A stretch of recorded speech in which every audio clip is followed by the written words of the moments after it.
nghiệp vào năm 1999. Lúc đó tôi đã cố gắng để dừng việc kinh doanh và tất cả các hành động trên thân khẩu ý, vì tôi hiểu về Phật Pháp Tăng là chúng ta phải làm tất cả những thiện pháp, không làm những bất thiện pháp và liên tục thanh lọc tâm. Bên cạnh đó, cố gắng để chỉ làm mà thôi, không có giới hạn, chỉ làm mà thôi với tâm xả ly. Chúng ta cần phải dám bắt đầu với sự trống không, không có gì cả, không có ai cả, và dám để dừng lại những hành động xấu của mình. Tất cả những hành động xấu của mình hay người khác thì đều phải được dừng lại. Nếu chúng ta không thể dừng lại được thì chúng ta cần phải xả ly, vì cần thời gian để xả ly liên quan đến thân và tâm, nên chúng ta phải dừng làm những việc bất thiện, từng việc một, và xả ly khỏi tất cả mọi việc, dù là thiện hay ác. Bên cạnh đó là phải làm rất nhiều các việc thiện pháp khác nhau.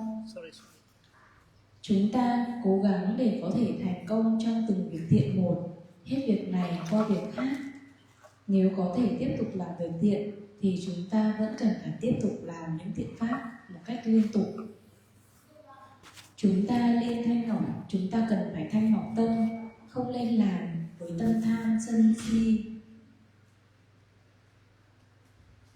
Việc không làm việc ác, làm việc thiện và liên tục thanh lọc tâm thì cần phải đi song hành với nhau, giống như là việc làm đội nhóm.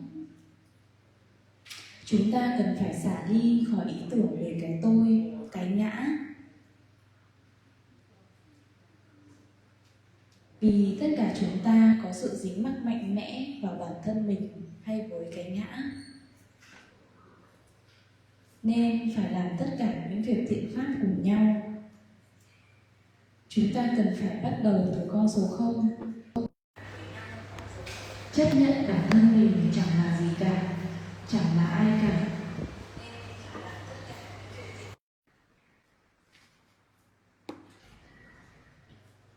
Và tất cả những điều thiện pháp này nên đi cùng với nhau, như là việc làm đội nhóm.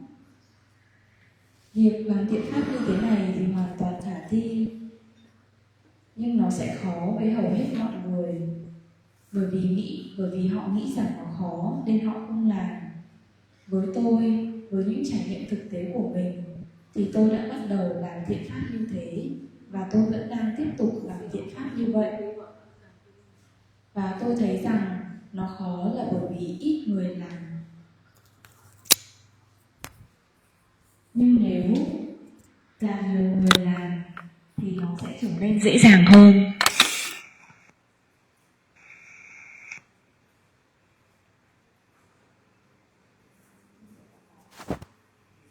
Chị chưa hiểu đoạn nào thì cứ hỏi lại ạ.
In the beginning, I combine business and meditation.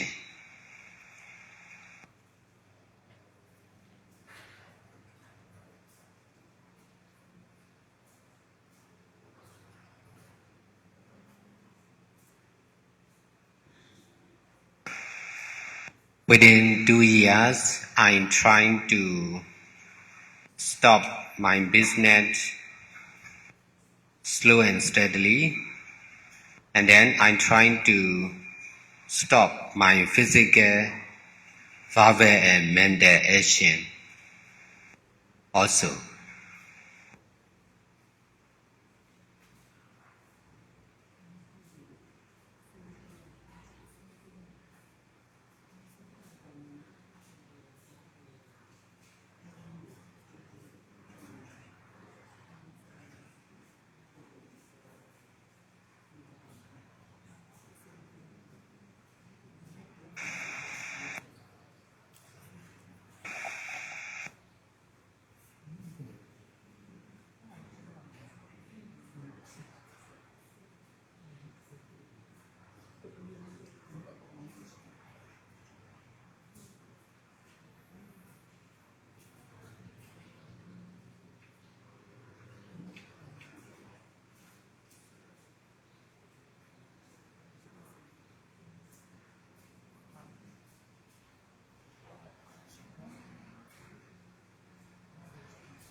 Keeping preset is detachment from not keeping preset.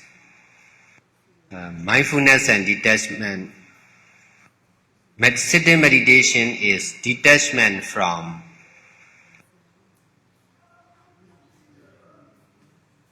our physical and verbal, and mental action.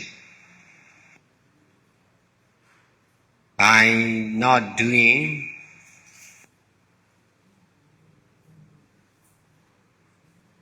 something intentionally, we are detaching from doing something intentionally. In this way, we can know more and more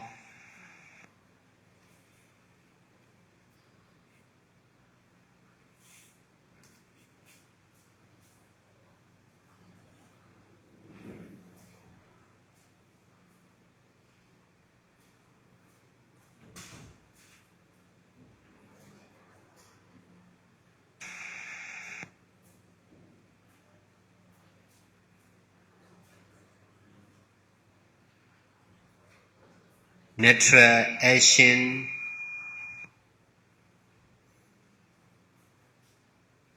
or selfless action or reaction of body and mind.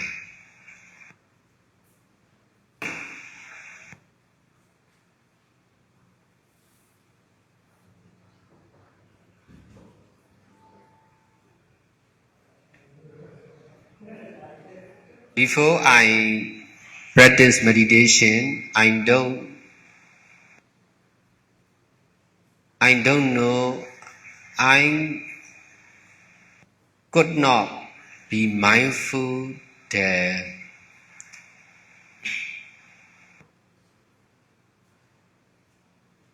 habitual or selfless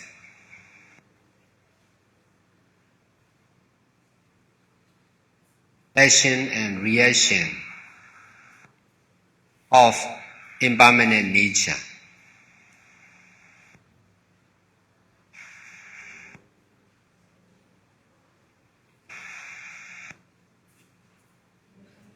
There is immune system in our body. So if something bad happen in our body,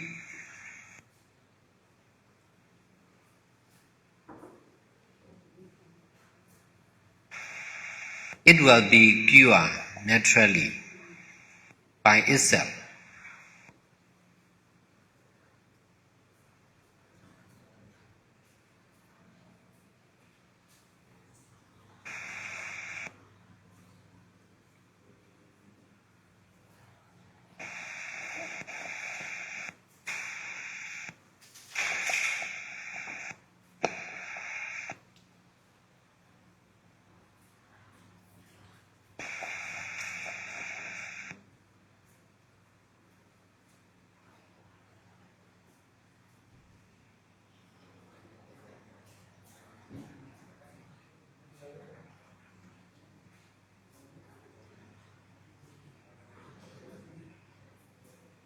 If we are too tired, we just need to take rest. In this way, we will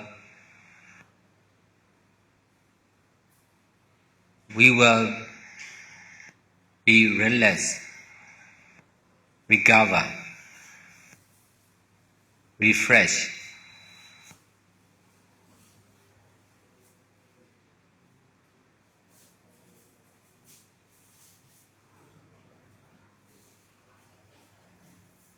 We will be active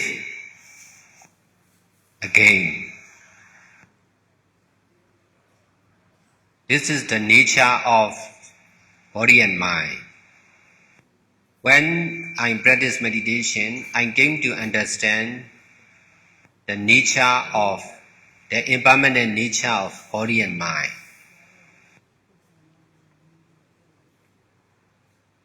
In this way, I can reduce relying on medicine or taking treatment from the physician.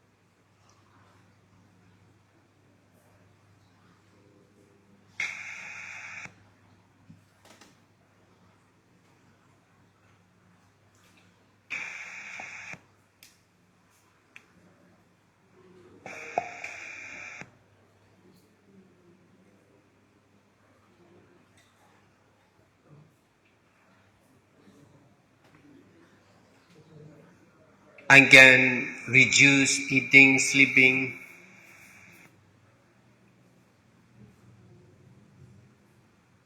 Even if I'm too hungry,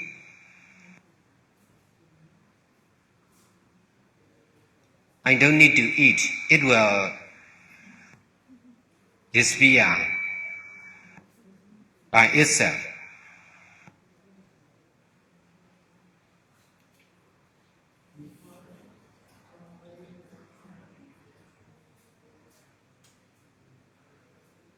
Because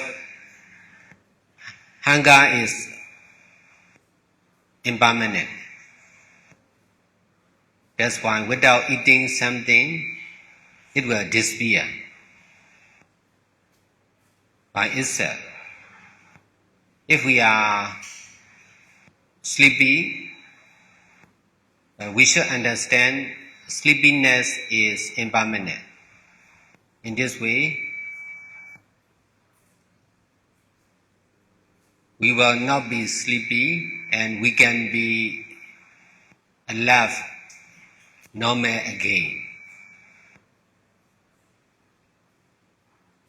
We just need to understand the truth of something.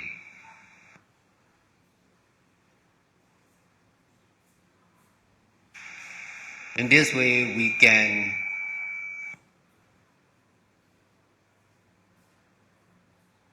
the problems will be solved by itself.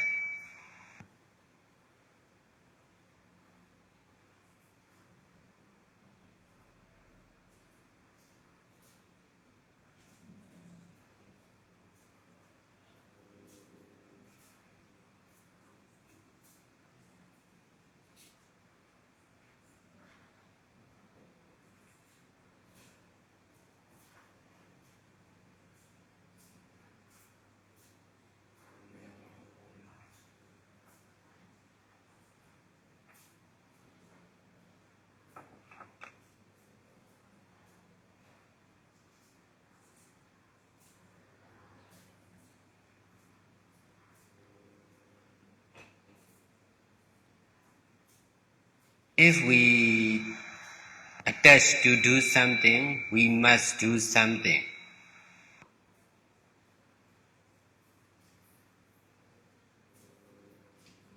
If we can detach from doing something, the need will be fulfilled. When there is right time, the problems will be solved. When there is right time, we need nothing to do intentionally. We just need to understand the power of Buddha, Dhamma and Sangha. And we just need to continue doing good deeds.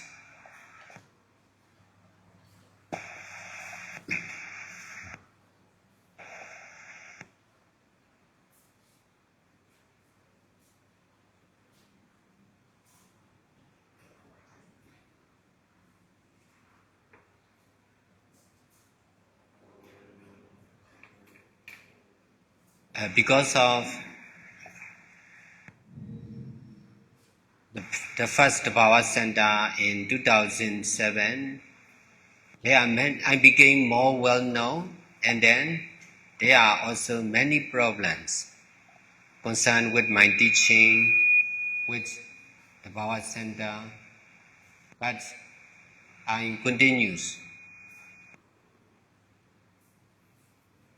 One teaching after another, I continue to open one meditation center after another. I don't emphasize to solve the problem intentionally.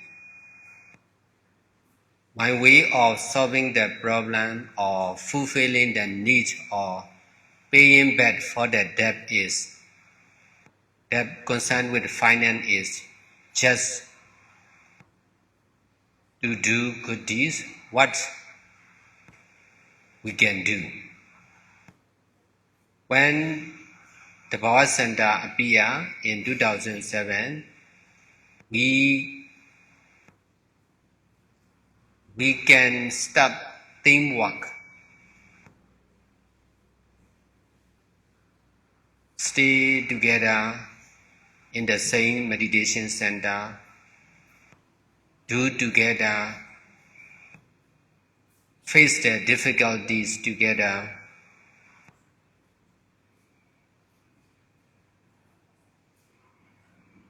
learn together, fulfill the needs of each other. In this way, we can learn teamwork from 2007 till now. In this way, we became more and more skillful in teamwork.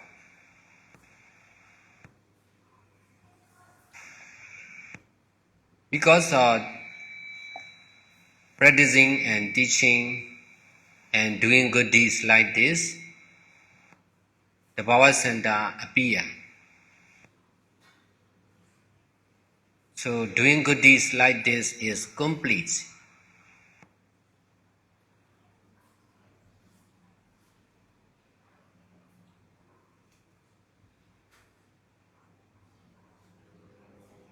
To change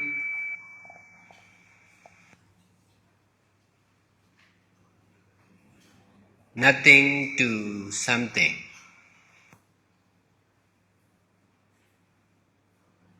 In the past, there was no the Power Center.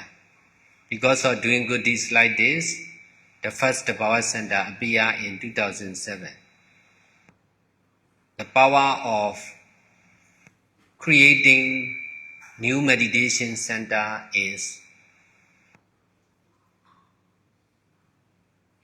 able to fulfill the need of the center,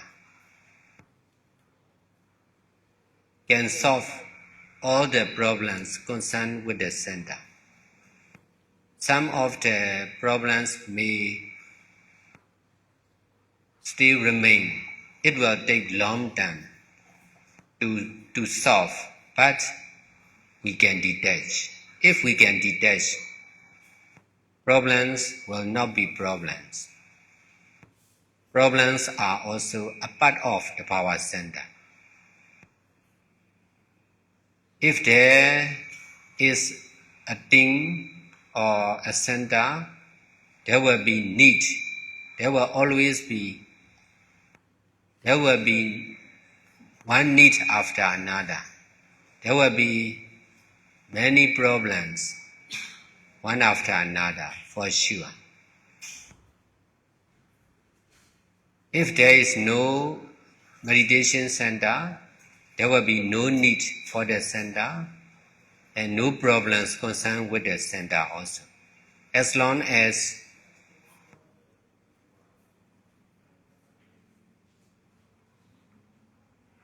a group of teamwork started, there will be need, problems, misunderstanding for sure.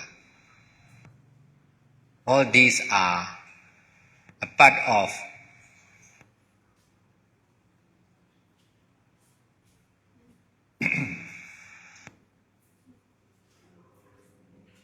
full-time meditation center.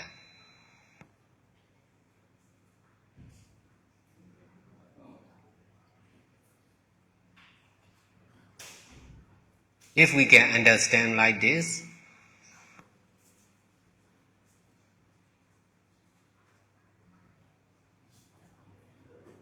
we can continue doing good deeds, one after another.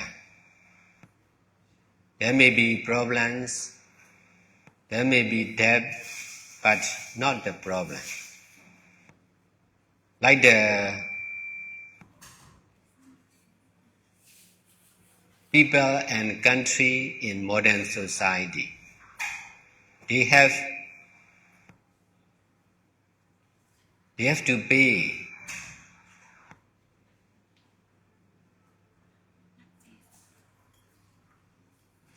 besides they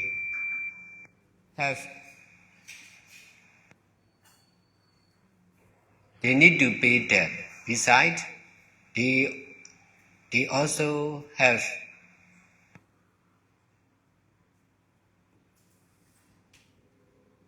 loan to receive back also. So that is not straight.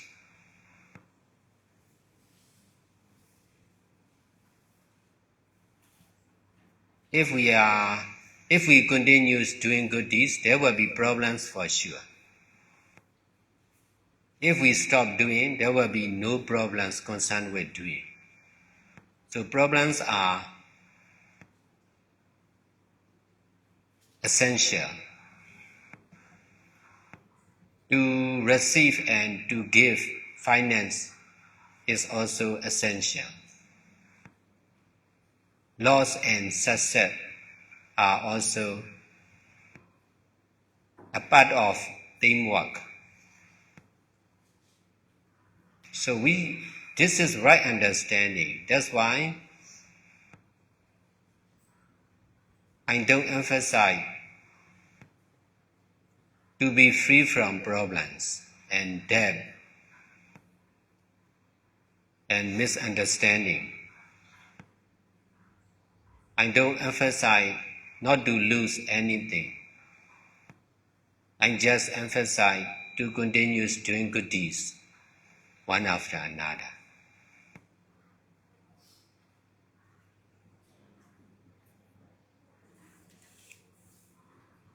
Business, politics, healthcare are easy to continue for long term, but doing good deeds for all and doing only with detaching mind is really difficult to do for short term. That's why if we can do for long term, we just need to continue. We don't need to worry for anything and anyone.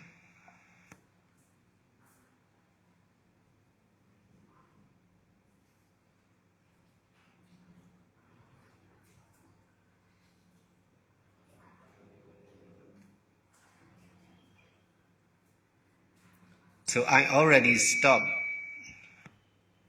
doing everything, and then when I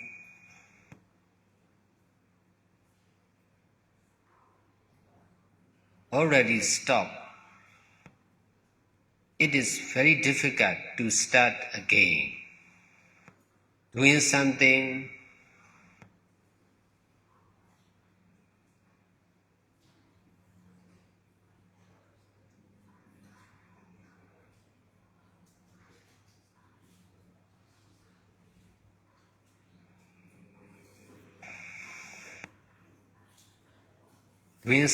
with the power of doing nothing is really difficult.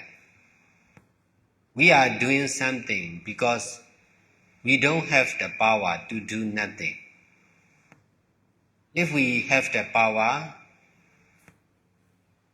to do nothing, we will do nothing. We can survive by doing nothing.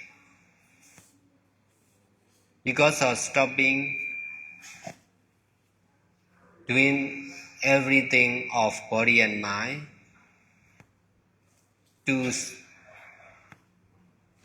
start again, to speak, to teach, to learn, to read, to write, to think, everything is really difficult. Because because of doing nothing, because of the power of doing nothing, we are easy to do nothing. We are easy not to think, not to speak.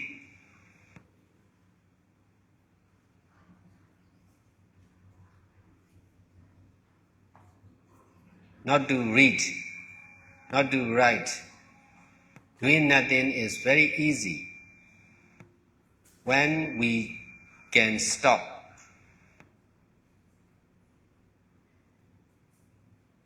our doing.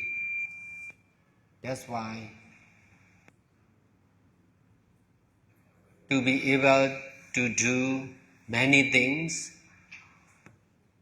continuously for many years, I have to practice a little by a little. I will think a little more and more. I will teach or speak a little more and more.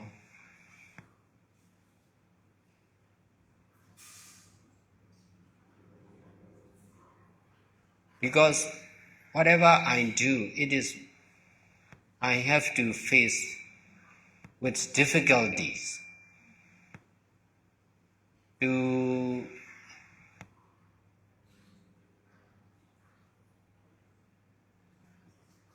because the power of doing nothing is complete by itself. So, no need to do. But if we want to do, we have to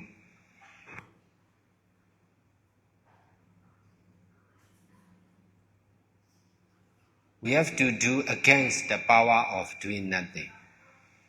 That is difficult. But it is possible. In this way, I practiced for many years to do something with the power of doing nothing. By using the power of doing nothing, that's why I can do a lot. Before I practice meditation, I can do many things by using the power of doing something. I don't have the power of doing nothing.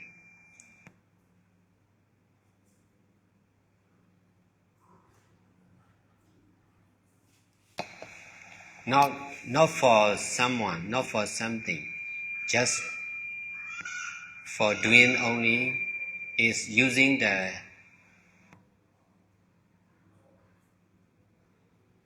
limitless power of nature, impermanent nature.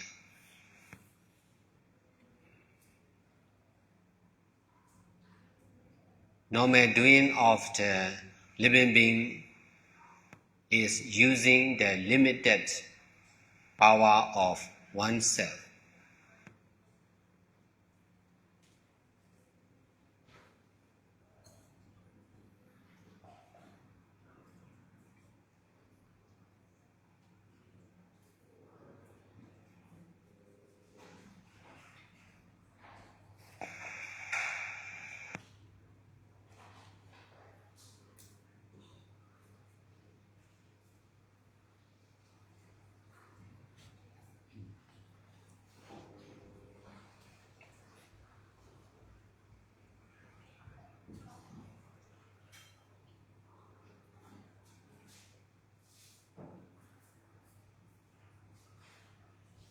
So it will take time to make balance between doing and not doing.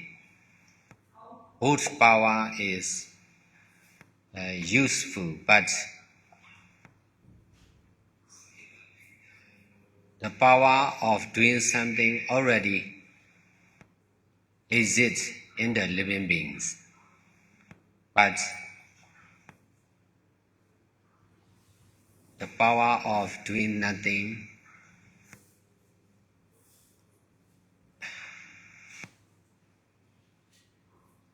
need to practice in the right way.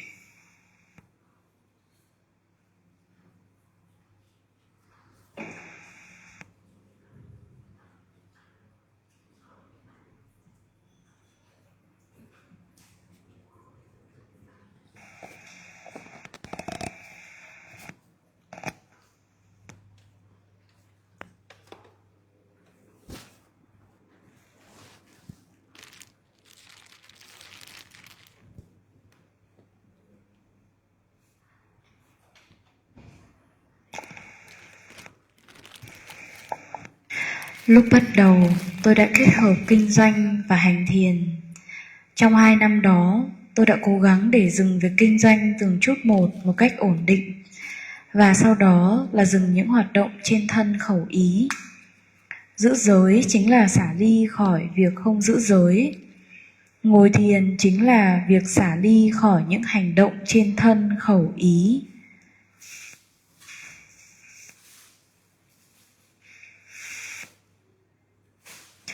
Bằng việc làm một cách không cố ý chính là xả ly khỏi việc làm một cách cố ý. Bằng cách này, tôi có thể biết nhiều hơn về những hành động tự nhiên ở trên thân và tâm.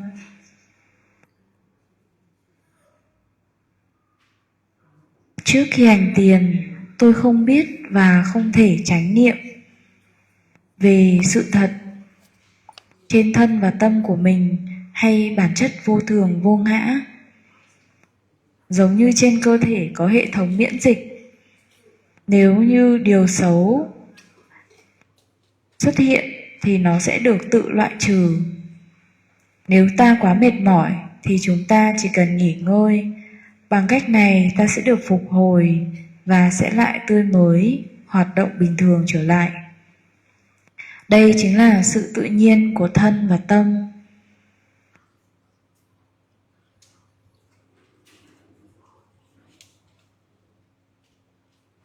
Khi tôi hành thiền, tôi đã bắt đầu hiểu về sự không có gì cả, nothing,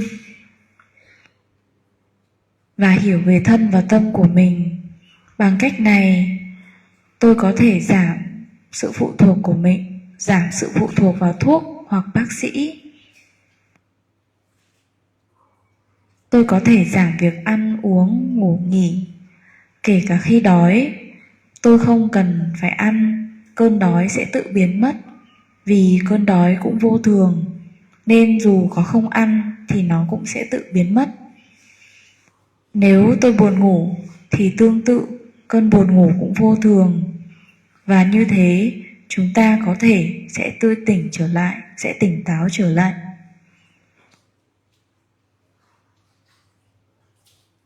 Chúng ta cần hiểu về sự thật. Chúng ta cần hiểu sự thật về một cái gì đó. thì vấn đề sẽ tự giải quyết bởi chính nó.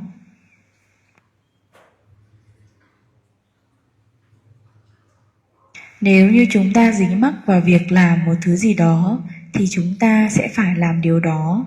Nếu chúng ta xả ly khỏi việc làm một thứ gì đó thì vấn đề sẽ tự được giải quyết vào đúng thời điểm, không cần phải làm một cách có chủ đích.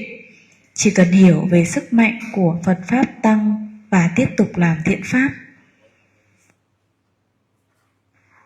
Với sự ra đời của trung tâm Thabawa đầu tiên vào năm 2007, tôi trở nên nổi tiếng hơn và cũng nhiều vấn đề liên quan đến những lời dạy của tôi và trung tâm Thabawa. Nhưng tôi có thể tiếp tục làm thiện pháp từng việc một. Việc này rồi đến việc khác. Mở thêm những trung tâm Thabawa mới, từng trung tâm này tới trung tâm khác.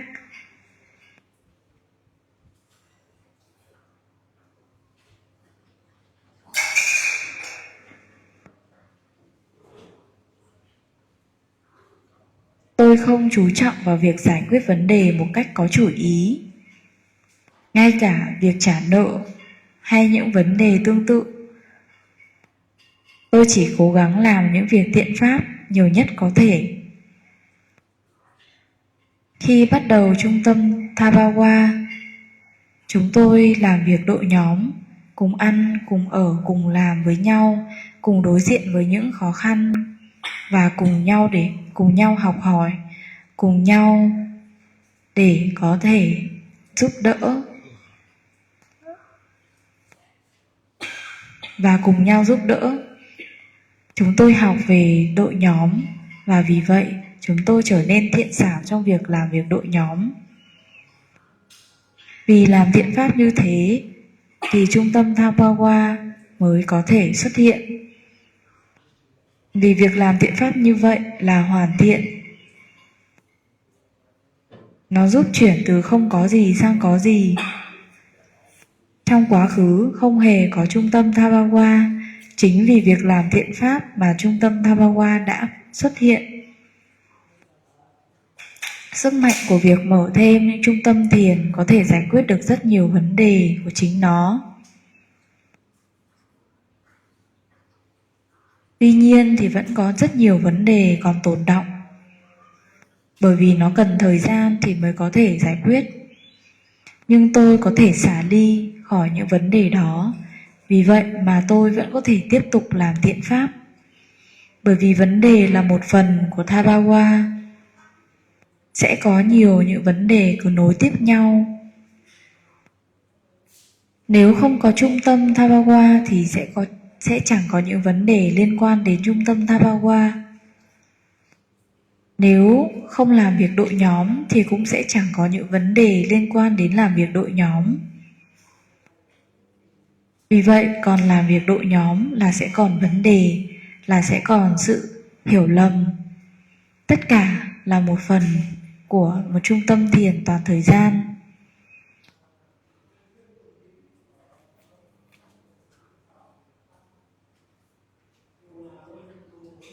Chúng ta có thể hiểu như thế nếu chúng ta có thể làm thiện pháp.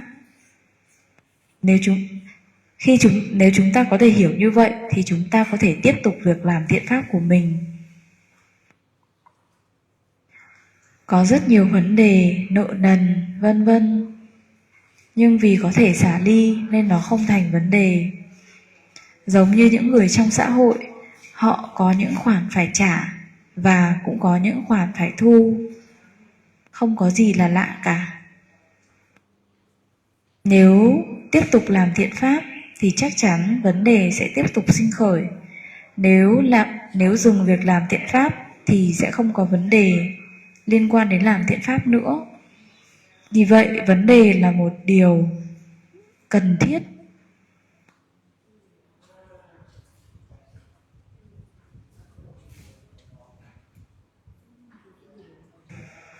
Cũng giống như việc cho và nhận, tài chính cũng là điều cần thiết. Việc mất, việc thành và bại là một phần của làm việc đội nhóm. Thành công và thất bại là một phần của việc làm đội nhóm.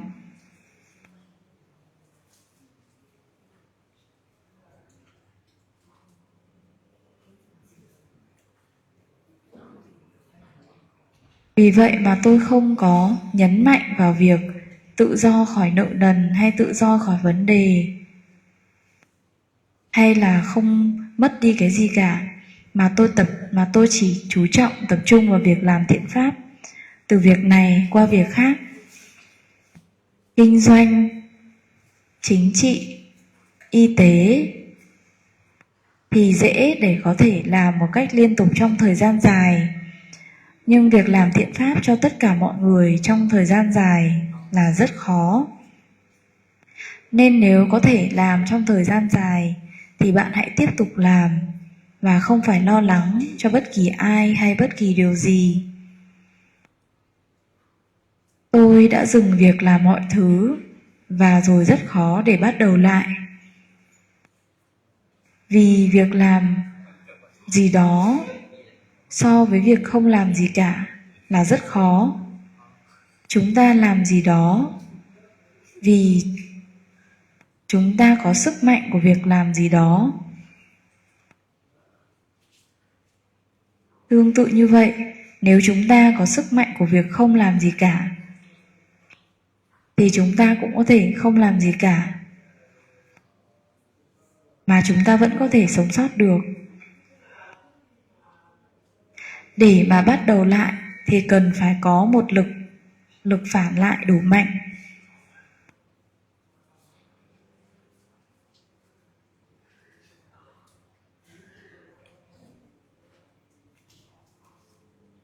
Vì năng lực của việc không làm gì cả của tôi đã có lên để mà bắt đầu lại về việc nghĩ, nói, đọc, viết là rất khó. Với tôi, lúc đó không làm gì thì rất dễ. Khi ta có thể dừng những hành động của mình thì nếu như chúng ta muốn bắt đầu lại thì tôi đã phải thực hành từng chút một. Tôi nghĩ từng chút một và bắt đầu dạy từng chút một. Bất kỳ những gì tôi làm, tôi đã gặp phải rất nhiều khó khăn vì sức mạnh của việc không làm gì cả, bản thân nó đã trọn vẹn, hoàn hảo. Nhưng khi muốn làm một cái gì đó thì cần phải có thể chống lại được sức mạnh của việc không làm gì cả. Nên tôi đã cố gắng để thực hành. Và nên tôi đã có thể làm được nhiều thứ vì sự thực hành đó. Trước khi hành thiền, tôi làm nhiều thứ từ sức mạnh của việc làm một thứ gì đó, nhưng lúc đó tôi chưa có sức mạnh của việc không làm gì cả.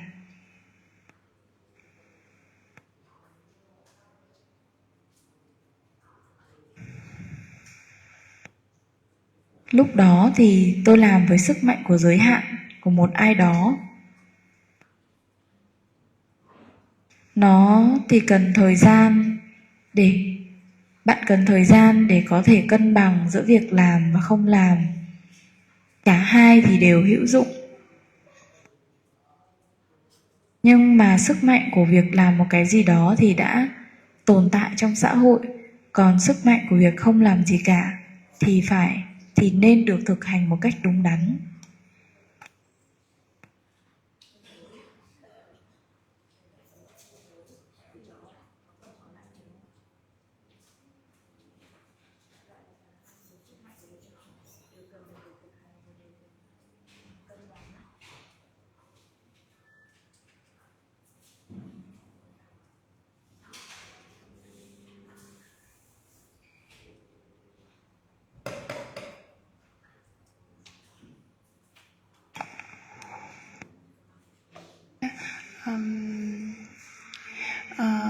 If we try to do all kind of Buddhist, so our mind will be more free. Is it right, Sayadaw?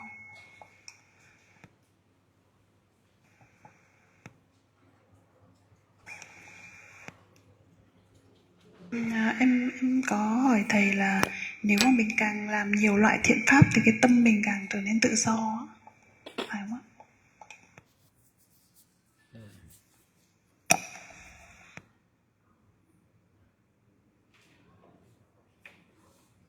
If we are not doing good deeds concerned with Buddha Dhamma and Sangha, we will be doing for education, for money, for our family.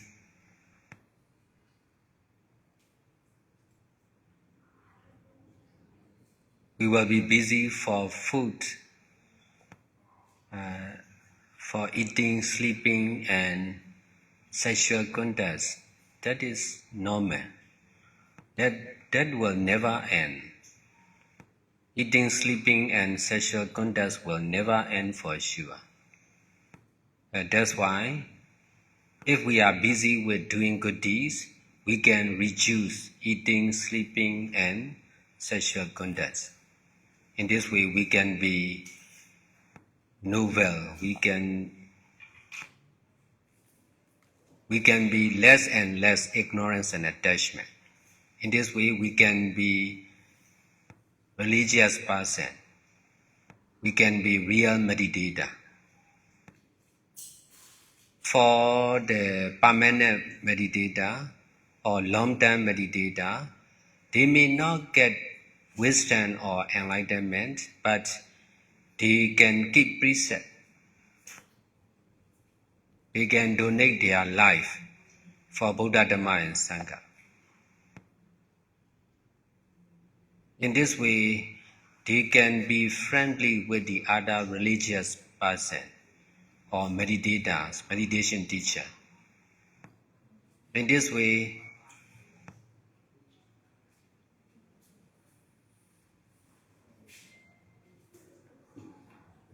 the mind will be free. The mind will be free from, more and more free from greed, anger, and delusion. Eating, sleeping, and sexual conduct are not much important. But for the people in the society, they are alive for eating, they are alive for sleeping, they are alive for sexual conduct. That will never end. Even the animals are busy the same. So we should detach from this stronger attachment of food,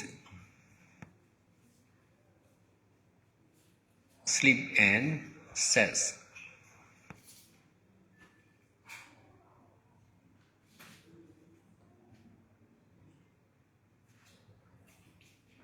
Most of the people are alive for eating.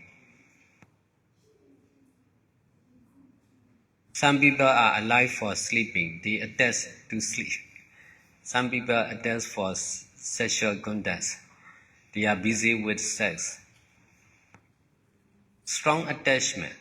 They may not attach on alcohol, drugs, but many people, many living beings, nearly every living being attach on food or sleep or sex for sure. So all these are really difficult to detach. But it is possible if we are doing more and more good deeds, if we are busy with doing good deeds, not only for ourselves but also for many people, we don't have time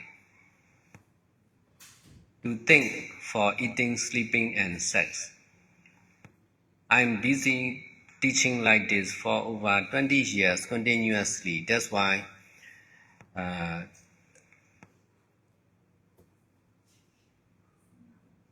can detach more and more from eating, sleeping, and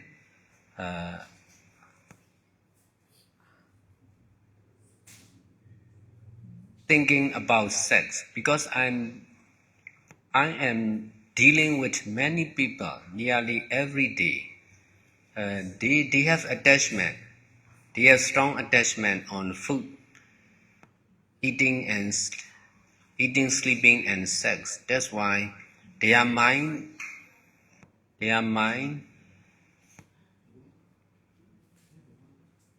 attachment spread to me.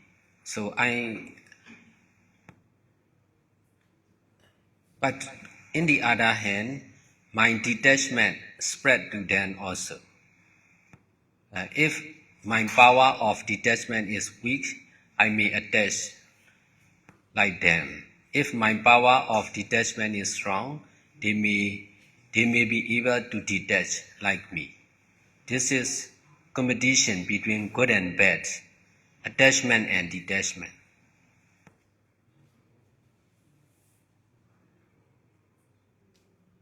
When I can start at the power center, I have teamwork.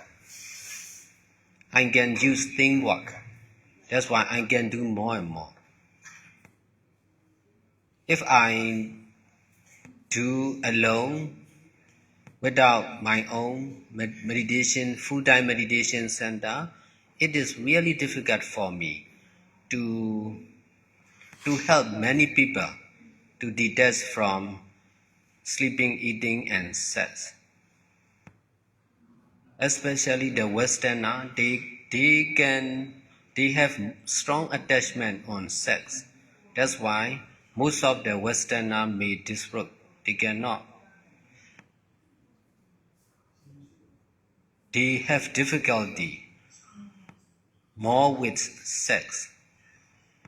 Sex is free in the democracy country, developed country. That's why I'm also helping them to detach from sex.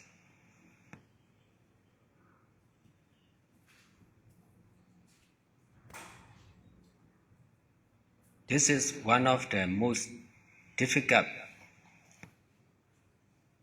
problems concerned with attachment. If they are young, more difficult, strong attachment to eat, to sleep, and to conduct sexual. But if they become older and older, they are more easy to control their attachment. So for the young people, we need to do more good deeds. We need to do good deeds continuously and seriously for all to be doing only in order to detach from our strong attachment concerned with food, sleep, and sex.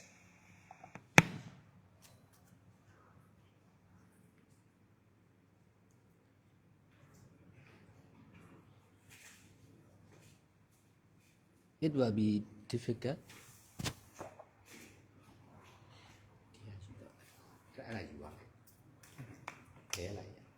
Speaker, cao mà.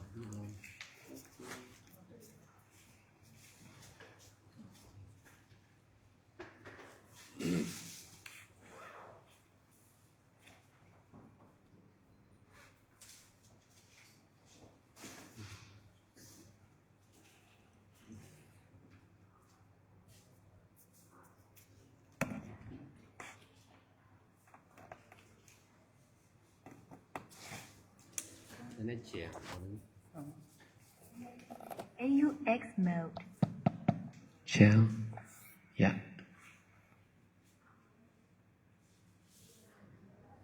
That's why doing good deeds to detach from the stronger attachment of food, sleep, and sex is really useful.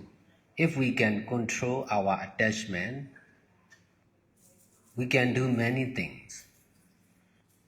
Because people in developed country are alive for alive for good food and sound sleep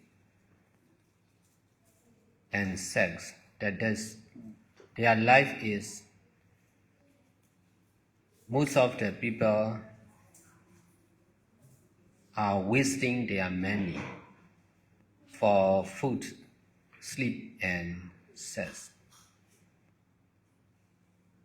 They don't know how to detach from this attachment. That's why they are busy with all these three attachments.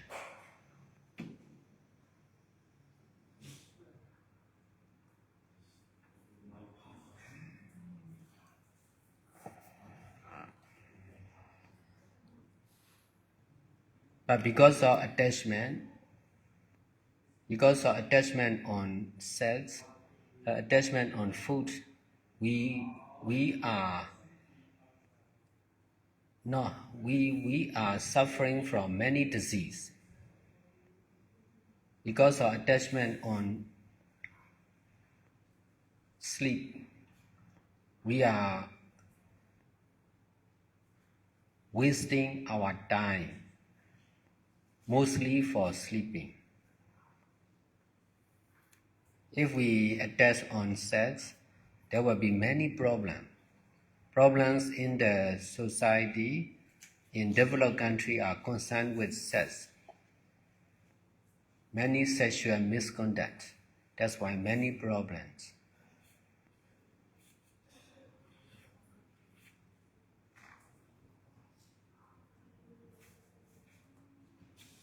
Even if no sexual misconduct, there is attachment on wives and husband, parents and children is also the cause of problem between each other. So if they cannot detach, there will be problems for sure between wives and husband, parents and children, attachment on each other. They may not break precept, but they may attach on each other very so much. That's why there will be problems because of attachment on each other. If we strongly attach on ourselves,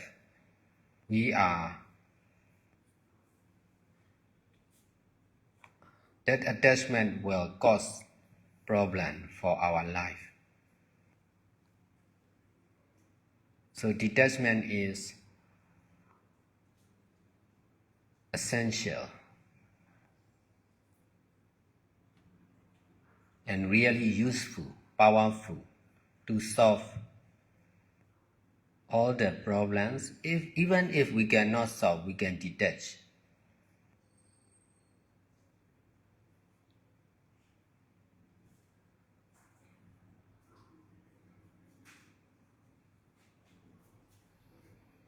I experienced with the mistake or bad action of many people, but I can detach. That's why I have no problem with them. But most of the people cannot detach, cannot forget, cannot forgive. In this way, there are problems because of attachment.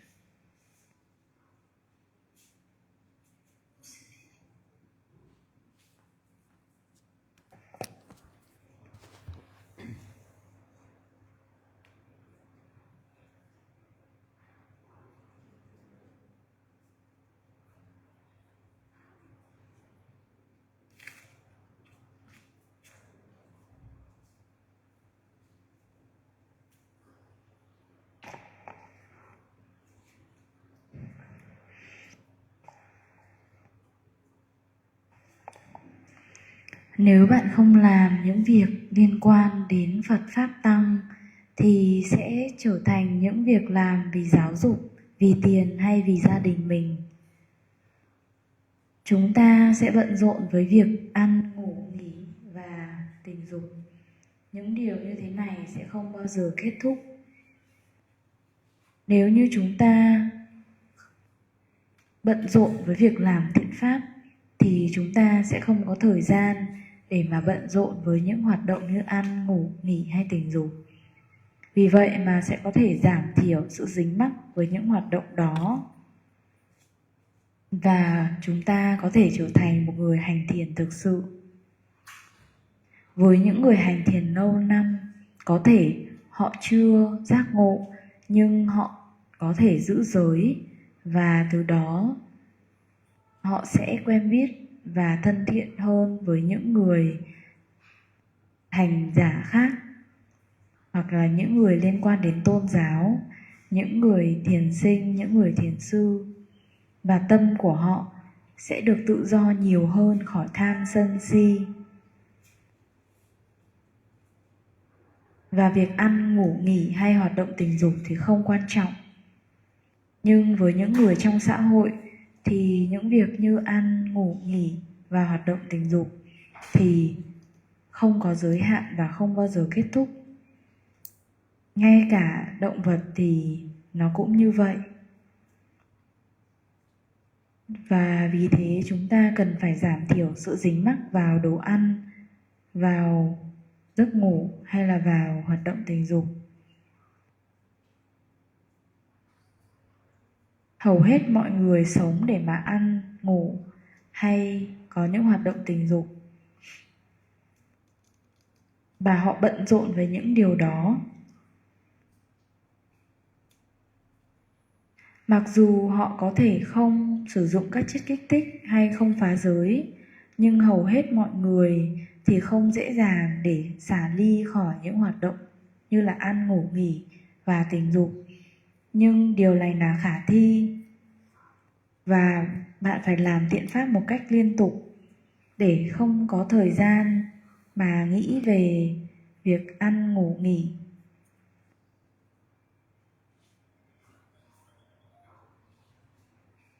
Tôi đã bận rộn như thế này trong 20 năm liên tục. Bận rộn để chia sẻ và dạy như thế này trong 20 năm liên tục để có thể xả ly khỏi việc ăn, ngủ, nghỉ và suy nghĩ về những hoạt động tình dục. Tôi bận rộn với nhiều người, vì thế tôi rất hiểu về sự dính mắc của họ với những hoạt động đó.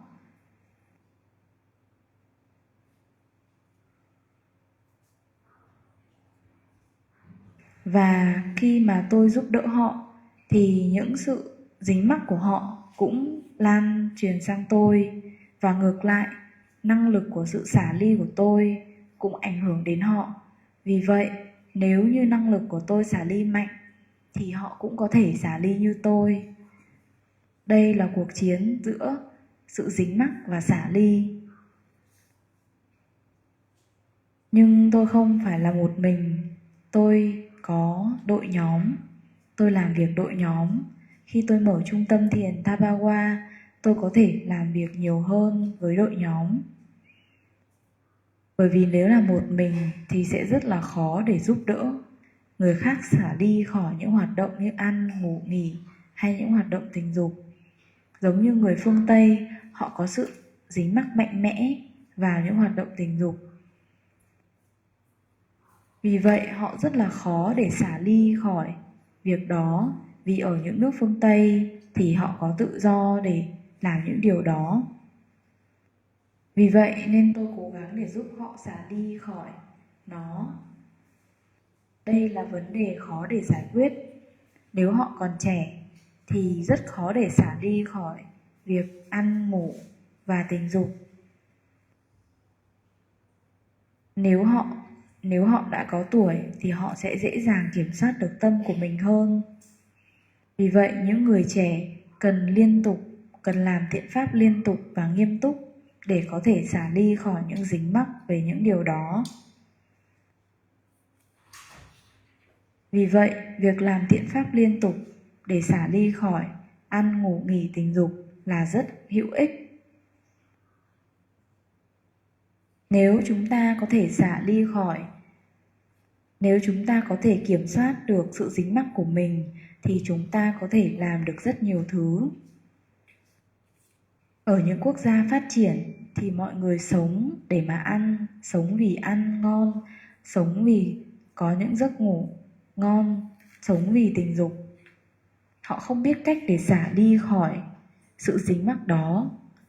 Nên lúc nào họ cũng bận rộn với những cái dính mắc đó.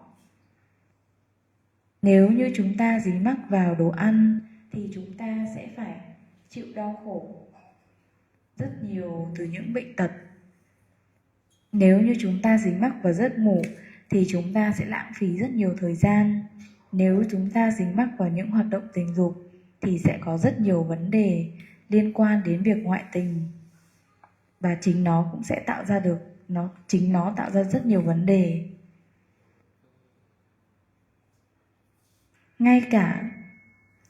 Ngay cả khi họ không phạm giới tà dâm thì vẫn có vấn đề liên quan đến sự dính mắc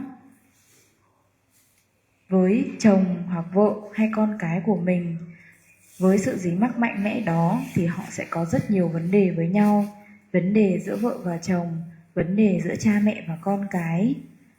Họ có thể không phá giới, nhưng chính sự dính mắc mạnh mẽ đó tạo ra rất nhiều vấn đề. Nếu như chúng ta có sự dính mắc mạnh mẽ vào bản thân mình thì đây chính là nhân khiến cho cuộc sống của chúng ta có rất nhiều vấn đề. Vì vậy mà việc xả ly là điều vô cùng cần thiết và thực sự rất là mạnh mẽ. Ngay cả khi chúng ta không thể giải quyết được vấn đề thì chúng ta cũng có thể xả ly khỏi nó. Tôi đã trải nghiệm với rất nhiều những lỗi lầm và những hành động xấu của rất nhiều người, nhưng tôi có thể xả ly. Vì vậy, tôi không có vấn đề với họ. Nhưng hầu hết mọi người thì không thể xả ly, không thể tha thứ, không thể quên đi, nên nó sẽ trở thành vấn đề với họ.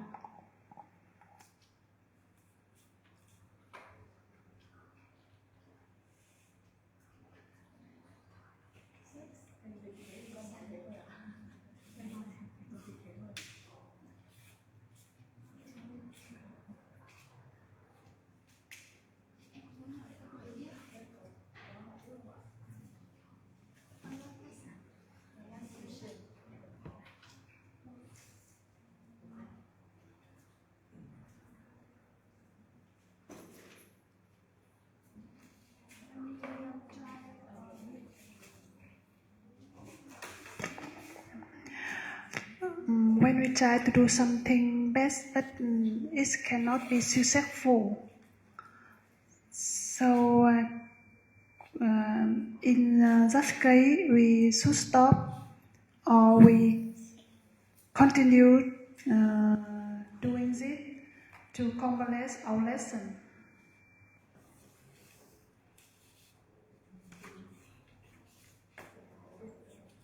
Understand?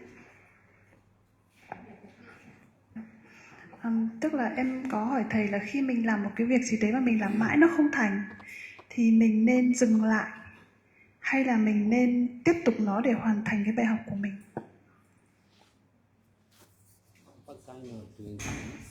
What kind of good deeds do you mean? Yeah.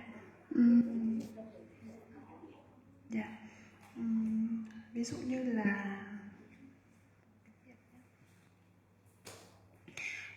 con đang làm một công việc ấy, mà con cảm thấy nó rất khó để thành công.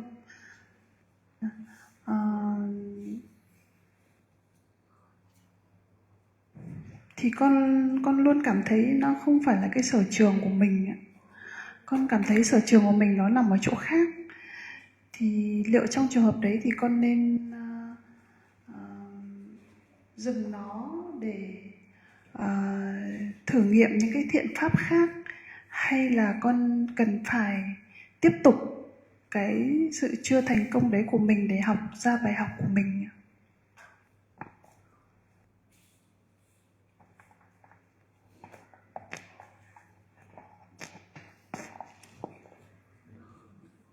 For example, when I do something that is difficult to success because it's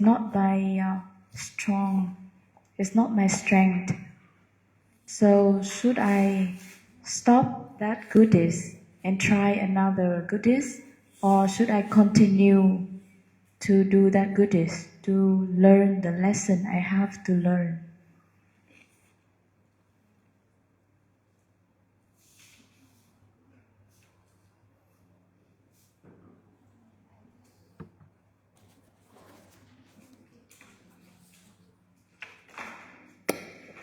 One more. Yes.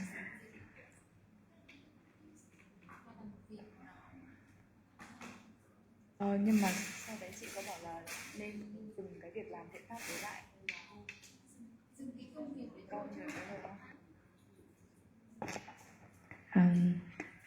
So her question is, now, for example, now she doing the work, but that work is really difficult to success. So now she have the question of whether she stopped that work and try another things, or should she continue to do the work to learn the lesson she have to learn? Because the work she think is very difficult to success because it's not her strength. She's not good at it.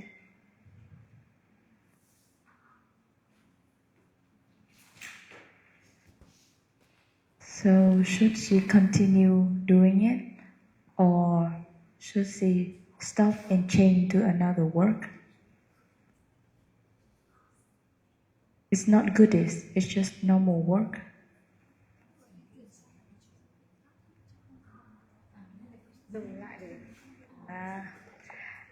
So should she stop doing the work and change to doing goodies?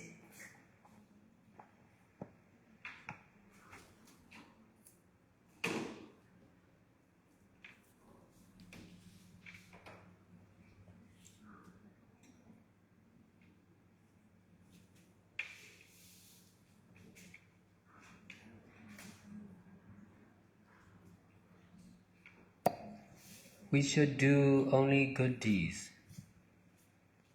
If not doing good deed, we should not do.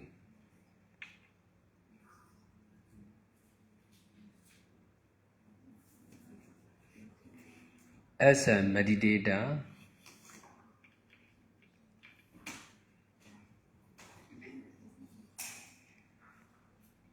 we should do only good deeds. We don't need to do everything like the people in the society. The public job, public education, public healthcare, public business, public entertainment, all these are not doing good deeds.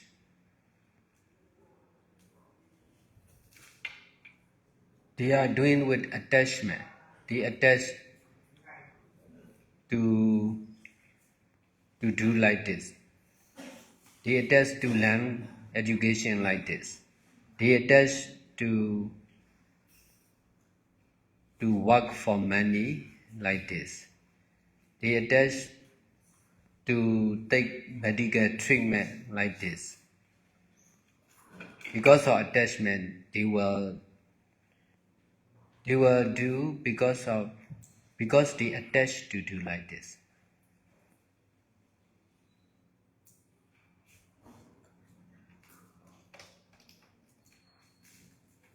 We attach to love each other.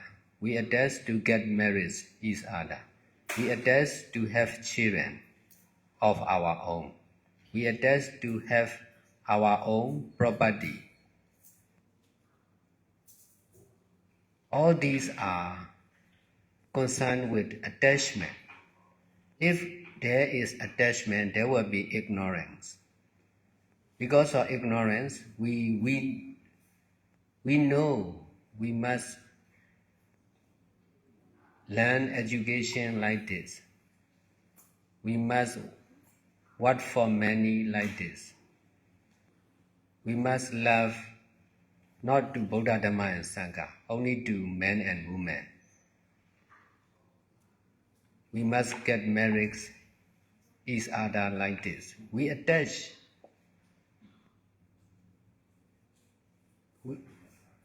We attach to the tradition of the living beings.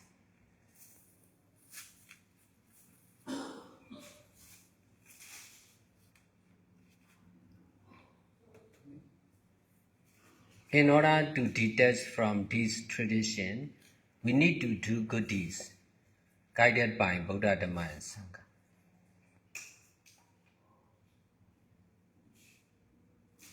We can learn education for merits, not for certificates. We can learn and teach education for merit,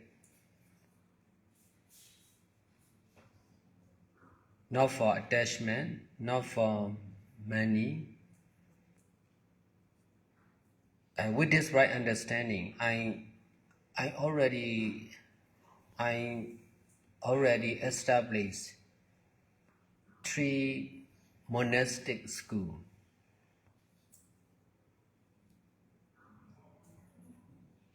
Over 1,000 students are, total 1,000 students, maybe 1,500 students in these 3 monastic schools.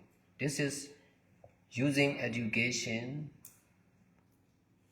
for merit.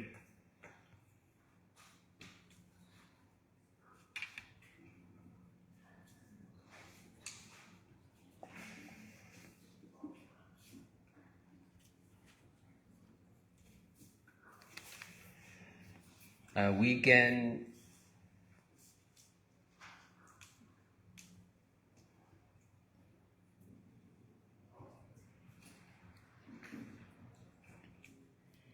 use medicine, doctor, nurse, hospital for merits, not for money, not for attachment. So with this right understanding, I have been opening one new Dhamma hospital after another. It is possible, using healthcare for merit, not for money and attachment.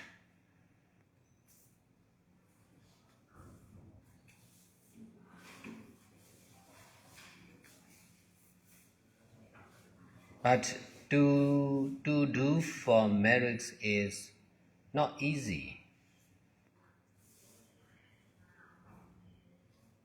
But I am able to continue for many years.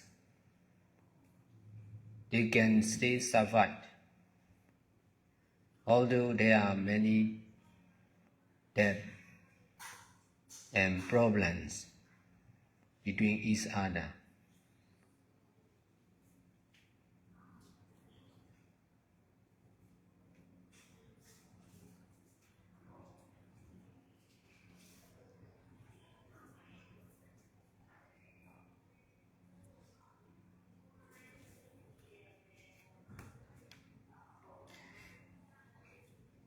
We are together in the Bhava Center, but not for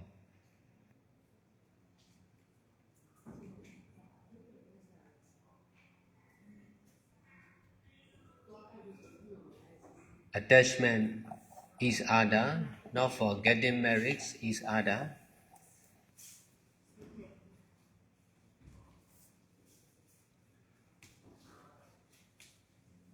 Not for giving birth children. Even if we are not getting married and having children, we receive donation of the baby and many human resources because they are not safe in the society. They cannot survive in the society. That's why they need a shelter like the Bhava Center. That's why we can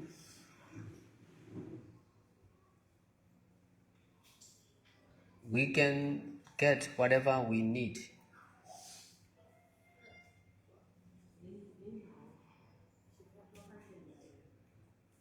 The Bhava Center is crowded with all different people. By doing good deeds together. Because of doing good deeds together like this, the Bhava Center is more and more crowded and more spreading to the world.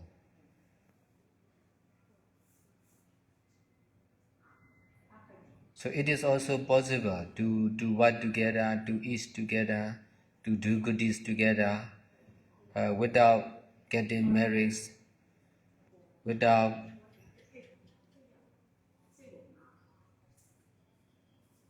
having children of our own. We can be together like Dhamma friends, Dhamma family. This is the best teamwork. This is the best family organization.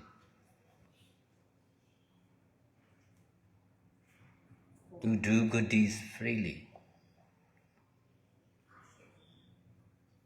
Some of the monks, nuns, and meditators, they may get married because they cannot detach.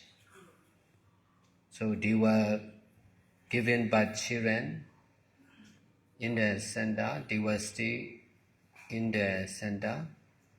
They were trying to continue doing good deeds as wife, husband, father, mother. But in my side, I'm not rejecting the tradition of the people in the society. I'm just helping everyone to do good deeds freely. They may be single or married, they may be young or old, they may be sick or healthy, they may be educated or uneducated, but doing good deeds continuously and seriously and doing only with detaching mind is the most important of all. I emphasize only to do good deeds freely. I don't emphasize to get success. If we can continue doing good deeds like this is the greatest success. We don't need to be urgent to get enlightenment or public support.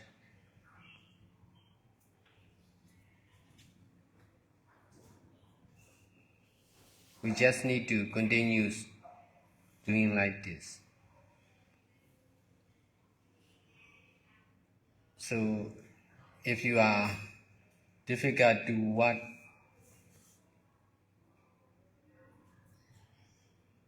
if you are difficult to do traditional work of the society, you should stop and you should emphasize in doing good deeds. You don't need to worry for yourself if you are doing good deeds. Doing good deeds is Dhamma. Dhamma is complete.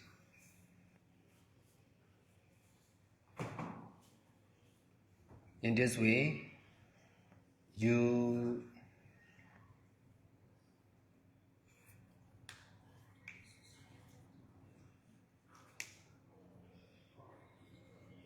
now you need to worry because you are not doing good deeds fully. If you are doing good deeds fully, you don't need to worry for money, good health, long life, enlightenment. You don't need to worry for anything. If you don't worry, you may not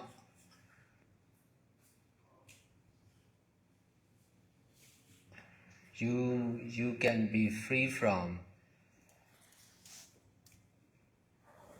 bad experience. If you worry for yourself, you are sure to experience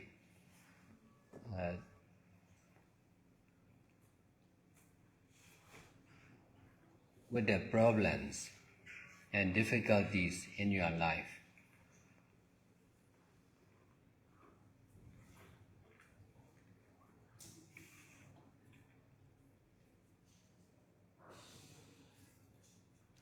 So you should learn from the others.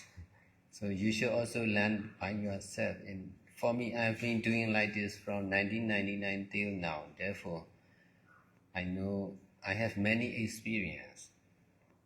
I know what should do, what should not do. Very well. Because I choose to do like this. For all, not only for me. So also you can choose to do like this. And then you should try to do like this. And then you will understand the same like me. Because no I, no you, just cause and effect. Action and reaction of selfless impermanent nature. Therefore, anyone who is doing the person, we are different from each other, but if we are doing the same, if we are using the same right understanding, and if we are doing the same good deeds, we will get the same good result. For sure. Because action is real. Person, self is not real. Action is concerned with impermanent nature. Law of karma is real. No one is real.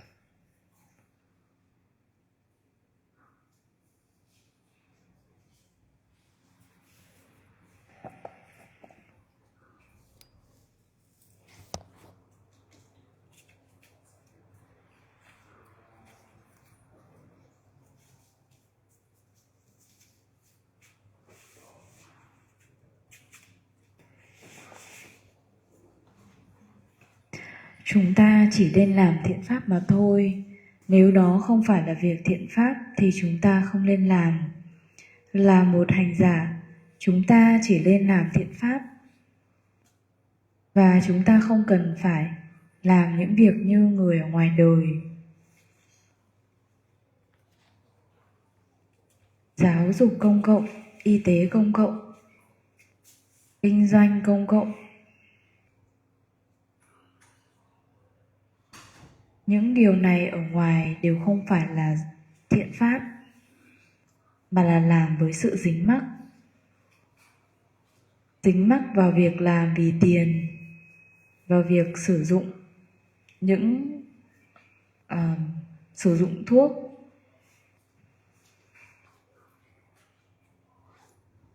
Chúng ta phải làm bởi chính vì sự dính mắc của chúng ta vào việc làm đó. Vì sự dính mắc của chúng ta vào tình yêu, vào việc cưới hỏi, vào việc có con, vào việc cần phải có tài sản. Tất cả đều liên quan đến sự dính mắc. Mà một khi đã có dính mắc thì sẽ có sự vô minh. Chính vì sự vô minh nên chúng ta phải làm vì tiền, vì và có tình yêu nam nữ mà không phải là tình yêu với Phật Pháp Tăng. Và chúng ta cưới những người đó bởi vì sự dính mắc vào truyền thống của chúng sinh.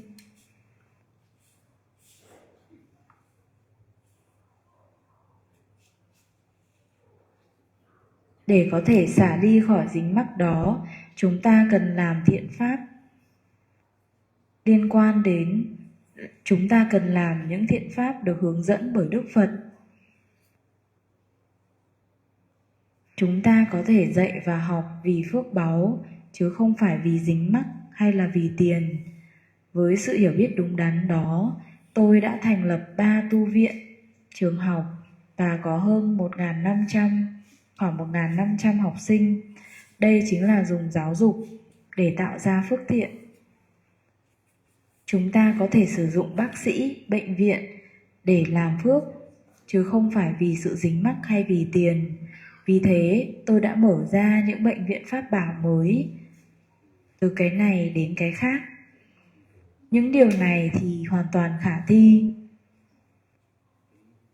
Nhưng bởi vì việc làm thiện pháp thì không hề dễ dàng. Nhưng tôi có thể làm liên tục như vậy vì tôi đã làm được thiện pháp trong rất nhiều năm nay. Giống như bệnh viện Pháp Bảo vẫn có thể tồn tại được đến bây giờ dù đã có rất nhiều người chết hay có rất nhiều vấn đề. Những người ở Thalin, những người ở trung tâm Thabawa thì không có nhiều sự dính mắc, cưới xin hay đẻ con.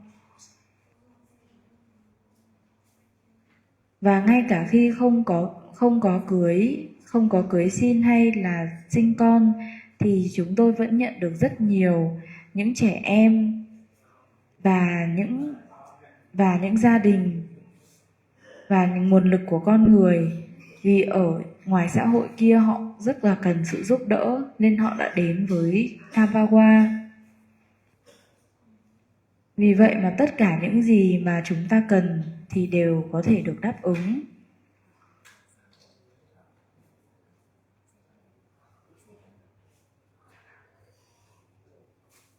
Thabawa trở nên đông đúc hơn bằng việc làm những thiện pháp như thế này cùng nhau, và ngày một nhiều người hơn và mở rộng ra khắp nơi trên thế giới.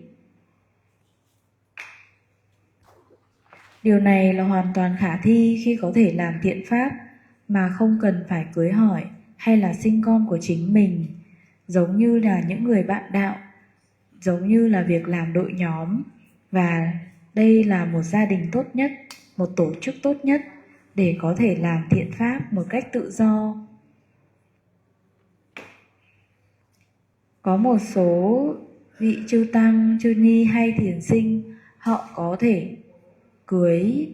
đã cưới nhau vì chưa thể xả ly khỏi dính mắc đó.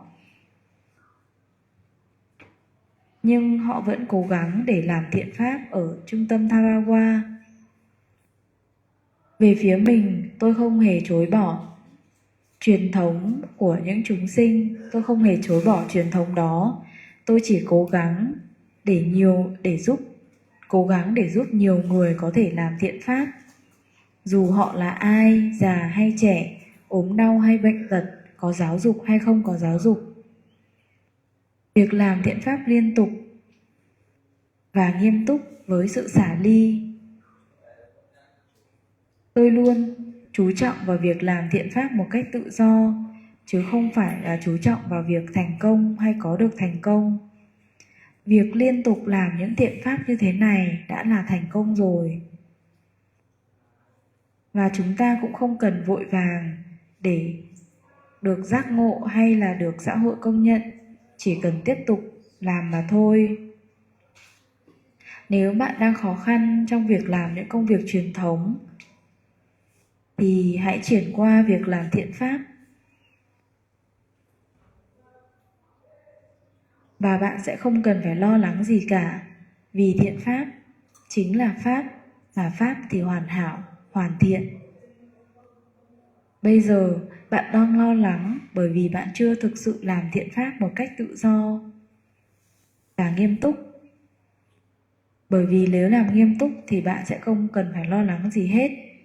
Nếu có thể làm thiện pháp một cách tự do thì bạn sẽ được tự do khỏi những trải nghiệm xấu. Nếu bạn còn sự lo lắng thì chắc chắn rằng bạn sẽ còn trải nghiệm những vấn đề và những khó khăn trong cuộc sống. Bạn nên học từ những người khác và từ chính trải nghiệm của mình. Tôi đã làm như vậy từ năm 1999 đến nay, nên tôi có rất nhiều kinh nghiệm, trải nghiệm Tôi biết cái gì nên làm và cái gì không nên làm một cách rất rõ ràng. Bởi vì tôi đã chọn việc làm thiện pháp như thế.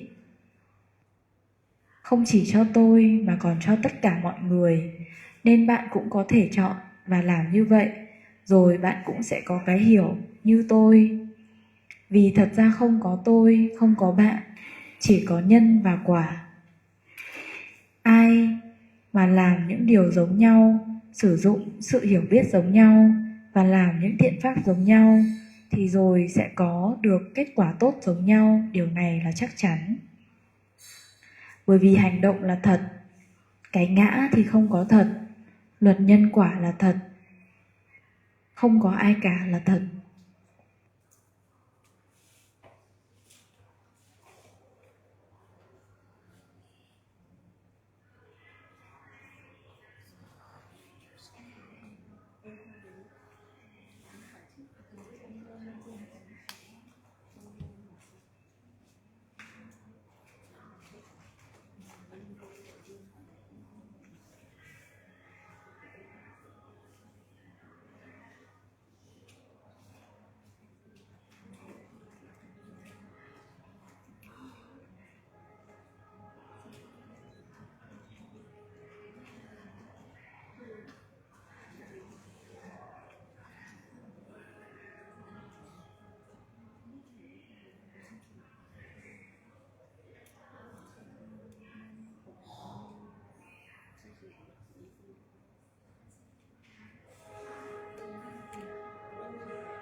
Là trong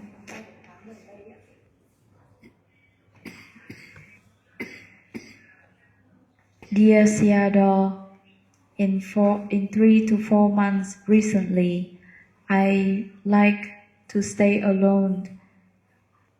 I don't want to go anywhere or to meet or to stay in the crowded place.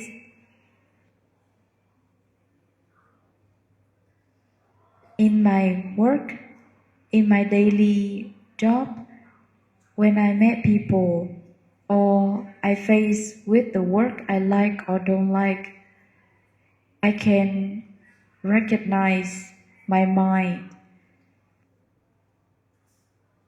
About 60 to 70%, I can see my mind appears, grease, anger, or illusion or not.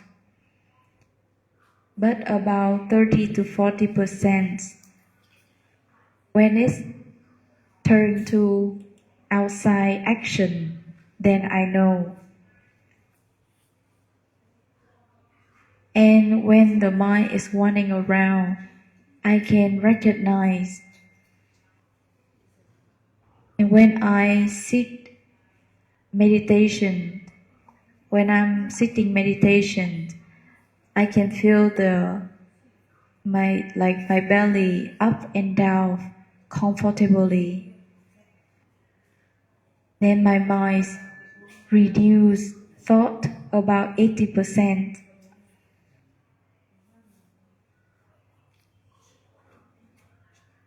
Then when my mind is wandering around, I can bring it back to the meditation objects.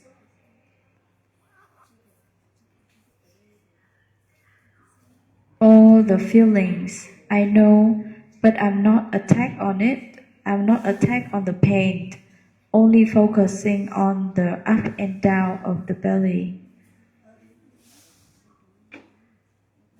So my practice like that in 5 to 6 months, I would like to share my experience and ask you, is my practice right or not?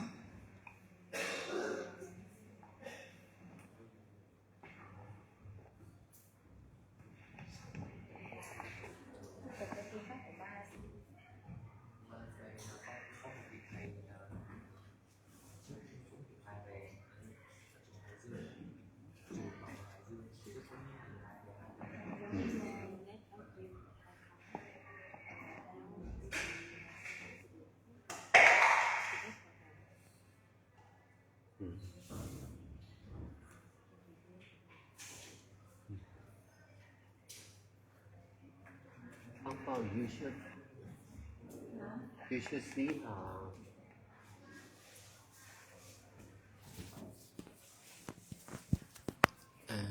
You should see her ticket. You can ask to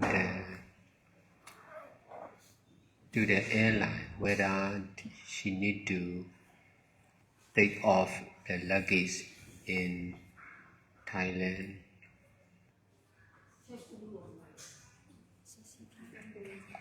Kaya, but yes, no go to Kaya Thailand. So whether she need to take back luggage in transit airport or not, you should ask. She may not know.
Necesitate nào.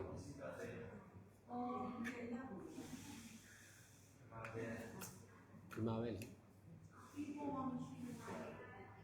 Lá màu.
Nhưng mà lúc chết kinh nghiệm mới hỏi ba ngày bay thì tầm 1 giờ về chết đi nữa.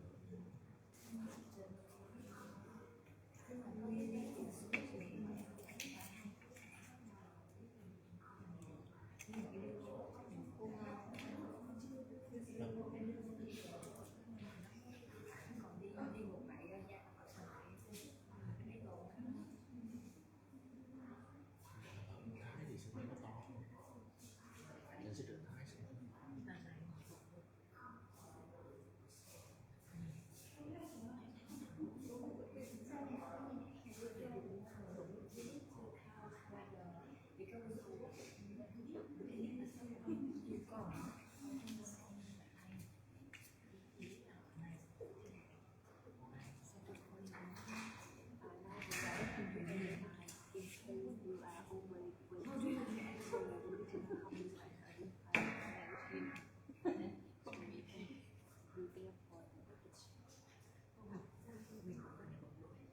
Which is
ba cái bài một thì là check in để nó sẽ quay hoàn toàn gần thứ giờ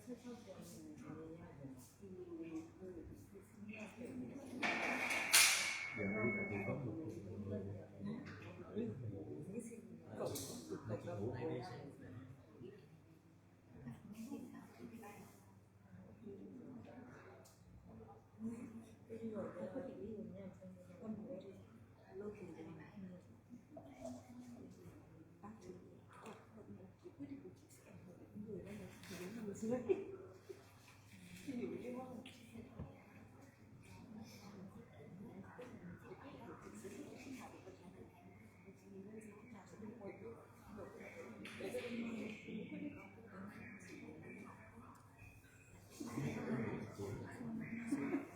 already waiting. yes yes You can waiting out downstairs. yes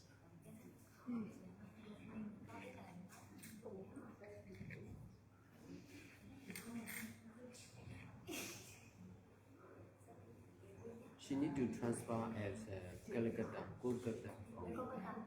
Kolkata được thì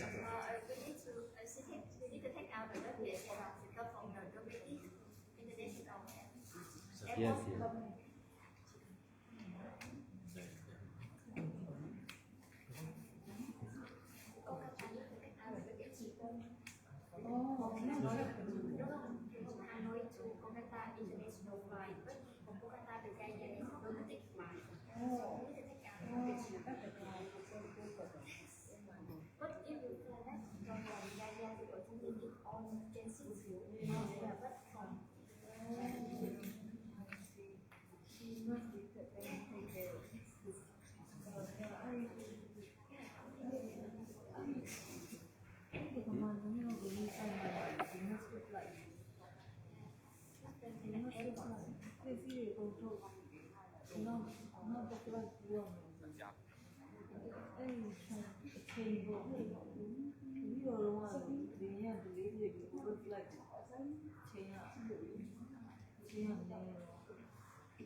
Can you explain it?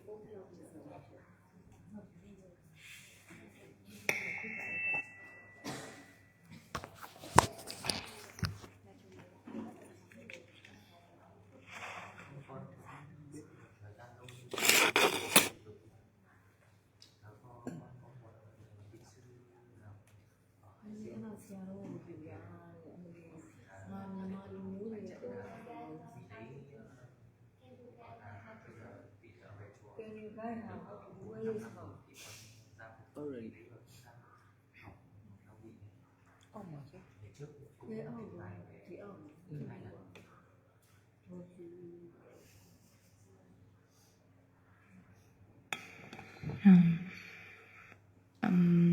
Now he is helping for the monks in his in his village.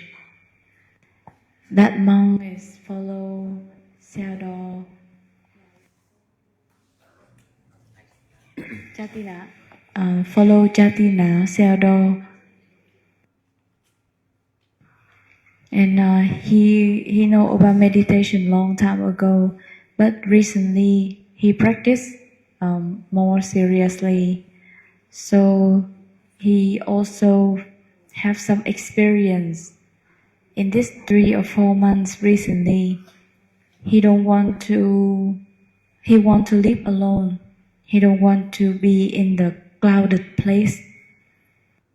And he can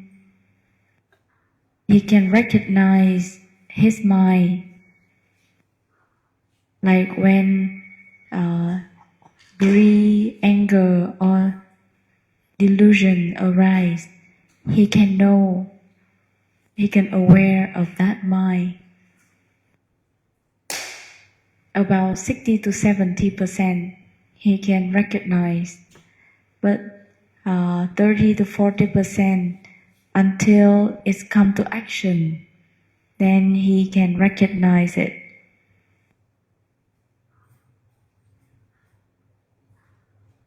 And then when he practice sitting meditation, his thought reduce, and he can recognize his mind better.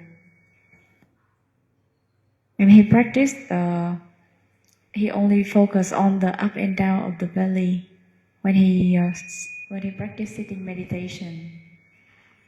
Even have the feeling in the body, but he not attack to it, and still can come back to the up and down of the belly. So he want to know his practice is right or not.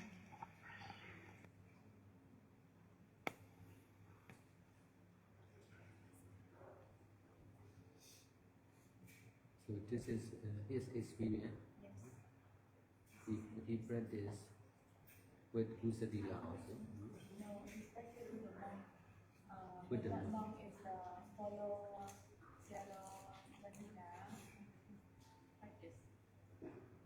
Or he practiced with the monk.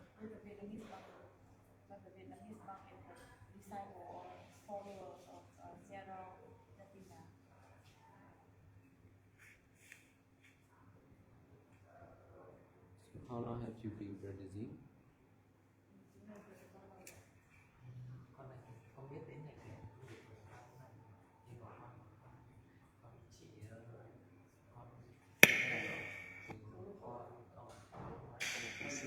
kỹ sư của chùa ấy thì có cũng đang phục vụ kho kỹ sư có và sự kỹ sư cũng dạy cách hành tiền theo ấy thì con hành tiền thì cũng xoay quanh là tiền chứ không thường xuyên hành tiền. Ví dụ như một ngày thì cũng chỉ có 2-3 cước tiền. She need to change the airport when she arrive in India from Kolkata International Airport. She may need to go directly to the domestic airport and take the flight from Kolkata to Gaya. And she need to take out her luggage from Kolkata International Airport. အခုဆရာလေးအတော့ကောင်မေးလိုက်သူတို့ကဆက်တွေရသူတို့ညွှန်နေတယ် တလေးအတော့ကလည်းဆက်တယ်ရတယ်ဒါကြီးကလည်းဒီနေ့ညှောင်းနေတယ် အဲ့ဆိုတော့ရမှာ ဒီမှာ ဟိုလေးစိတ်ပြောင်းအောင်ပါလေကလကတ္တာကျရင်ပြည်ပနေပြီးတော့ပြည်တွင်းကိုပြောင်းအဲ့လေးစိတ်ပြောင်းတာအဲ့ဒါလက်မှတ်ပါမှာပဲလက်မှတ်နဲ့ပြလိုက်တယ် She need to go now is it?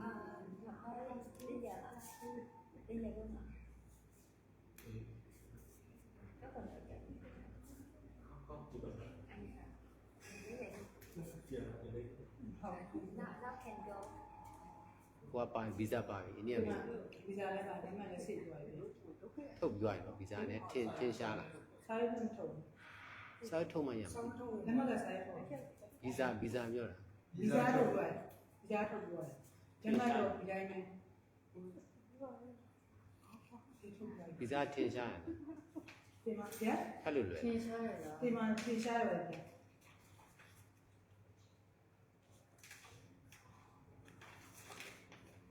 ဟိုကလည်းယူရမှာလေ online visa လည်းရတယ်ဖုန်းထဲမှာလည်းပါတယ်အဲ့ဒါလည်းလိုရင်ပြအောင်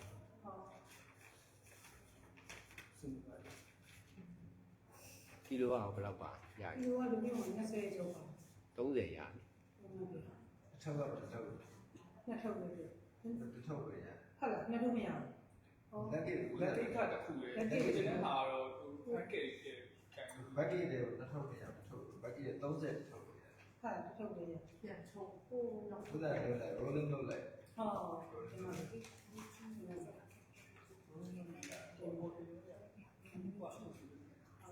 တိတ်တော်မလေးလားဟာလေးတော့ပြုပြင်ရတယ်ကိုလေးရပြည်လို့တော့ဆောက်ရအောင်အိမ်ကြီးအောင်ကတင်တယ်ဒါလေးတို့ကလည်းထုတ်ရတယ် ဆက်တော့ အမှန်ပါကြီး ဆာလီတီလို့တင်ရရှိတယ်နော် အခုကြမ်းမှကြည့်လိုက်ပေါ့ရရင်လည်းရသူတို့နဲ့ပြောနေသွားတဲ့ဖွင့်နေသူဆက်တယ်ရှိတယ် 哦，现在咱们这个嘛，特别有我要嘛呗，哎呀，plastic 的饭来吃，哦，那就我们离了，我也不，原来那ပေါ်တယ်လို့ရ 后面那个是，不离完。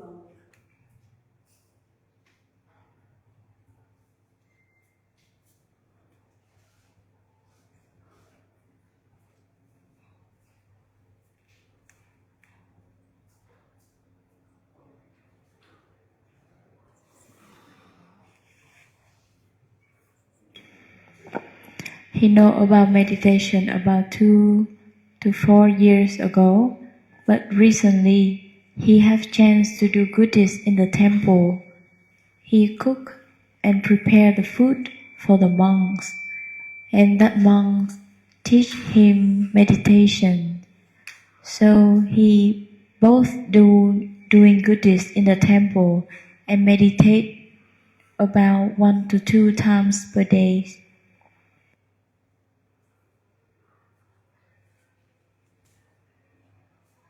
What is the object of mindfulness?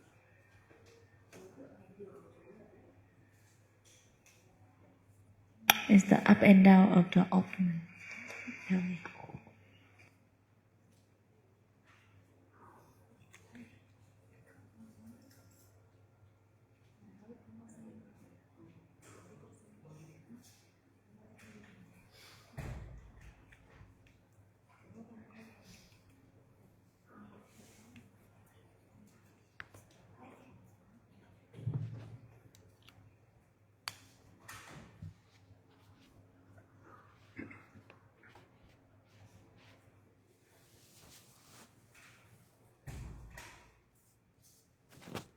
Practicing regularly.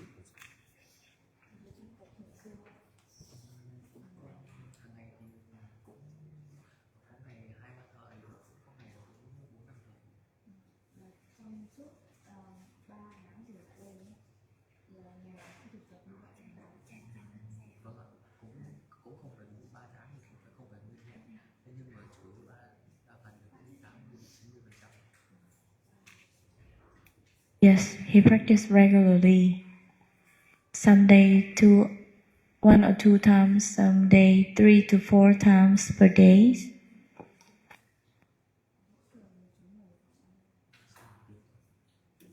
One hour each time.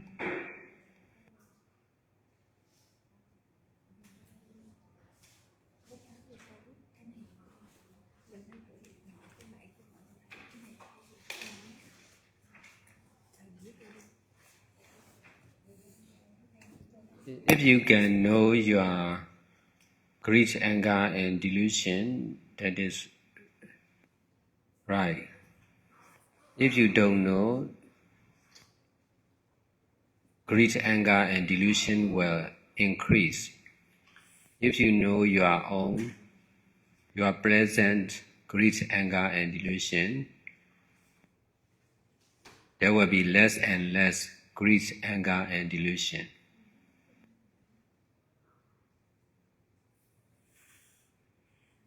Mindfulness on rising and falling of abdomen is for the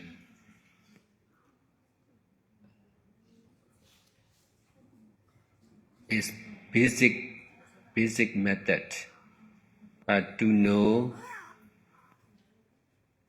our present greed, anger, and delusion is more important. So if you can know about 60 or 70%, you should continue to practice to know more and more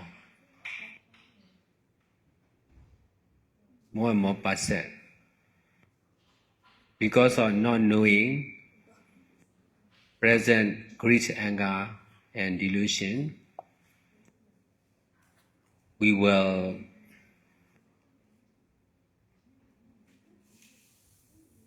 there will be greedy or angry or ignorance, speech and action. There will be.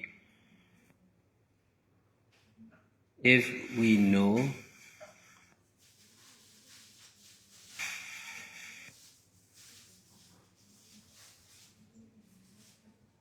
the greedy or angry or ignorance mind, there will not be greedy or angry or ignorance, physical and verbal action.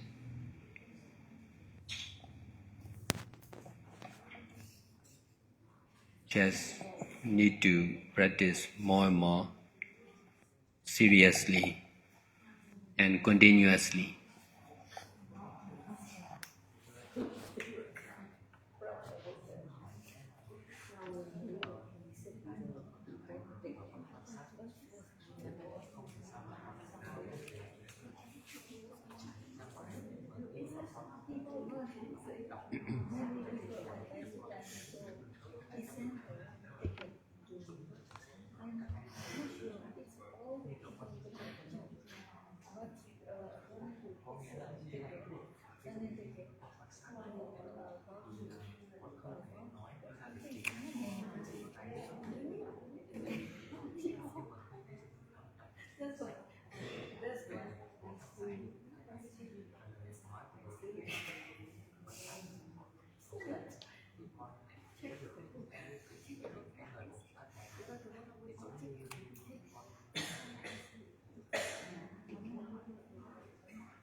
Nếu bạn có thể nhận diện được tham sân si trong tâm thì điều này là đúng đắn.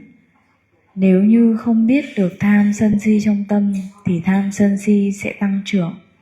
Nếu như biết được tham sân si thì ngày một sẽ càng ít đi tham sân si. Việc chánh niệm trên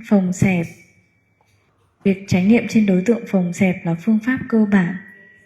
Còn để có thể biết được tâm tham sân si mới là điều quan trọng hơn. Vì vậy bạn nên thực tập để có thể biết nhiều hơn nữa, tăng cái phần trăm mà mình có thể nhận biết được tâm tham sân si của mình lên. Vì nếu như mình không nhận biết được khi tham sân si ở trong tâm thì nó sẽ dễ dàng trở thành hành động tham sân si trên lời nói và hành động.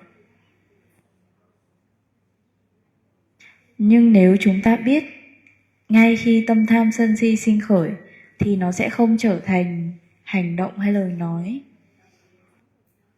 Và chỉ cần thực tập nhiều hơn một cách nghiêm túc và liên tục. Thế chú muốn hỏi?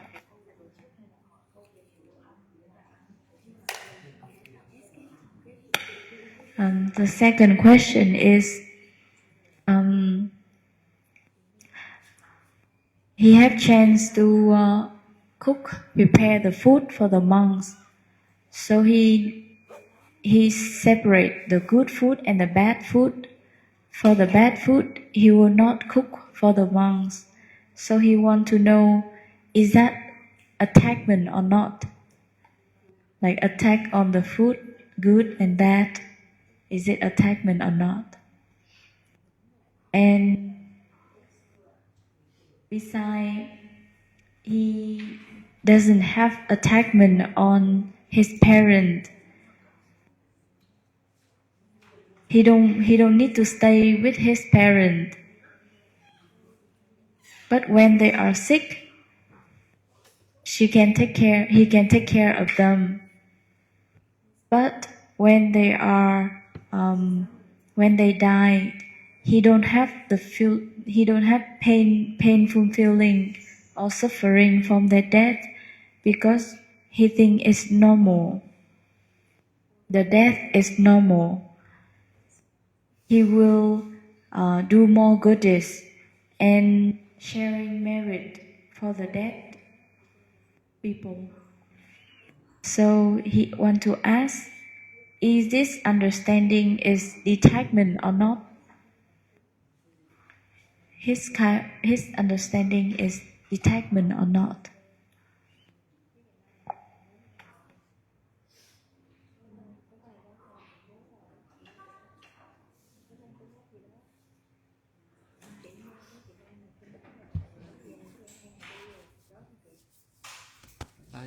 Concerned with the monks,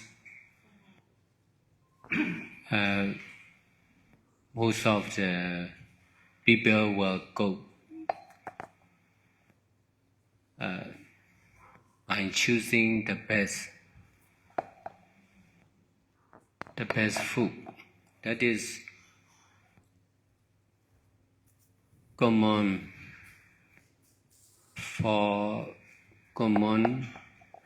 with the donor and volunteer. That is also tradition.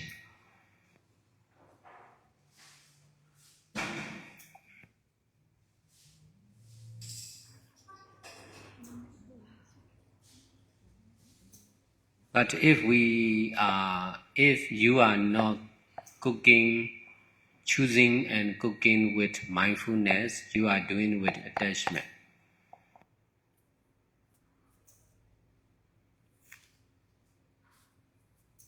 So whatever we do, we should do with mindfulness and detachment. Detachment means right understanding.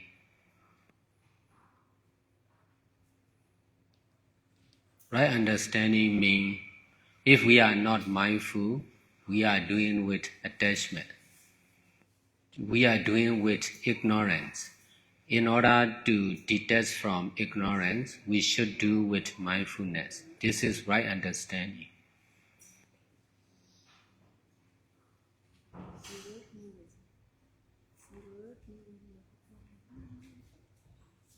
The more we are mindful, the more we can detach from ignorance.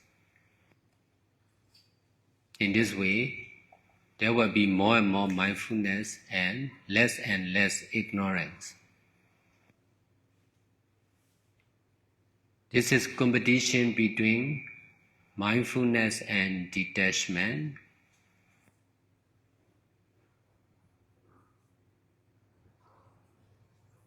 Detachment and attachment.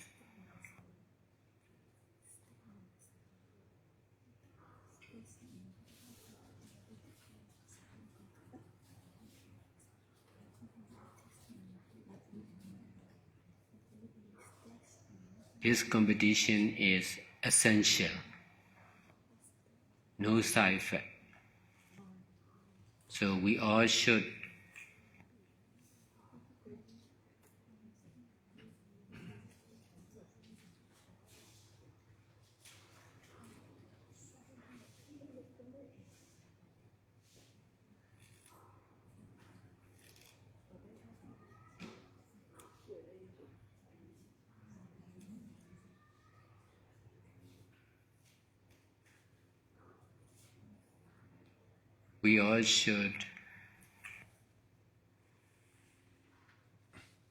participate in this competition.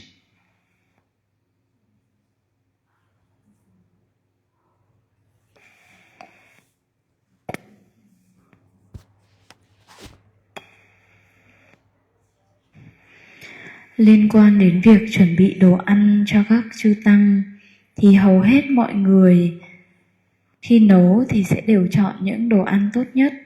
Điều này thì rất là phổ biến với những người cúng dường hay với những người tình nguyện viên. Đây cũng là truyền thống. Nhưng khi bạn nấu ăn và chọn đồ ăn mà không có chánh niệm và xả ly thì bạn đang làm với sự dính mắc. Khi làm bất kỳ điều gì thì đều cần làm với chánh niệm và xả ly. Xả ly là hiểu biết đúng đắn. Hiểu biết đúng đắn chính là chánh niệm. Để xả ly khỏi dính mắc thì cần làm mọi thứ trong chánh niệm. Càng chánh niệm được nhiều, bạn sẽ càng có thể xả ly nhiều hơn. Càng chánh niệm nhiều hơn thì sẽ càng ít dính mắc. Đây chính là cuộc chiến giữa chánh niệm và vô minh, cũng như cuộc chiến giữa xả ly và dính mắc. Cuộc chiến này thì cần thiết và không có tác dụng phụ, nên chúng ta nên tham gia vào cuộc chiến này.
And another question is, it is difficult to explain what his practice, but when he read the books, the meditation books from meditation teacher, he realized that he practicing according to similar to the teaching of the meditation book. So he want to know why he cannot express his experience, cannot explain his experience.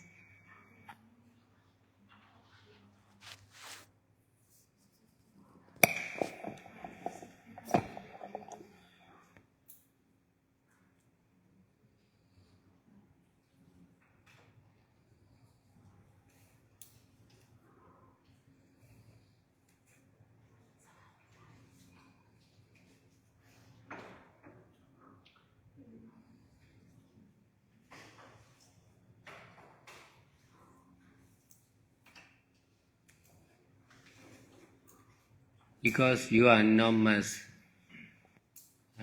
sharing your experience in social media or to the other meditator.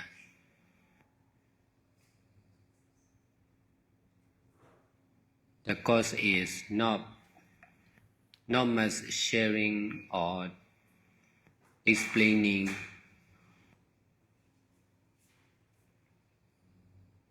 about your experience. So if you share and explain more about your experience, you will be able to explain more and more clearly, completely.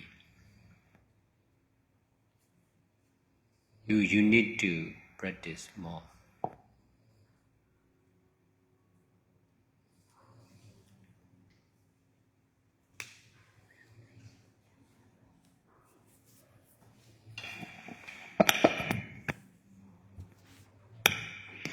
Bởi vì bạn ít khi chia sẻ những kinh nghiệm của mình trên mạng xã hội hoặc là với những thiền sinh khác, Đây chính là nguyên nhân vì ít chia sẻ trải nghiệm và ít giải thích về trải nghiệm của mình nên bạn không thể giải thích nó một cách rõ ràng. Nhưng nếu như bạn có thể chia sẻ hoặc giải thích nhiều hơn nữa về những trải nghiệm của mình thì bạn sẽ có năng lực để có thể giải thích nó một cách rõ ràng và đầy đủ. Bạn chỉ cần thực tập nhiều hơn.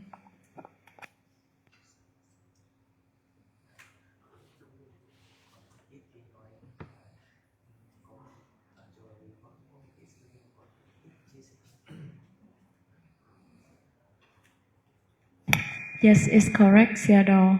Because when I share, I rarely share my experience with even my meditation teacher, with a monk. That's why. Sadhu, sadhu, sadhu.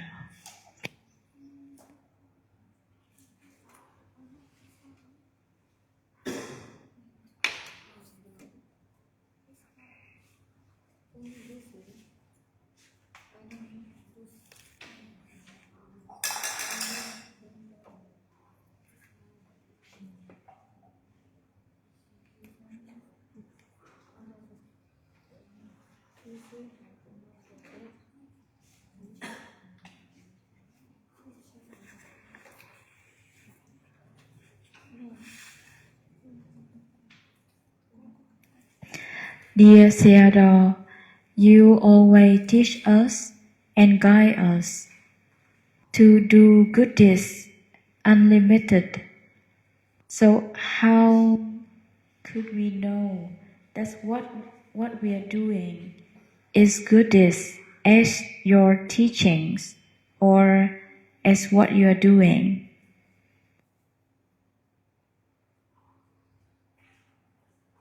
How we can know it is good deeds according to your teaching or not?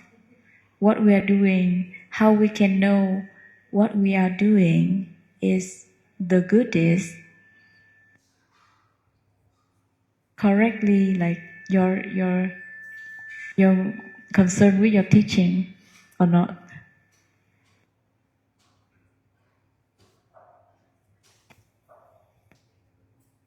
That's the first question. The second question is, as a lay people, how we can use our life to do good deeds unlimitedly as your teaching?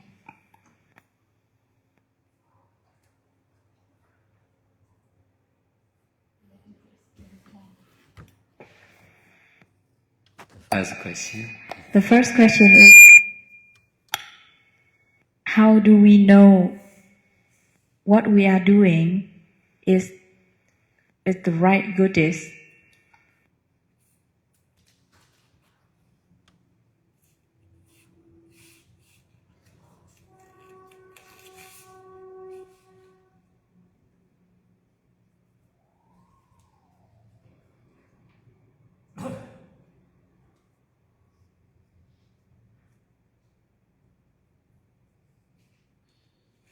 Limited doing is concerned with self. One time, one place, one person, one thing. So limitless doing, what I mean is concerned with selflessness.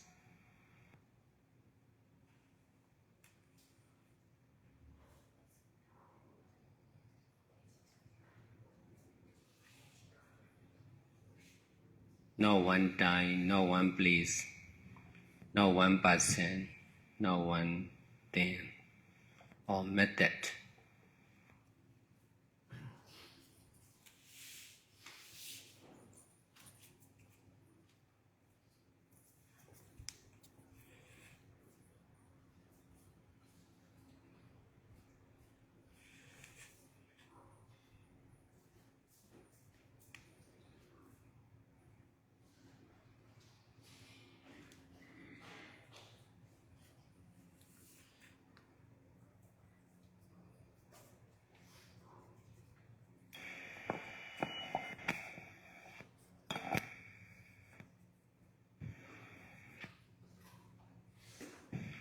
thiện pháp giới hạn thì liên quan tới cái tôi, tới cái ngã, hay với một thời gian cụ thể, một địa điểm, với một thời gian nào đó, địa điểm nào đó, hay với một con người nào đó. Còn thiện pháp không giới hạn, ý của tôi là nó liên quan đến vô ngã, không phải một thời gian nào đó, không phải một nơi chốn nào đó, một con người nào đó, hay không phải một phương pháp cụ thể nào đó.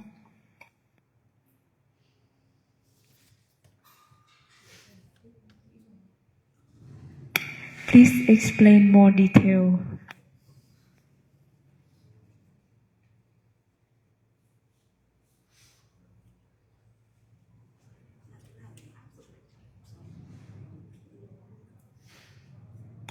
And how to apply it in our daily life more and more.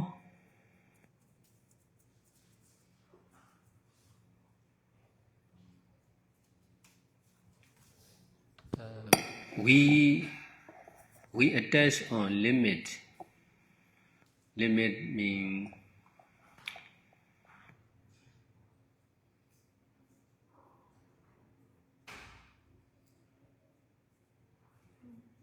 this life has limit of time, how many years.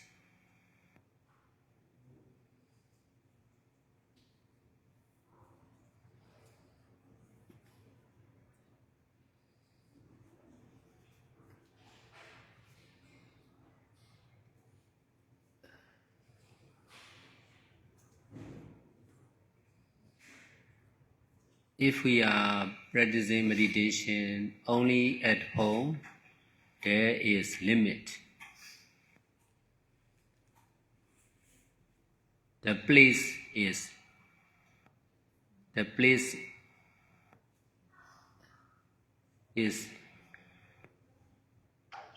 one place is limited. If you are practicing only in the meditation center, the place is limited.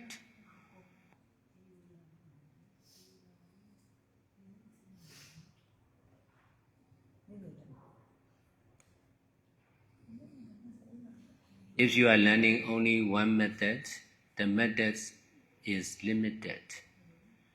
If you are learning only from one meditation teacher,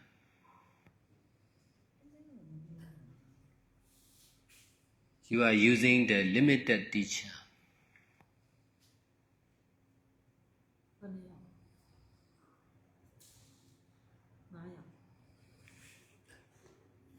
Because of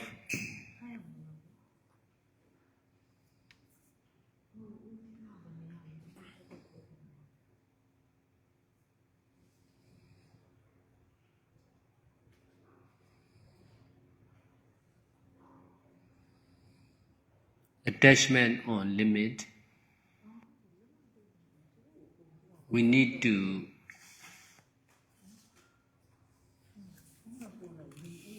detach from limit.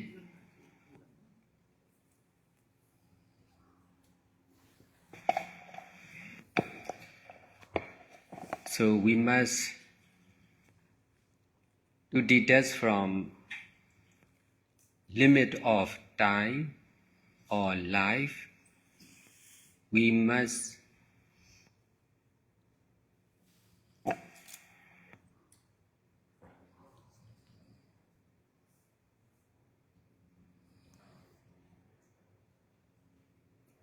detach from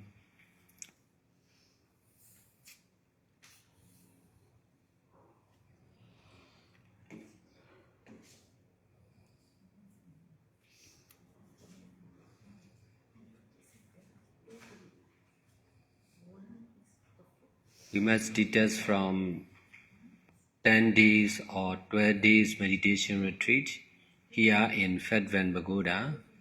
So you can practice in this retreat, but you must detach from the limited day of 10 or 12.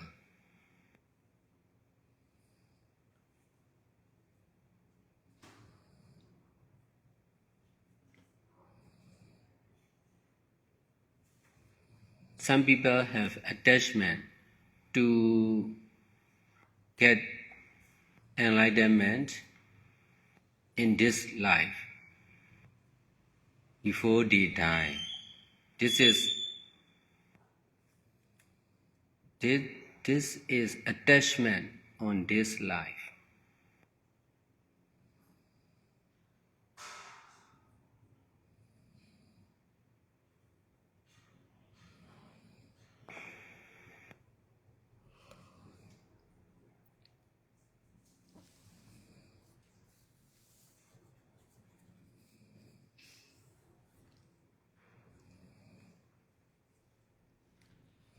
We can practice seriously and continuously to get enlightenment in this life, but we must accept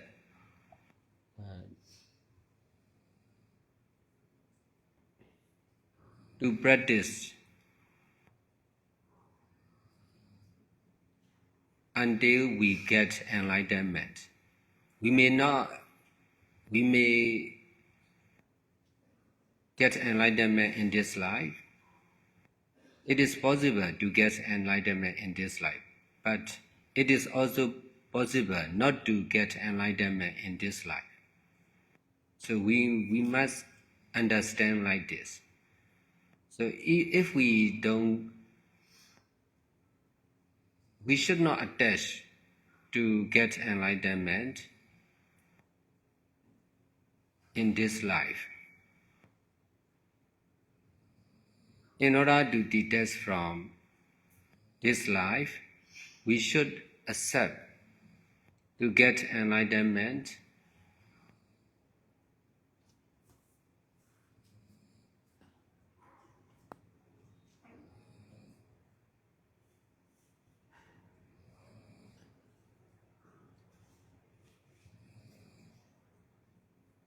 in one of the future life.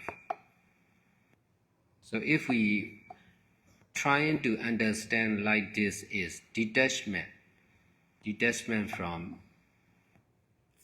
limited time or life.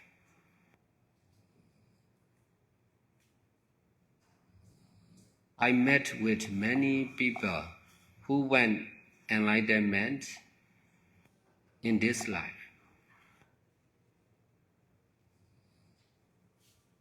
They cannot detach from the limit. That's why most of them cannot get enlightenment in this life, because attachment is the cause of suffering or trouble. So if they accept attachment, they accept trouble, suffering in this way, they may not be free from attachment. They may not be free from suffering. In this way, they cannot get enlightenment in this life.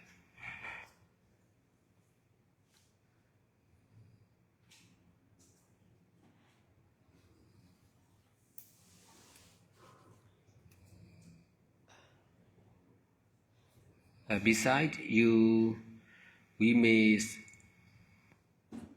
some people attest to practice only in the forest. So they will go to the forest and they will not come back.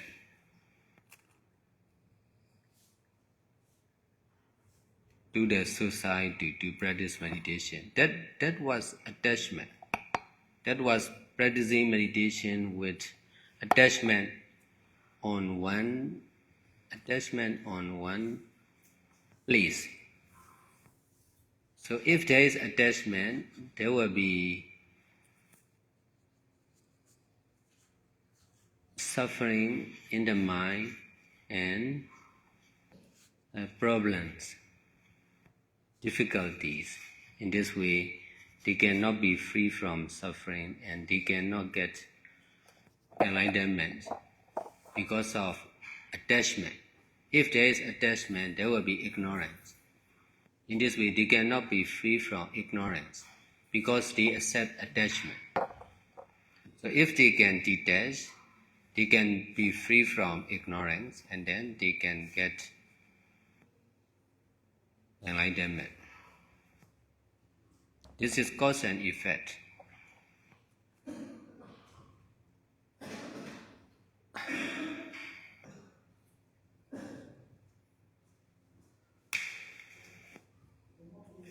Besides, we should detach from the method. Some people may practice only one method, but they don't have much attachment on the method. If so, it is okay. If we are practicing many methods with attachment, that will not be, that is not right. So, we can use every method or only one method, but we should use with detachment. We must be able to practice freely. My teaching is mostly concerned with detachment because I have to meet with attachment of the meditator and people. That's why I have to teach like this in order to detach from their method. So if you are asking how to do good deeds limitlessly, that is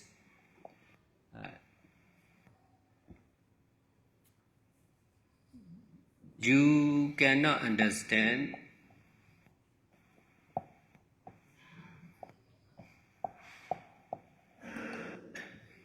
limitless doing of good deeds because of attachment on limited doing of good deeds.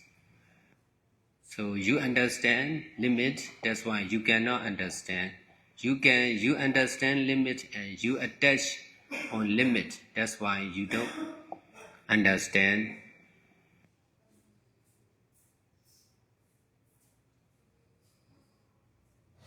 Beyond limit or limitlessness. So if you want to understand, you must detach from limit.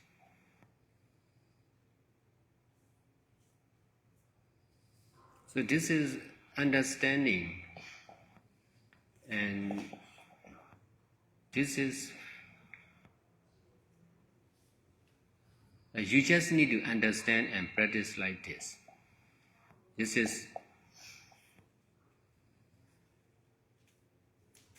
right understanding and practice beyond limit of method, person, time, place.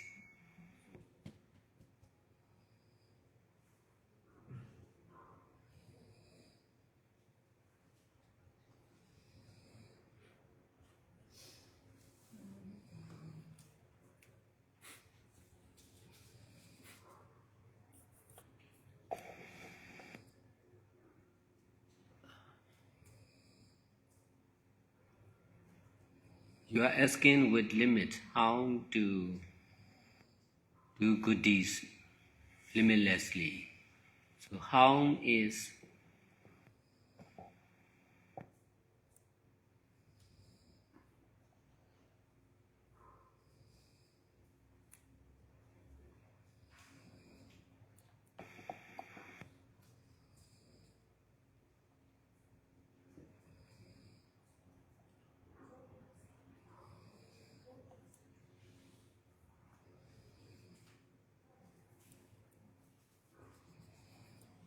how, when, where, who, which all these are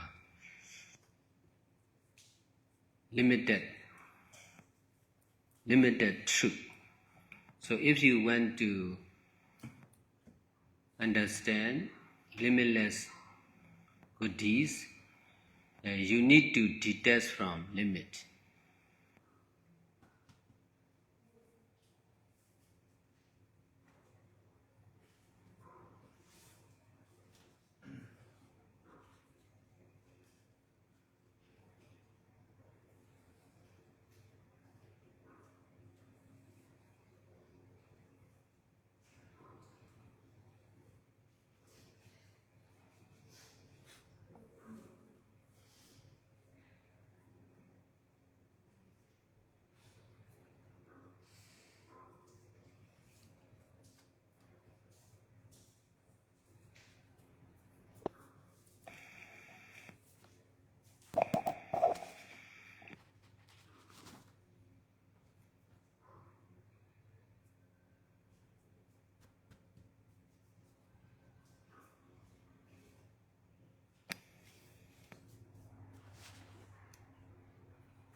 Chúng ta bị dính mắc vào những giới hạn. Giới hạn hay là cuộc sống có giới hạn bởi thời gian, cuộc sống này bao nhiêu năm. Nếu như chúng ta chỉ hành thiền ở nhà thì đây chính là một giới hạn. Một địa điểm chính là sự giới hạn. Nếu bạn chỉ hành thiền ở những trung tâm thiền thì nơi chốn địa điểm này cũng là sự giới hạn. Nếu bạn chỉ học một phương pháp thì phương pháp đó chính là giới hạn hay bị giới hạn. Nếu bạn chỉ học với một người thiền sư thì bạn đang sử dụng giới hạn của thiền sư. Bởi vì sự dính mắc vào giới hạn, chúng ta cần phải xả ly khỏi giới hạn. Để xả ly khỏi thời gian hay cuộc sống, chúng ta cần phải xả ly khỏi thời gian, ví dụ như 10 ngày, 20 ngày ở khóa thiền này để có thể thực hành được trong khóa thiền này và xả ly khỏi mặt thời gian, ví dụ như 10 ngày hay 20 ngày. Một số người thì có sự giới hạn về việc họ muốn giải thoát ngay trong kiếp sống này trước khi họ chết. Thì đây chính là sự dính mắc với kiếp sống này. Chúng ta có thể thực hành liên tục và nghiêm túc trong kiếp sống hiện tại.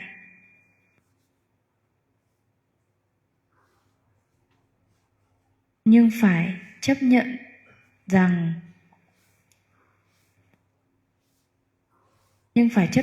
việc chúng ta giải thoát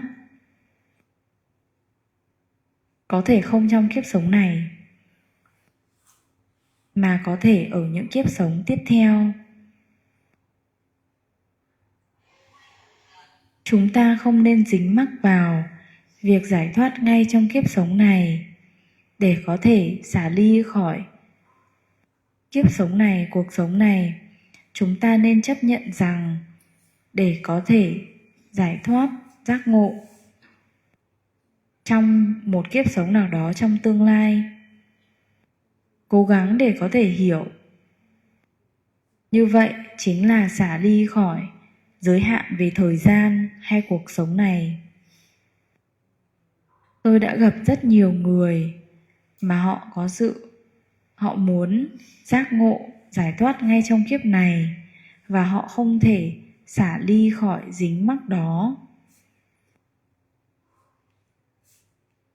Phần lớn trong số họ thì không thể giác ngộ, giải thoát ngay trong kiếp này bởi vì sự dính mắc chính là nguyên nhân của đau khổ.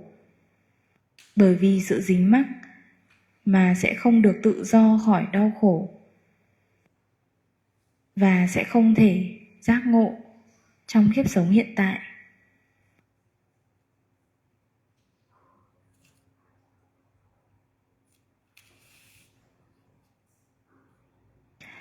Bên cạnh đó, có một số người có sự dính mắc với việc hành thiền trong rừng. Họ chỉ đi vào rừng và hành thiền mà sẽ không quay lại xã hội.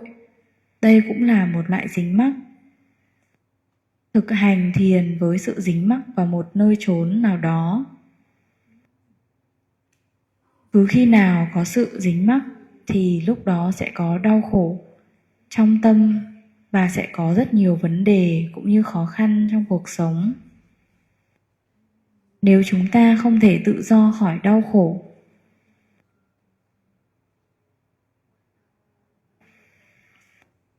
vì vậy mà chúng ta không thể tự do khỏi sự đau khổ. Bởi vì bất kỳ khi nào có sự dính mắc là sẽ có sự vô minh, bất kỳ khi nào có sự xả ly thì sẽ có sự tự do khỏi vô minh và chúng ta sẽ có thể giác ngộ giải thoát. Đây chỉ là nhân và quả. Bên cạnh đó, chúng ta cũng nên xả ly khỏi phương pháp.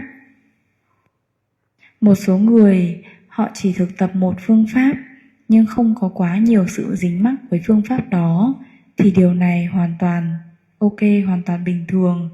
Nhưng có một số người họ thực tập rất nhiều phương pháp với sự dính mắc thì điều này là không đúng.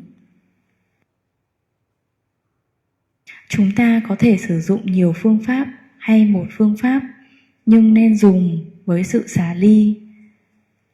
Phải thực hành với sự tự do. Những lời dạy của tôi thì liên quan trực tiếp tới sự xả ly vì tôi phải gặp rất nhiều sự dính mắc của những người thiền sinh hoặc là những người trong xã hội. Nên tôi phải dạy như thế này để mọi người có thể xả ly khỏi dính mắc. Nếu bạn hỏi rằng làm sao để làm thiện pháp không giới hạn thì nghĩa là bạn đang có sự dính mắc vào giới hạn và bạn không thể hiểu vì chính sự dính mắc đó.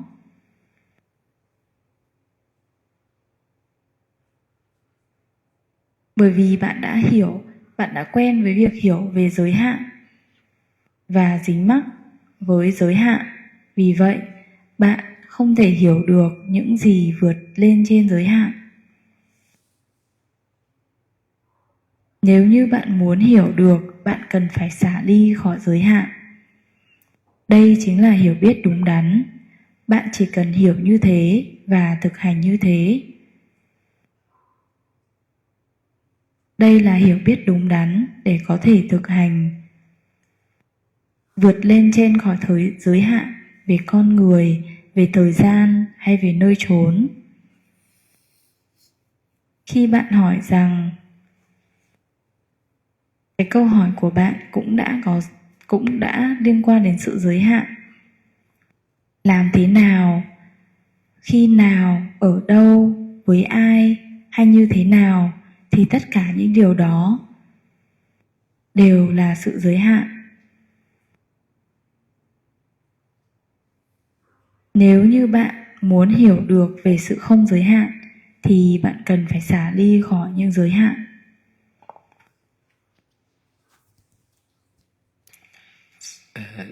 Self or limit is like the prison. Non-self or limitlessness is like the society. So, self is the prison for the mind. Selflessness is the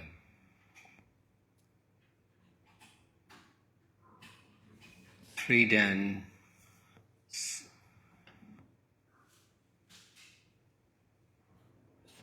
from the prison.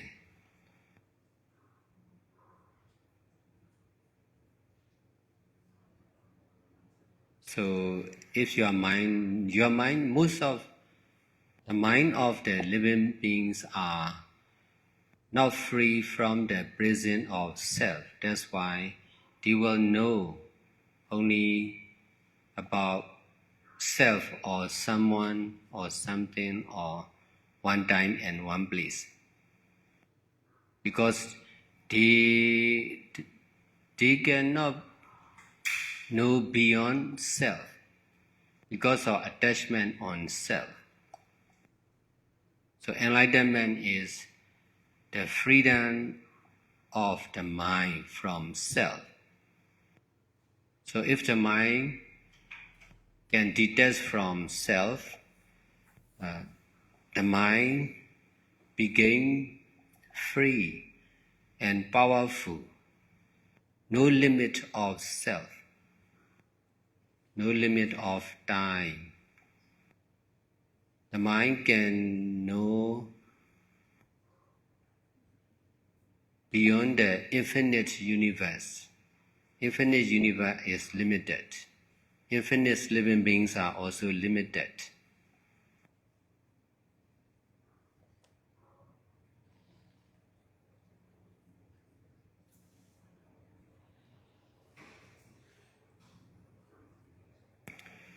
Endless life cycle is also limited.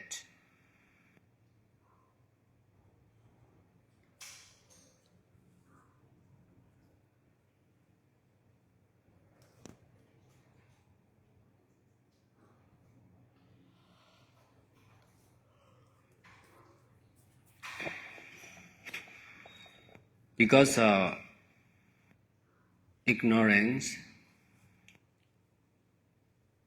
the mind is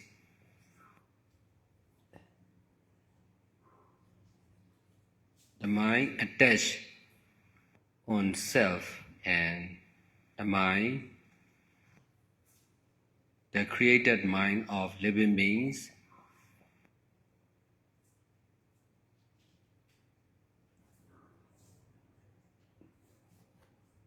become the prisoner of self. So meditation is mental action, trying to detach from self,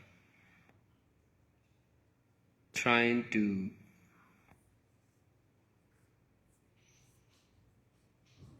be free from self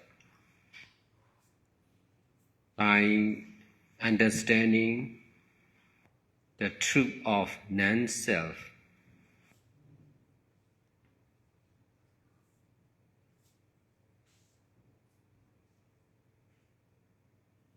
Cause and effect are action and the same reaction of selfless impermanent nature. So knowing like this is knowing and doing good deeds like this is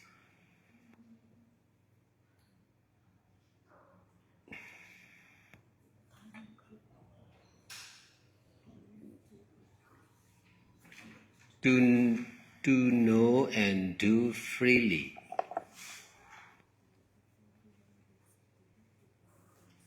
Beyond limit.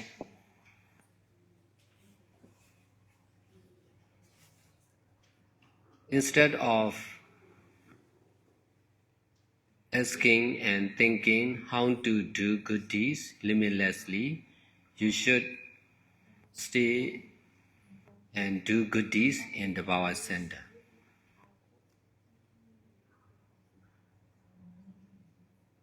There are many Power Center. There are many good deeds. There are many different people in the Power Center. And in this way, you can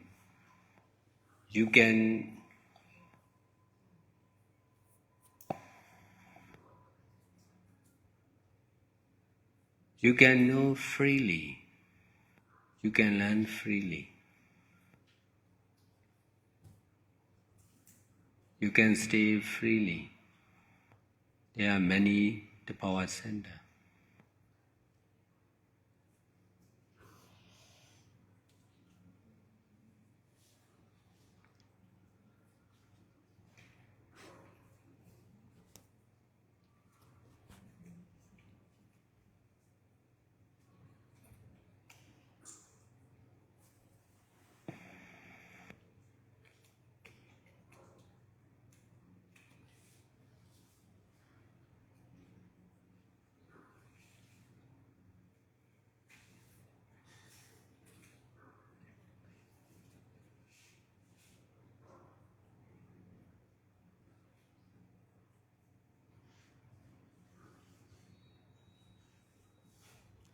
This is saving the mind to be free from the prison of self.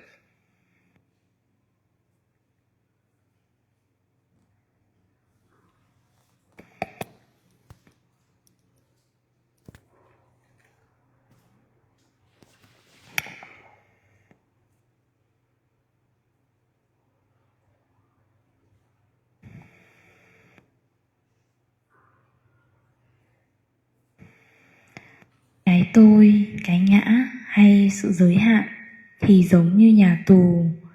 Sự vô ngã hay sự không giới hạn thì giống như cuộc sống tự do ở ngoài xã hội.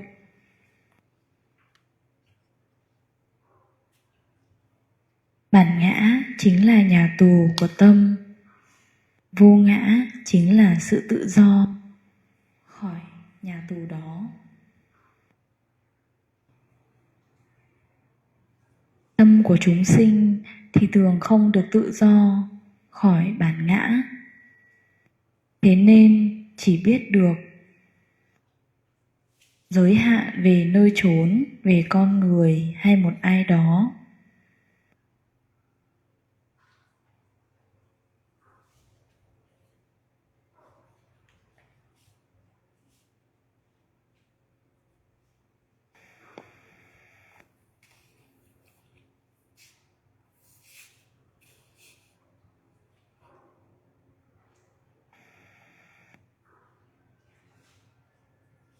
Và không thể hiểu được vượt lên trên giới hạn. Sự giác ngộ chính là sự tự do khỏi tâm, chính là sự tự do của tâm khỏi cái ngã.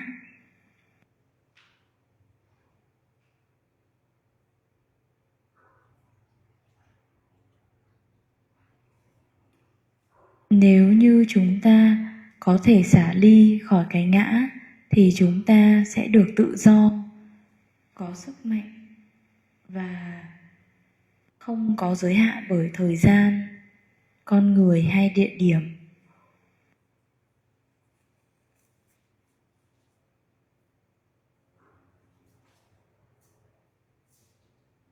Ngay cả vô lượng chúng sinh cũng là giới hạn, hay vô lượng vũ trụ này cũng là giới hạn.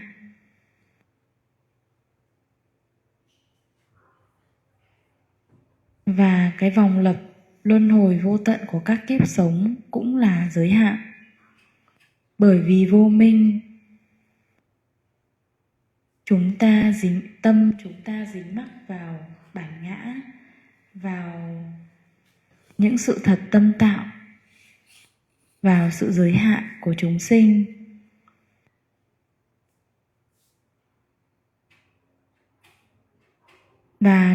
Và chúng ta trở thành tù nhân của cái ngã, của bản ngã. Hành thiền chính là hoạt động của tâm. Chúng ta cố gắng để có thể xả ly khỏi cái tôi, khỏi bản ngã, cố gắng để có thể được tự do khỏi bản ngã. Bằng sự hiểu biết về sự thật, về vô ngã, về nhân và quả, hay hành động và phản ứng tương tự, hay bản chất vô thường vô ngã, chúng ta sẽ được tự do khỏi những giới hạn. Hiểu biết và làm thiện pháp như thế này là để có thể hiểu và làm một cách tự do vượt lên trên giới hạn.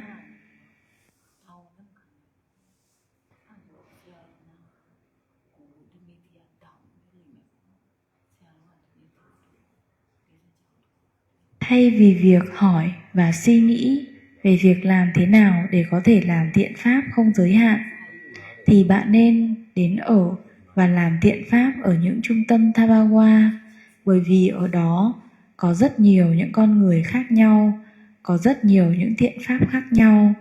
Bạn có thể học một cách tự do và có thể ở lại một cách tự do trong rất nhiều trung tâm Thabawa.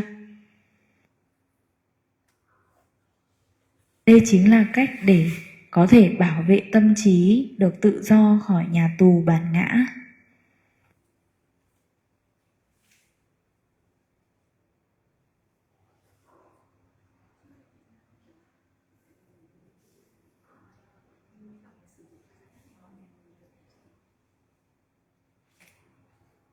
So we still have to use the limited to go beyond the limit. Is it correct, Sayadaw? We have to use the limit to go beyond the limit. Yes. We can understand if there is limits, there will be limitless. If there is life, there is death. If there is dark, there is light. So they are always opposite. If there is ignorance, there will be enlightenment or mindfulness. If there is attachment, there will be detachment. So if there is limit, there will be limitless. If there is limited, there will be limitless. So with this right understanding, we should try to find from limited to limitless, ignorance to mindfulness. If we know mindfulness, we can know, if we know ignorance, we can know mindfulness. So the ignorance is the object to be mindful, to know mindfulness. So if we know attachment, there will be less and less attachment. So knowing attachment is the cause of knowing detachment.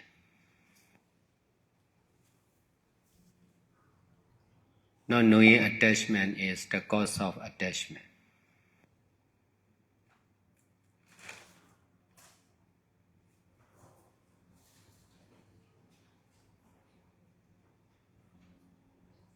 So this is difficult to understand, but it is possible to practice like this. It is difficult because we don't practice to understand like this. If we practice to understand like this, it will be easy in the long term.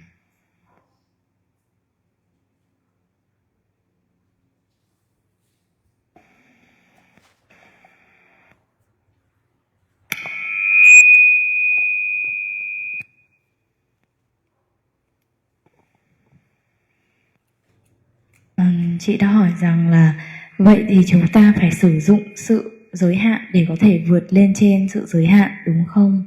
Thì Thiền sư trả lời rằng đúng vậy. Chúng ta có thể hiểu rằng bất cứ khi nào có sự giới hạn thì sẽ có sự không giới hạn. Bất kỳ khi nào có sự sống thì sẽ có cái chết. Bất kỳ khi nào có bóng tối thì sẽ có ánh sáng. Đó là những điều sự thật luôn luôn trái ngược nhau. Tương tự như vậy, khi nào có vô minh thì cũng sẽ có giải thoát, giác ngộ hay chánh niệm. Khi nào có sự dính mắc thì cũng sẽ có sự xả ly. Khi nào có sự giới hạn thì cũng sẽ có sự không giới hạn. Với sự hiểu biết đúng đắn đó, chúng ta nên cố gắng để có thể chuyển từ sự vô minh sang dính mắc, chuyển từ sự vô minh sang chánh niệm. Bởi vì khi chúng ta biết về sự vô minh thì chúng ta cũng sẽ biết về chánh niệm. Khi chúng ta có thể hiểu về chính sự vô minh trở thành đối tượng để chúng ta nhận diện và hay biết. Khi mà chúng ta có thể nhận diện được những dính mắc của mình thì những dính mắc đó sẽ dần dần ít đi. Việc biết được những dính mắc đó chính là nhân để có thể hiểu được về sự xả ly. Còn nếu như chúng ta không biết về sự dính mắc đó thì chúng ta sẽ tiếp tục bị dính mắc.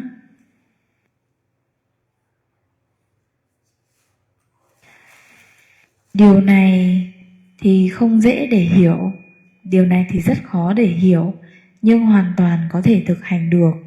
Nếu bạn có thể thực hành thì trong dài hạn, việc này sẽ trở nên dễ dàng hơn.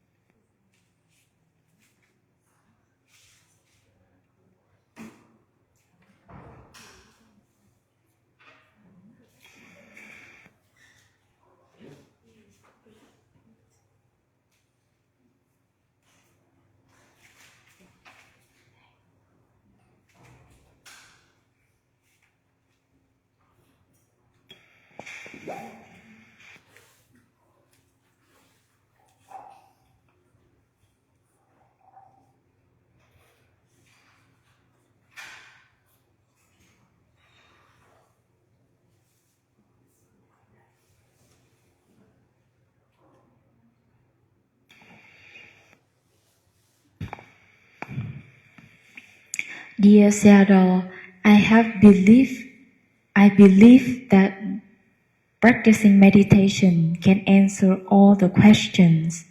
So I really care about how to improve my practice. So I have some question for you.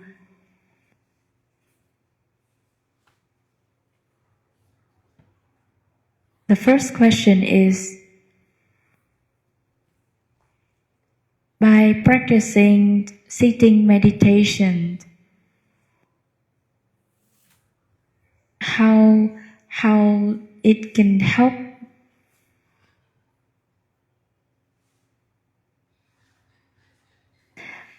how sitting meditation can help the practice in daily life, like how it can support for the practice mindfulness in daily life. So could you guide me so I can practice better in my daily life? Because I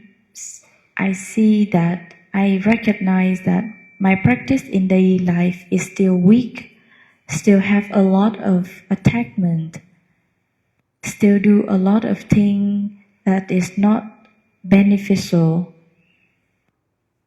When I participate in this meditation retreat and practicing sitting meditation and listening to your Dhamma talk, question and answer, I can be mindfulness better and practice in daily life better. But if I'm not seriously, but if I come back to the normal life, I can be easily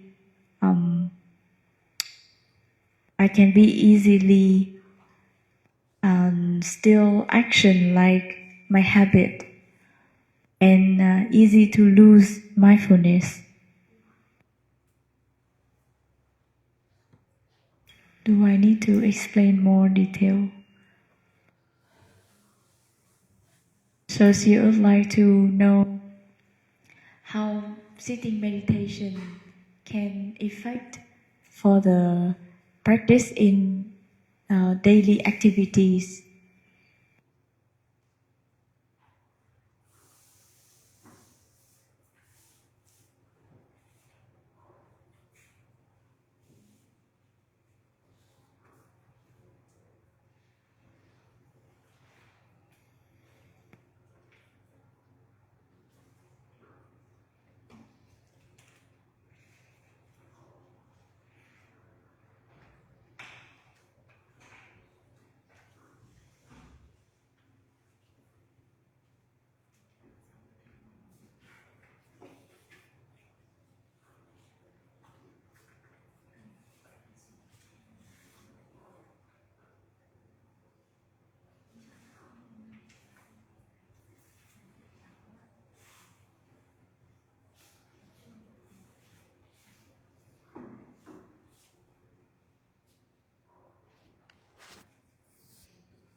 we should try sitting meditation as our daily life.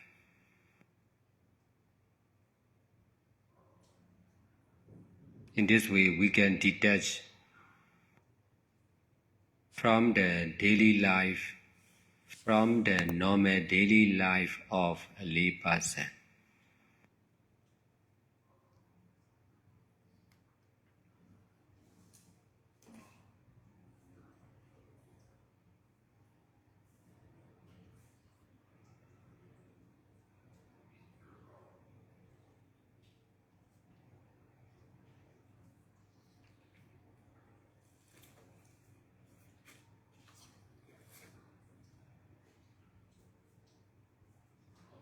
If we are in the meditation retreat, we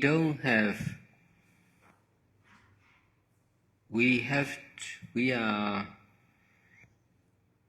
practicing mindfulness and detachment, not only in sitting position, but also in standing, walking, and lying.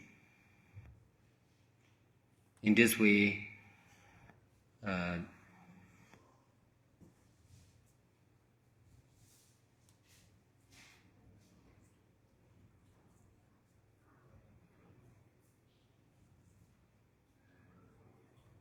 sitting meditation and daily life will not be different.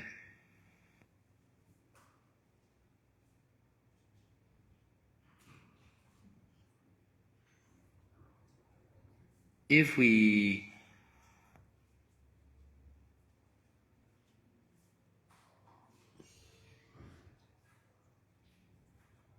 when we are practicing mindfulness and detachment in sitting position, we need to detach from sitting position also. We need to detach from ourself and our posture also.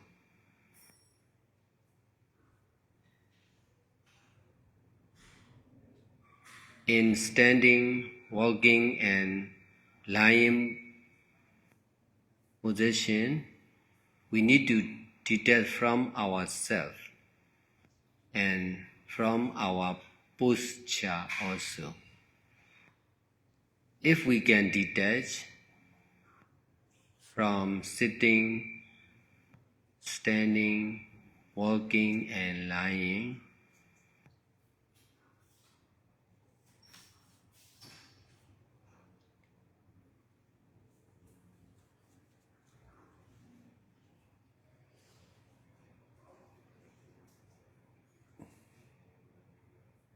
mindfulness and detachment will be the same in all sitting, standing, walking, and lying.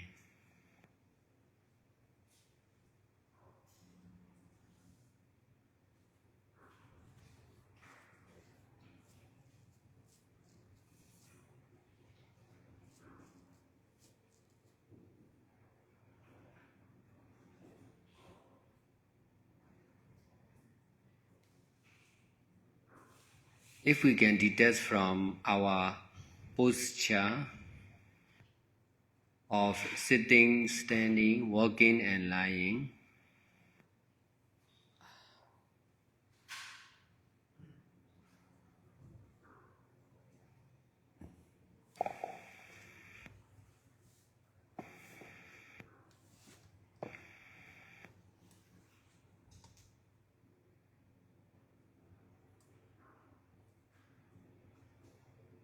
there will be no difference between sitting, standing, walking, and lying.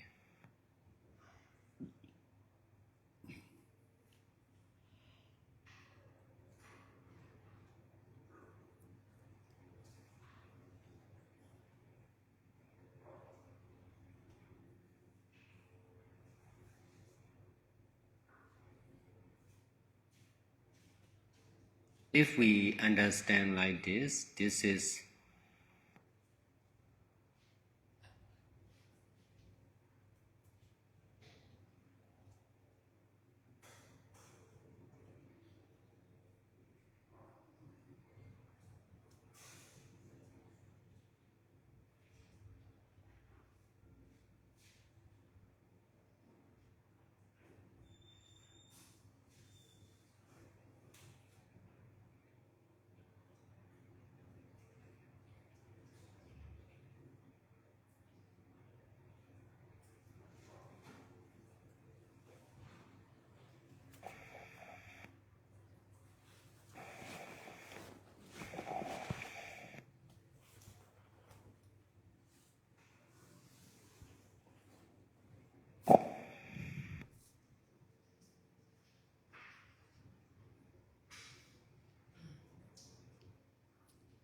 when we are practicing mindfulness and detachment, we need to detach from self. Meditation center or monastery or pagoda are created true. Home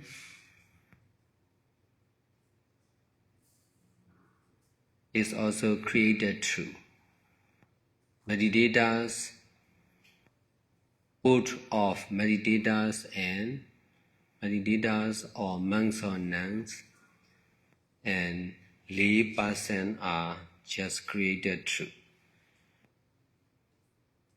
So when we are practicing mindfulness and detachment at home, we need to detach from the place, from the created place of our home, from the created life of wife or husband or parents or children.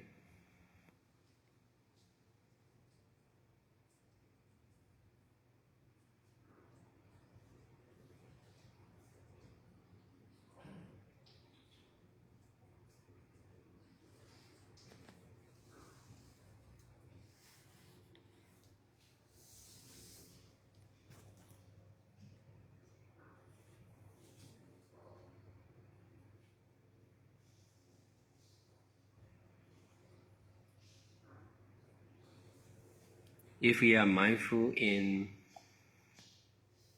practicing meditation or doing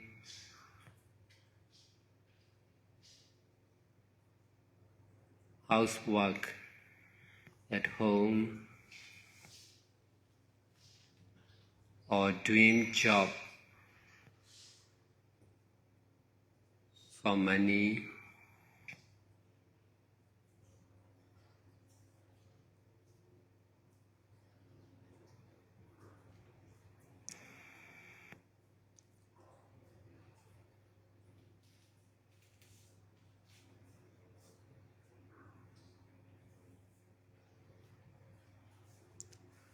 the created truth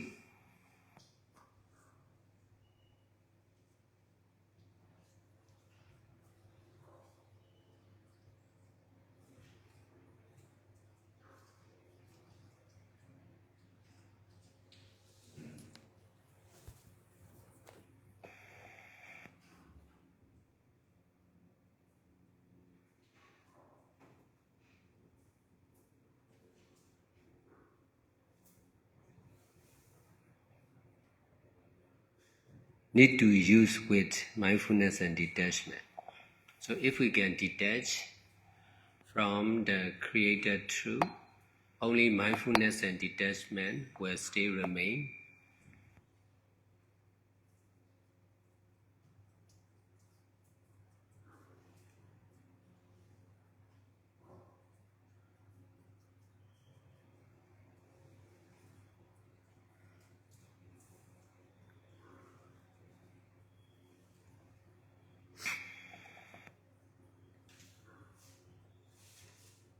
And that is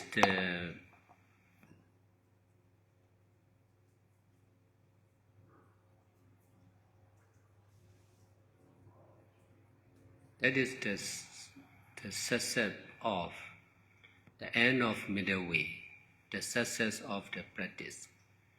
We need to the aim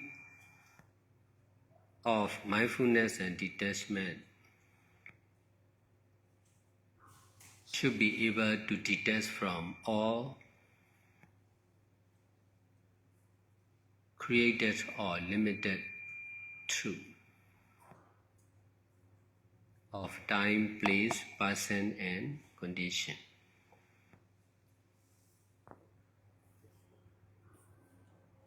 So both our sitting meditation and daily activities or daily life are just created true.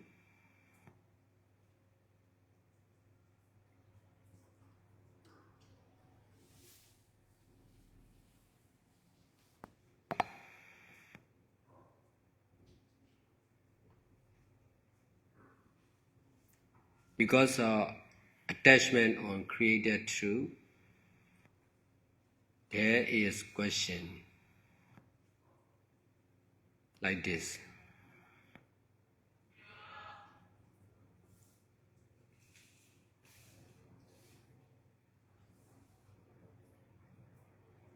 We need to detach from that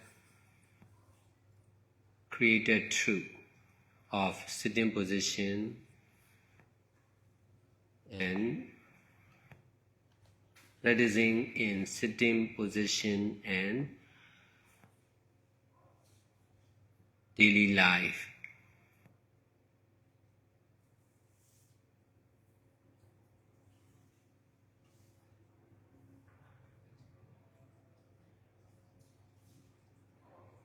If we know attachment, there will be detachment.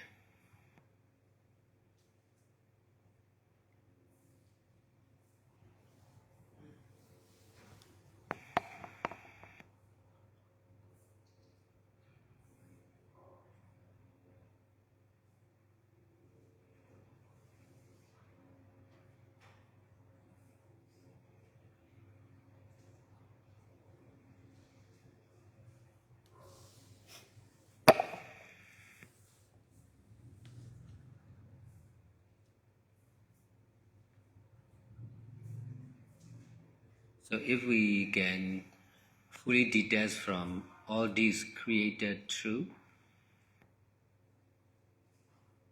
there will be completeness of mindfulness and detachment.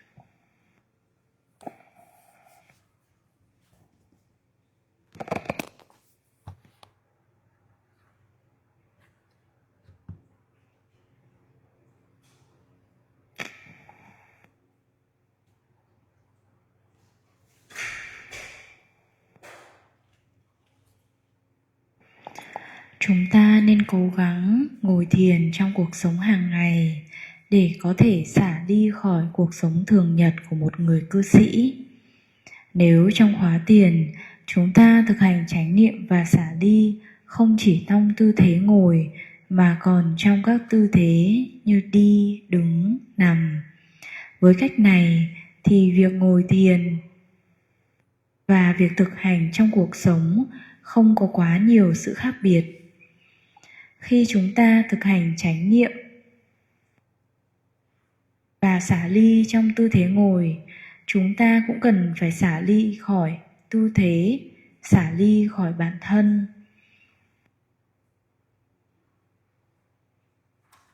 Trong việc đi, đứng, nằm, ngồi, chúng ta đều cần phải xả ly khỏi bản thân và tư thế. Nếu có thể xả ly khỏi tư thế thì việc chánh niệm và xả ly sẽ giống nhau trong tất cả mọi tư thế đi, đứng, nằm, ngồi. Nếu có thể xả ly khỏi tư thế thì sẽ không có sự khác biệt gì giữa các tư thế khác nhau. Khi thực hành chánh niệm và xả ly, chúng ta cần phải xả ly khỏi bản thân, khỏi cái ngã. Trung tâm thiền, tu viện hay ngôi chùa đều là những sự thật tâm tạo. Ngôi nhà cũng là một sự thật tâm tạo. Hay cả người hành thiền, tỳ kheo, chư tăng, chư ni hay người cư sĩ thì cũng đều là những sự thật tâm tạo.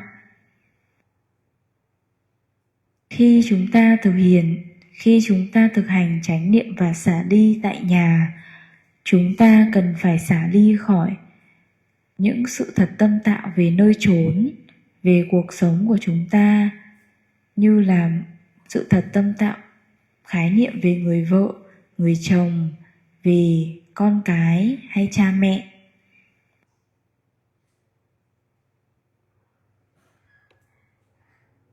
Chúng ta cần phải chánh niệm và thực hành thiền ngay cả trong những công việc nhà, hay là khi kiếm tiền, hay là khi đi làm kiếm tiền. Tất cả các sự thật tâm tạo thì cần phải được sử dụng với chánh niệm và xả ly. Nếu như bạn có thể xả ly khỏi sự thật tâm tạo thì lúc đó chỉ còn lại chánh niệm và xả ly mà thôi. Đây chính là sự thành tựu trong việc thực hành, hay đây là điểm cuối của con đường trung đạo. Mục tiêu cuối cùng của chánh niệm và xả ly đó chính là có khả năng để có thể xả ly khỏi tất cả các sự thật tâm tạo liên quan đến thời gian, nơi chốn, con người hay hoàn cảnh. Những sự giới hạn đó đều cần phải được xả ly. Vì vậy mà trong cả tư thế ngồi thiền hay trong hoạt động thường ngày thì đều cũng là sự thật tâm tạo mà thôi. Chính vì sự dính mắc vào sự thật tâm tạo nên sẽ có những câu hỏi như thế này. Chúng ta cần phải xả ly khỏi sự thật tâm tạo về việc ngồi thiền, về việc thực hành trong tư thế ngồi hay là thực hành trong cuộc sống hàng ngày. Nếu như chúng ta có thể biết về sự dính mắc của mình thì sẽ có sự xả ly.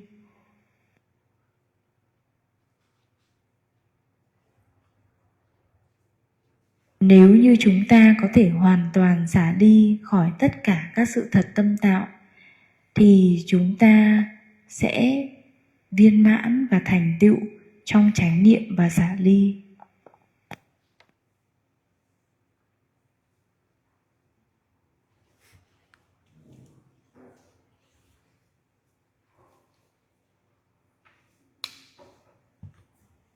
Còn câu hỏi gì nữa không ạ?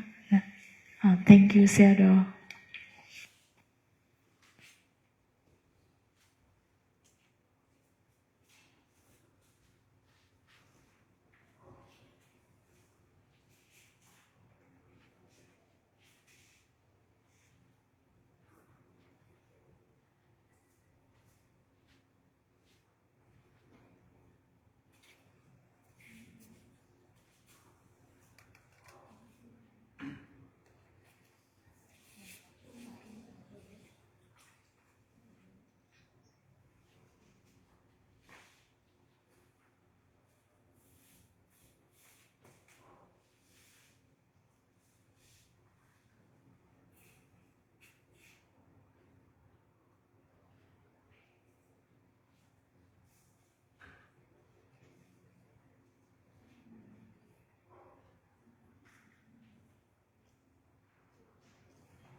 Dear Theodore, you teach us to practice detachment and not reject any objects, even the method or the teacher. But I know that in order to practice it is very difficult. So as a lay person, can we practice with the attachment with you and your teaching about to know only, to use only, to experience only? It's still a good way to detach from other object. Is it right? Yes. Đúng ạ. Yes.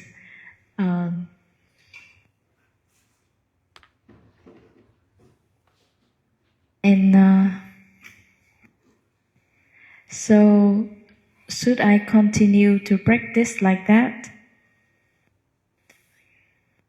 So how should I continue to practice to develop? Because with my practice, when I using your teaching, I can sit for a long time, 10 hours, and can detach from the the objects, and I realized that I have a lot of attachment. Even though I can recognize my attachment, but I not yet have the ability to detach and get over it. So how can I continue to practice to develop so she can recognize her attachment, but not yet can detect? So she want to know how to practice to develop.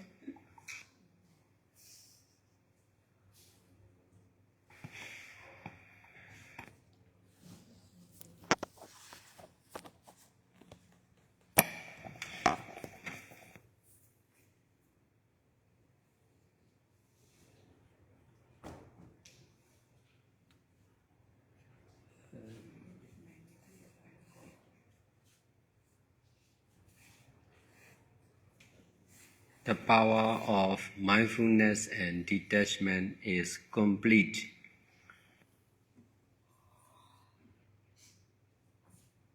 The power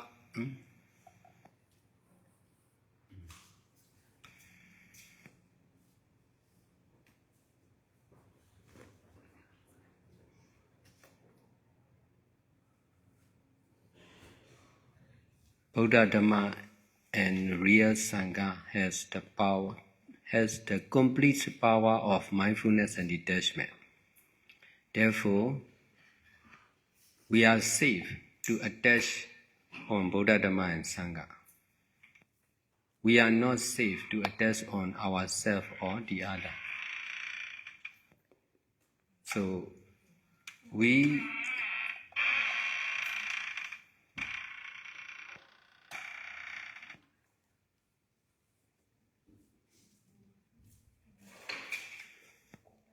cannot detach from ourselves. Therefore, we need help who have the power of detachment.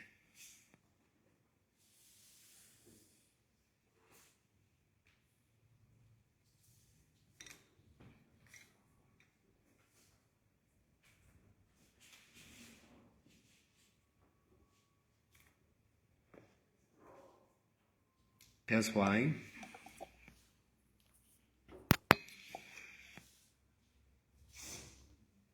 we need to change our attachment from ourselves or our family members or our job to Buddha Dhamma and Sangha. This is changing attachment from ourselves and the others and our job to Buddha Dhamma and Sangha.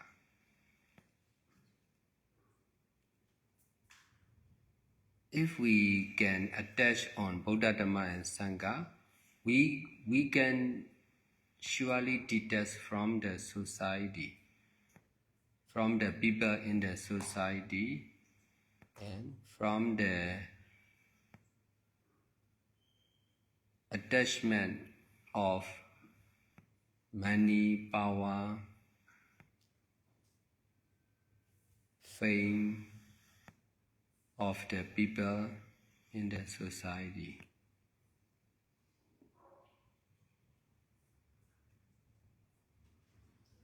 Attachment on the society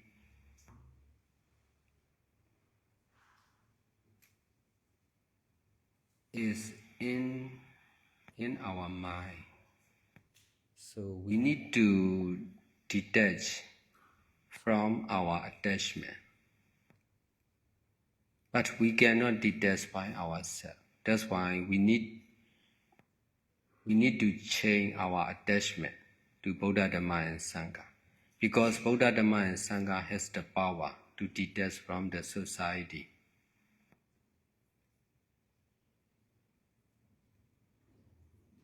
The more we attach on Buddha Dhamma and Sangha, the more we can detach from the society.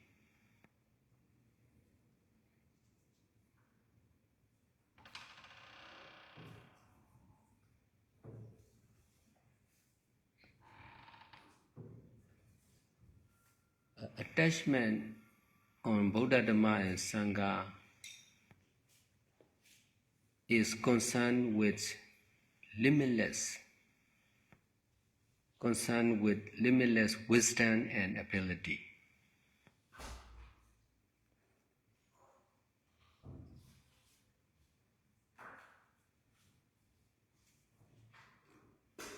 Because of concern with limitless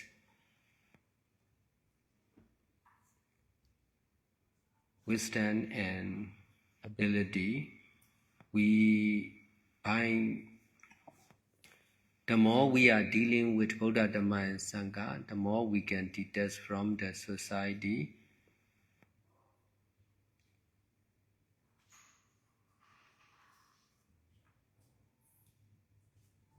The more we can detach from the society, the more we are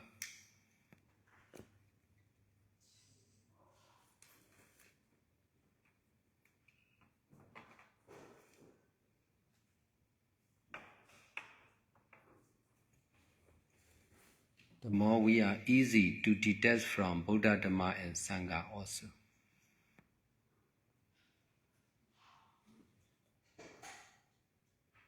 Because attachment on the society is our belongings.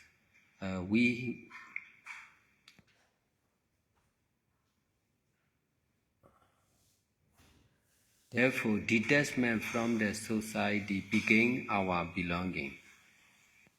This is the way to change from our own attachment to our own detachment. So if we have attachment, that attachment is copy from Buddha, Dhamma and Sangha. That attachment is concerned with Buddha, Dhamma and Sangha.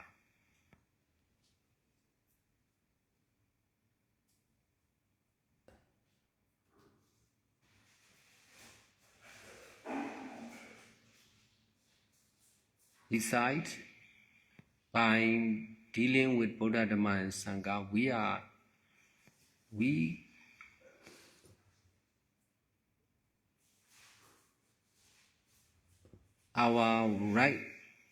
our right understanding and action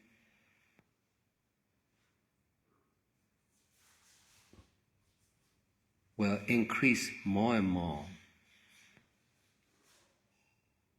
The more we are dealing with right understanding and practice, the more we can detach from our own wrong understanding and action or practice.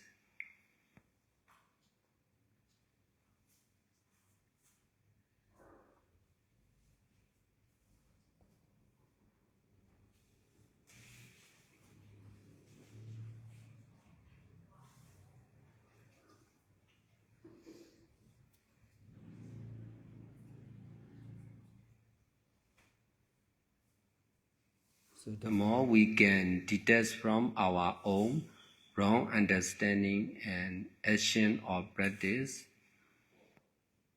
the more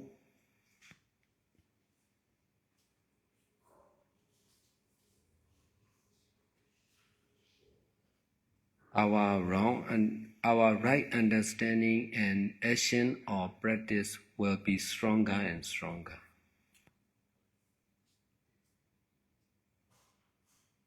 In this way, by doing good deeds as monks or nuns or full-time meditators,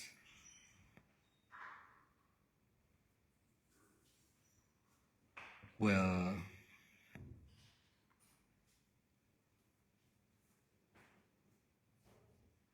make perfect in our practice of mindfulness and detachment.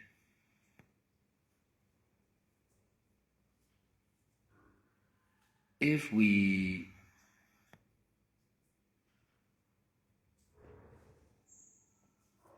do good deeds by ourselves in the society as a lay person,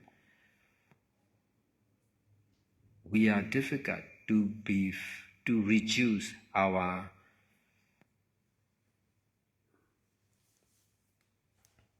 ignorance and attachment.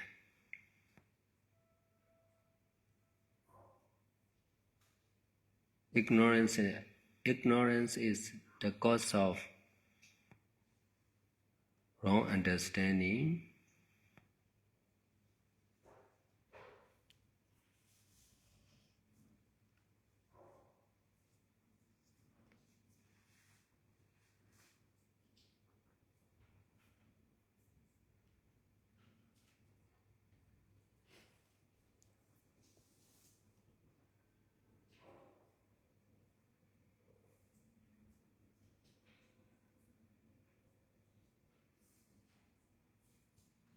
Attachment is the cause of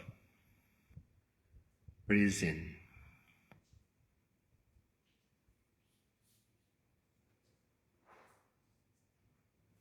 Mindfulness is the cause of enlightenment or wisdom. Detachment is the cause of freedom. Freedom from self.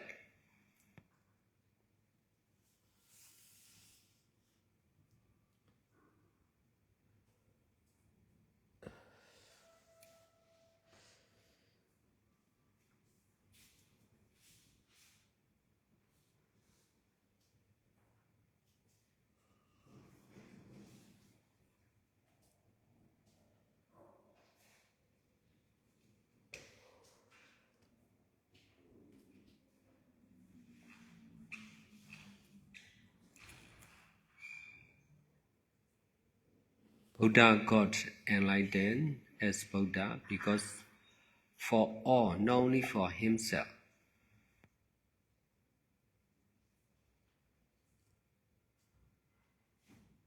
Buddha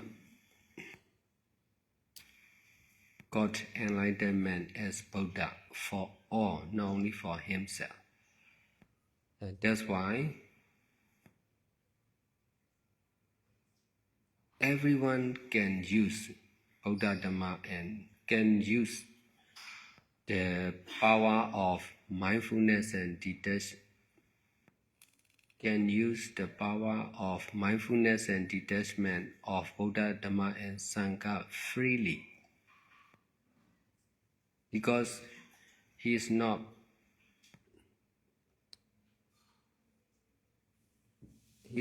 grasping. There is no grasping as private, as his own. Therefore, there is no copyright like that.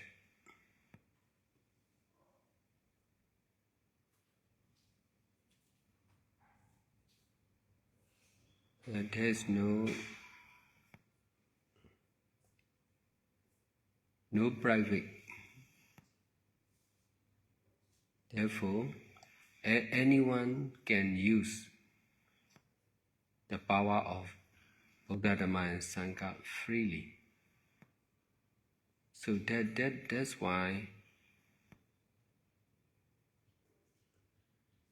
we all are free to understand and practice as Buddha understand and practice. In this way, we can, when we are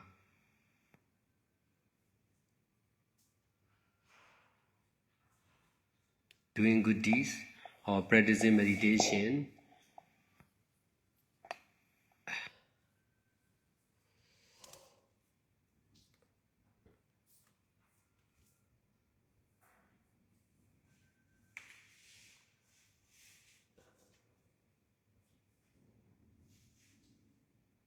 with the help of, by relying on Buddha Dhamma and Sangha,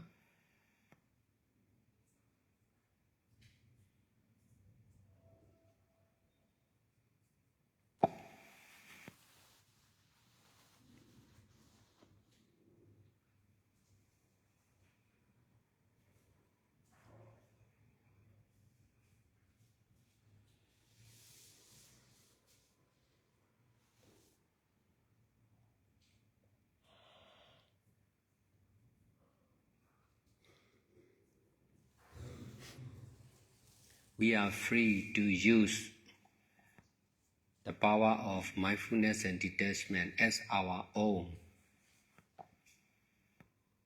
Because Buddha allows us to use freely. If we are skillful to understand and practice like this, it will be our own mindfulness and detachment.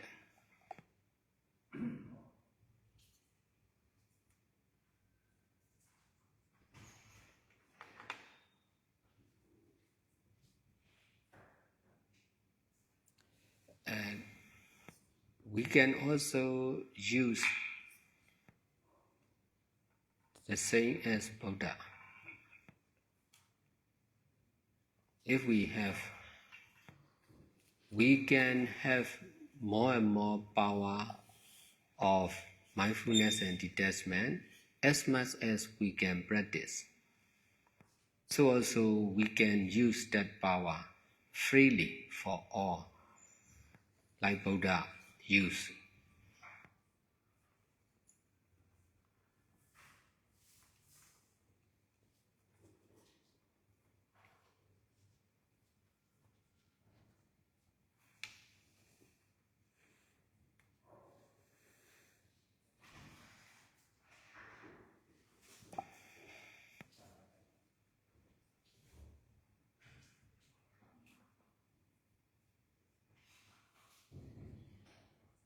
We can also teach to the other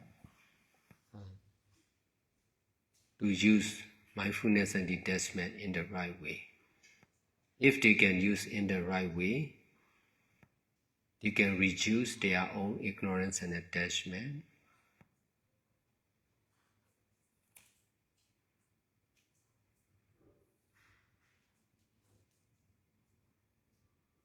Finally, there will be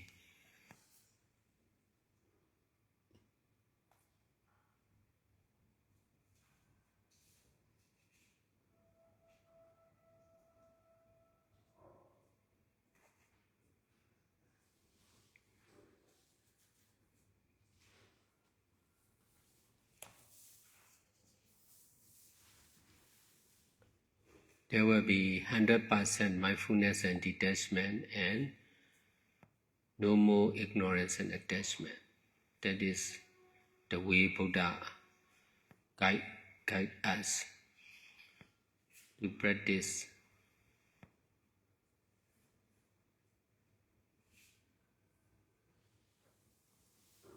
To practice and teach for ourselves and all. So development means you just need to, now you, in the beginning, you will practice as a lay person.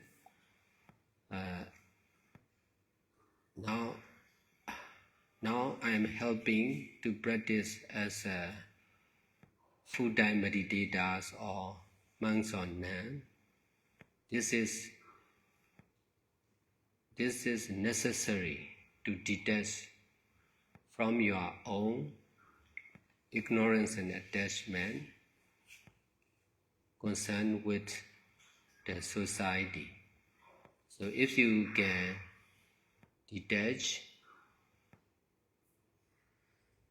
if you became full-time meditators or nuns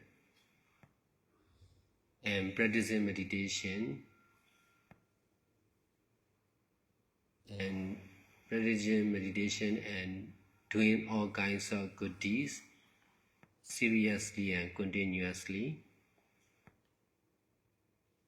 you may save more and more merits or good deeds, and then there will be less and less ignorance and attachment in your mind. Finally, there will be complete power of mindfulness and detachment and no more ignorance and attachment. That is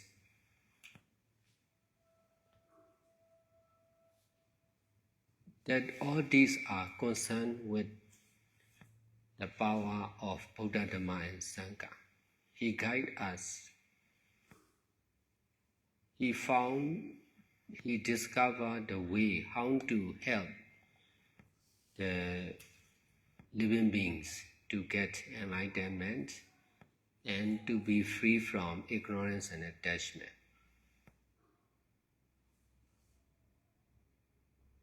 We should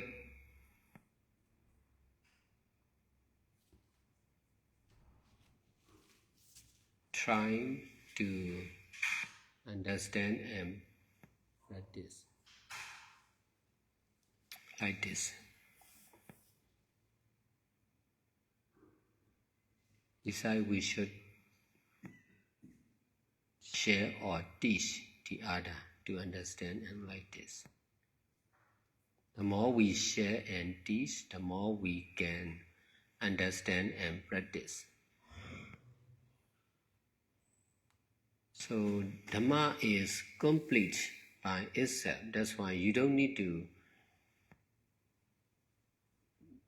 Your understanding or intelligence is not complete, not enough to understand the way of Dhamma. If you continue to understand and practice like this, your intelligence and ability will be complete and you will understand the middle way clearly.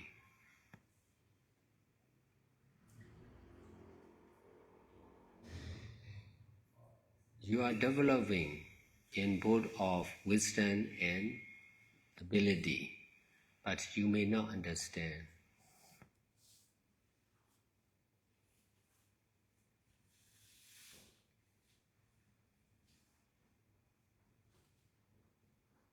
You may not understand enough. But you don't need to understand, you just need to continue to practice, whether you understand or not. This is solving the problem by practice.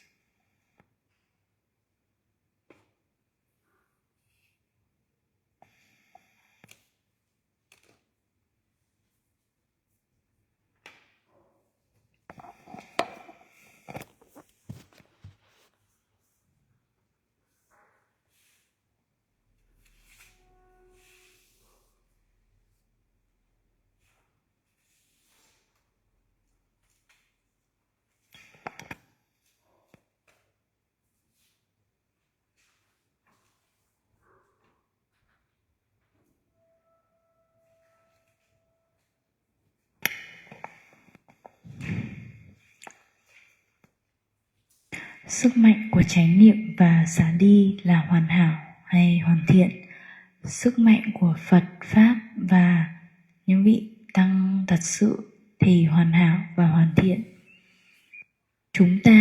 Vì vậy chúng ta an toàn để có thể dính mắc vào Phật, Pháp, Tăng. Và chúng ta sẽ không an toàn nếu như dính mắc vào chính mình hoặc người khác. Chúng ta không thể xả đi khỏi bản thân mình, vì vậy mà chúng ta cần sự giúp đỡ từ những ai mà đã có sức mạnh của sự xả ly. Nên chúng ta cần phải thay đổi từ sự dính mắc bản thân mình, dính mắc vào gia đình mình hay công việc của mình, sang sự dính mắc vào Phật, Pháp, Tăng. Chuyển từ sự dính mắc bản thân, người khác và công việc sang Phật, Pháp, Tăng. Nếu như chúng ta có thể dính mắc vào Phật, Pháp, Tăng thì chắc chắn chúng ta sẽ có thể xả ly khỏi những con người ở ngoài xã hội. Xả ly được khỏi sự dính mắc với tiền, với quyền lực, với sự nổi tiếng hay danh tiếng của những người ở ngoài xã hội.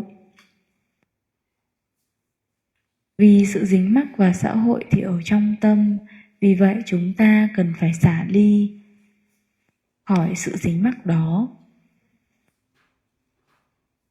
Nhưng vì chúng ta chưa thể làm được điều đó, nên chúng ta cần phải thay đổi sự dính mắc sang Phật Pháp Tăng.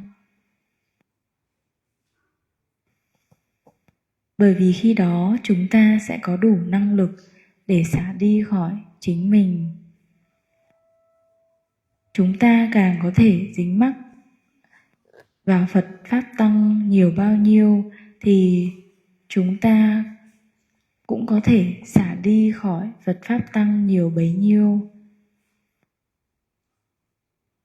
Dính mắc vào Phật Pháp Tăng thì liên quan đến sự không giới hạn về trí tuệ và năng lực.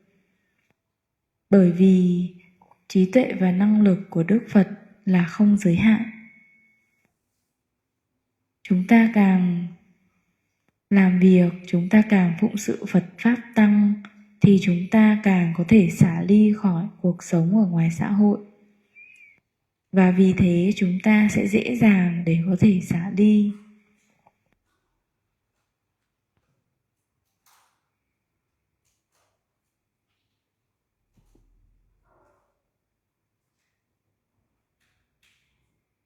Vì sự dính mắc của chúng ta với xã hội chính là sự dính mắc về những cái gì chính là sự dính mắc vào những tài sản của chính mình. Nên là chúng ta cần phải xả ly khỏi sự dính mắc đó. Bằng cách này, bằng việc thay đổi sự dính mắc của chúng ta sang sự xả ly. Nếu như bạn có thể dính mắc vào Phật Pháp Tăng và giống như là copy những phẩm chất của Phật Pháp Tăng,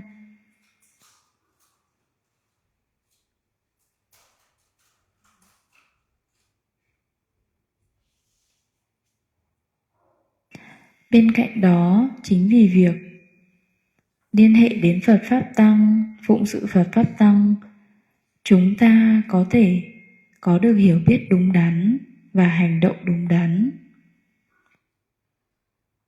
sẽ tăng dần lên. Càng làm với sự hiểu biết đúng đắn và sự thực tập đúng đắn thì chúng ta càng có thể xả ly khỏi những hiểu biết sai lầm, những hành động và sự thực tập sai lầm.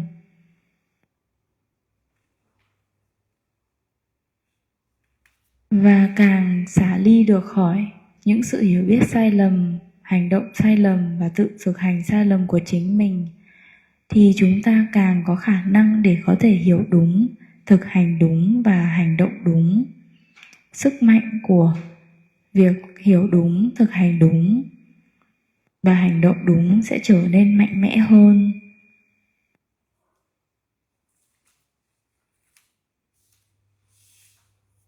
Bằng cách này thì việc làm thiện pháp với chánh niệm và xả ly hay việc hành thiền toàn thời gian.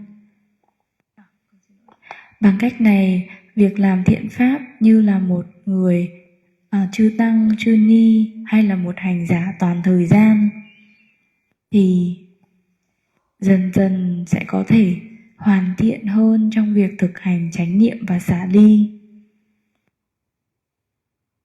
Nếu như chúng ta làm thiện pháp như là chỉ với bản thân mình, giống khi là một người cư sĩ trong xã hội thì chúng ta rất khó để có thể giảm thiểu được sự vô minh và dính mắc của mình. Vô minh chính là nhân của sự hiểu biết sai lầm, dính mắc chính là nhân của dính mắc, cũng giống như nhà tù. Sự chánh niệm thì giống như là trí tuệ và sự giải thoát. Sự xả ly chính là được tự do khỏi bản ngã. Đức Phật đã giác ngộ cho tất cả, không chỉ cho chính Ngài. Bởi vì Đức Phật giác ngộ cho tất cả, thế nên tất cả có thể sử dụng sức mạnh của chánh niệm và xả ly của Phật Pháp Tăng một cách tự do. Bởi vì Đức Phật không có sự nắm giữ về sức mạnh đó,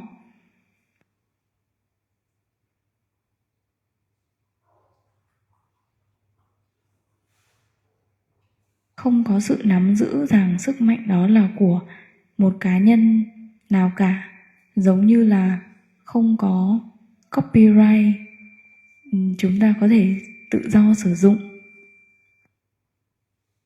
Không có một sự cá nhân nào ở đây cả. Tất cả mọi người đều có thể sử dụng sức mạnh của Phật Pháp Tăng một cách hoàn toàn tự do. Vì thế chúng ta có thể tự do để hiểu và thực hành như cách mà Đức Phật đã hiểu và thực hành.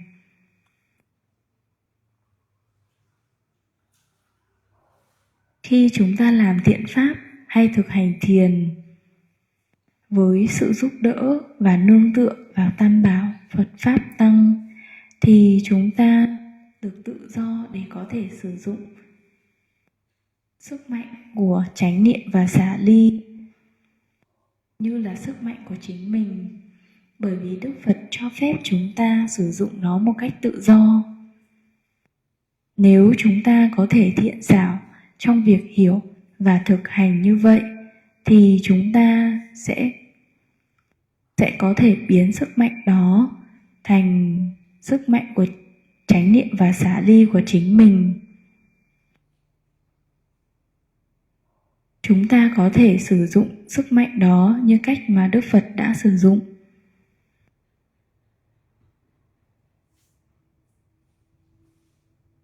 Và chúng ta sẽ có nhiều hơn nữa sức mạnh của chánh niệm và xả ly. Khi mà chúng ta càng thực tập nhiều bao nhiêu thì chúng ta sẽ càng có sức mạnh đó nhiều bấy nhiêu. Vì vậy chúng ta có thể sử dụng sức mạnh của chánh niệm và xả ly cho tất cả mọi người, giống như cách mà Đức Phật đã sử dụng.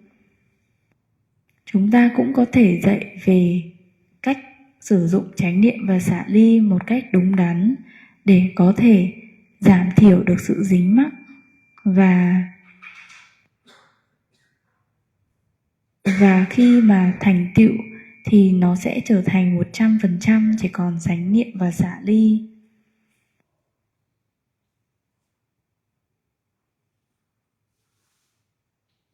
Đây chính là cách mà Đức Phật đã hướng dẫn chúng ta để thực hành và dạy cho chính mình và những người khác.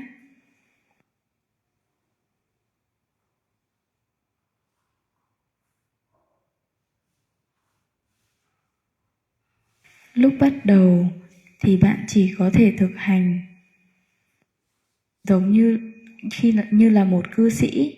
Còn bây giờ tôi có thể giúp các bạn thực hành như là một hành giả toàn thời gian hay là các vị chư tăng, chư ni.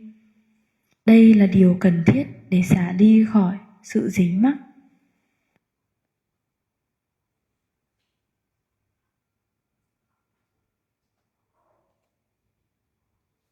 Nếu trở thành một tu sĩ hay là một người hành thiền toàn thời gian thì bạn có thể làm thiện pháp một cách liên tục và nghiêm túc. Bạn sẽ tiết kiệm được rất nhiều phước báu, rồi dần dần sẽ có thể xả đi được nhiều hơn.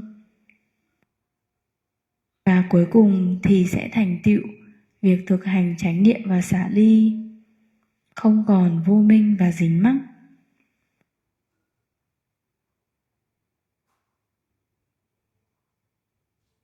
Vì Đức Phật đã khám phá ra con đường đó và đã giúp mọi người khác có thể thực hành theo con đường đó. Chúng ta cũng cần phải hiểu, chúng ta cũng nên hiểu và thực hành như vậy. Bên cạnh đó, chúng ta nên chia sẻ và dạy hay hướng dẫn những người khác cùng thực hành được như thế. Chúng ta càng có thể chia sẻ và dạy nhiều hơn thì chúng ta càng có thể hiểu và thực hành nhiều hơn. Pháp Dhamma bản thân nó đã hoàn hảo. Còn hiểu biết của chúng ta hay với cái ngã thì không hoàn hảo. Nó không đủ để có thể hiểu được về Pháp, về con đường trung đạo. Nếu có thể hiểu và thực hành thì mọi thứ sẽ trở nên rõ ràng hơn. Bạn sẽ phát triển được cả về kiến thức và năng lực. Nhưng nếu như bạn chưa thể hiểu, bạn chưa đủ hiểu, thì bạn vẫn có thể thực hành. Và ngay cả khi bạn chưa thể hiểu thì bạn vẫn có thể thực hành. Dù có hiểu hay không hiểu, thì đây chính là cách giải quyết vấn đề bằng việc thực hành.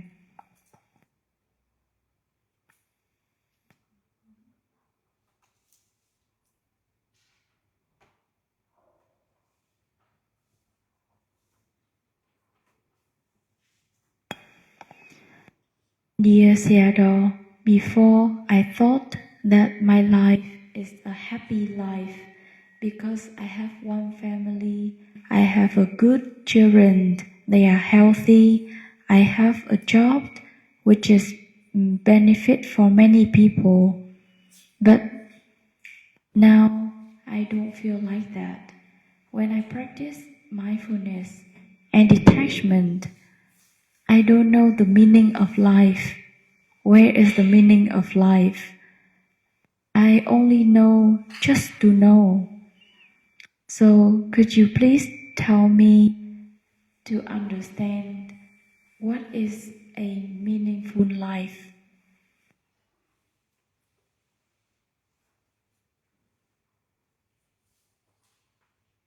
So before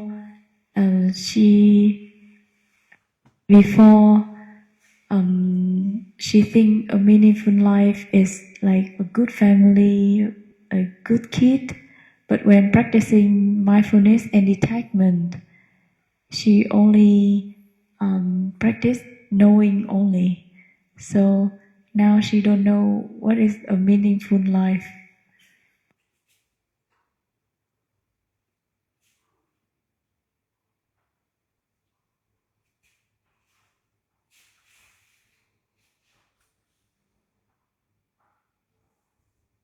Now she don't know.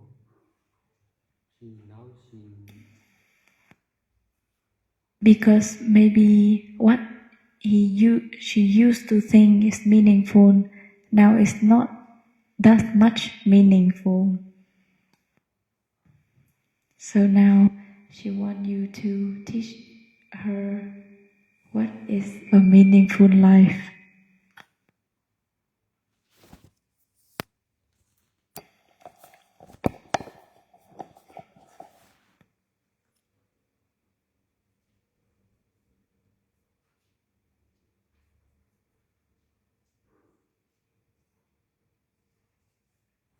In fact, life is just suffering only.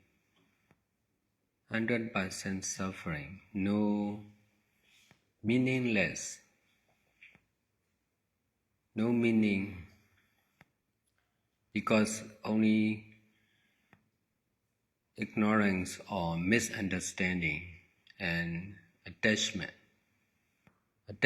on wrong understanding or misunderstanding. Life is created not by God, but by ignorance and attachment. That's why understanding and doing of the people, of the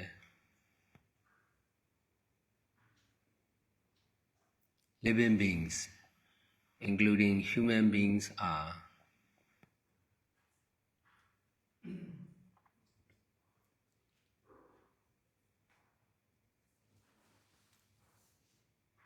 nonsense,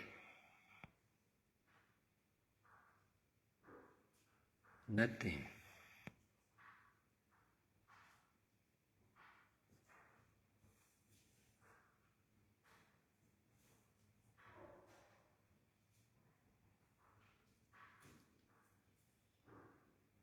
just misunderstanding and attachment on misunderstanding only. That's why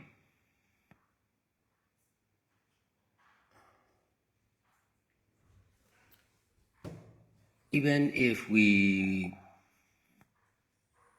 are healthy and wealthy, educated and long life,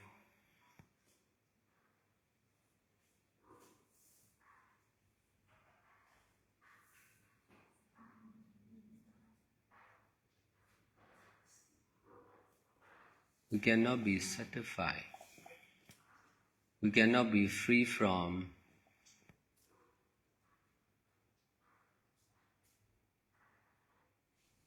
mental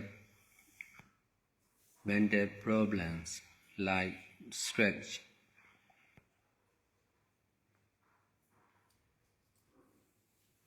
depression,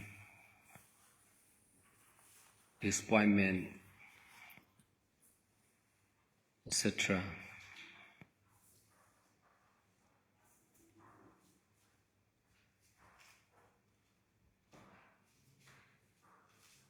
Knowing the truth as nothing as nothing, suffering as suffering, non-self as non-self, non-self.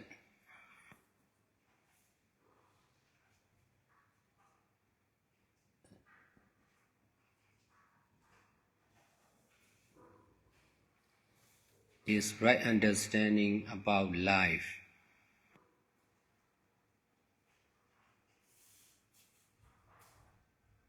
Knowing the truth is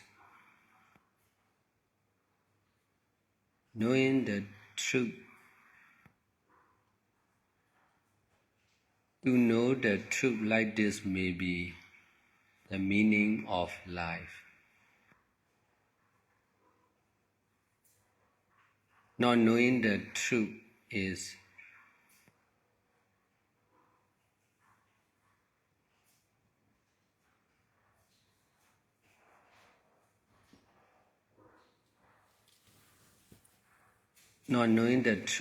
the cause of not knowing the meaning of life.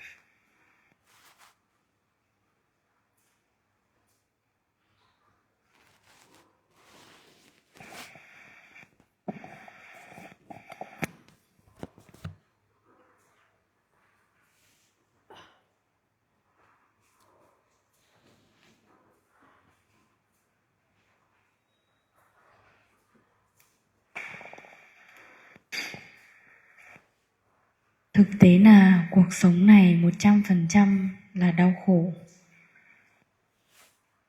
Cuộc sống này không có ý nghĩa gì hết.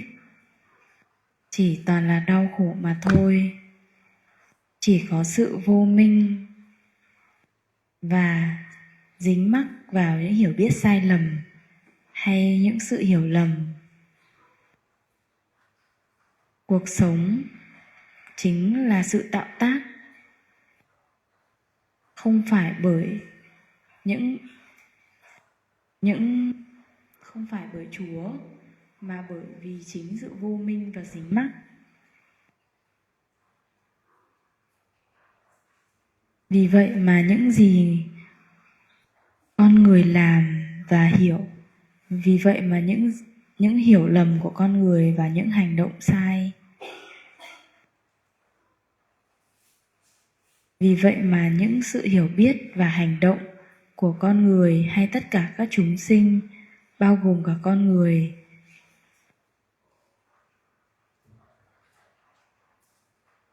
chính là sự vô ngã, là không có gì cả.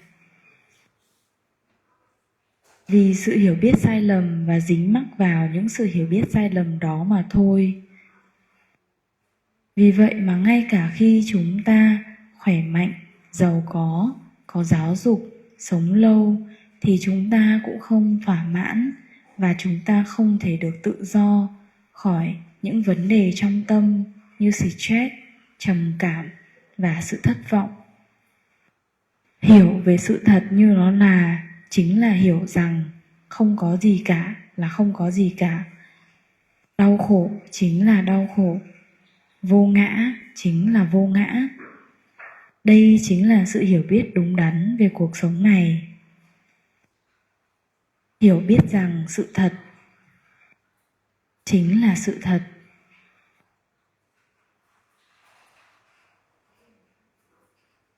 Chính sự hiểu biết về sự thật này là ý nghĩa của cuộc sống, và chính sự không biết về sự thật chính là nhân của việc không hiểu về ý nghĩa của cuộc sống.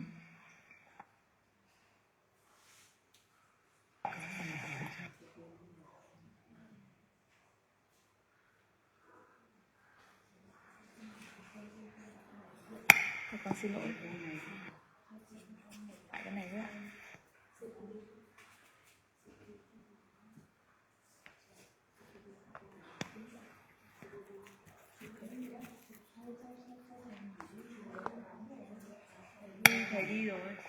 Dạ, con xin đọc lại câu hỏi của chị ạ. Câu hỏi đầu tiên: Ngài có dạy chúng con về sự thực hành không dính mắc và chối bỏ bất kỳ đối tượng nào, ngay cả phương pháp hay người thầy. Và con biết để thực hành được điều này thì rất khó. Nhưng nếu hàng cư sĩ chúng con thực hành với sự dính mắc với Ngài, với lời dạy chỉ để biết, chỉ để sử dụng, chỉ để kinh nghiệm, thì vẫn là điều nên làm và có thể xả ly với các đối tượng khác, có đúng không ạ? Thầy trả lời là đúng. Tiếp theo, vì sự thực hành của mình, khi con sử dụng lời dạy này, con có thể vượt giới hạn khi ngồi thời 10 tiếng, có thể xả ly với một số đối tượng nhất định và nhận ra mình có rất nhiều sự dính mắc. Mặc dù nhận ra sự dính mắc này, nhưng con lại thấy mình chưa có đủ năng lực để vượt qua và xả ly. Vậy nên con tiếp tục thực hành như thế. Vậy con nên tiếp tục thực hành như thế nào để tăng trưởng?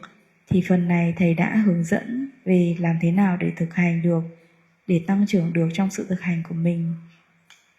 Câu hỏi tiếp theo: Trước đây con từng nghĩ cuộc sống thật hạnh phúc khi mình có một gia đình, có nhà, có những đứa con ngoan ngoãn, khỏe mạnh, có một công việc giúp ích cho nhiều người, vân vân. Nhưng càng ngày con càng không cảm thấy như vậy kể từ khi con thực hành phương pháp chánh niệm và xả ly. Hiện tại con không biết ý nghĩa cuộc sống là ở đâu, khi lúc nào cũng chỉ để biết. Con xin Ngài chỉ dạy cho con hiểu vậy thế nào là cuộc đời đáng sống, một cuộc đời ý nghĩa. Thì thầy đã trả lời về ý nghĩa của cuộc sống rồi ạ. Dạ.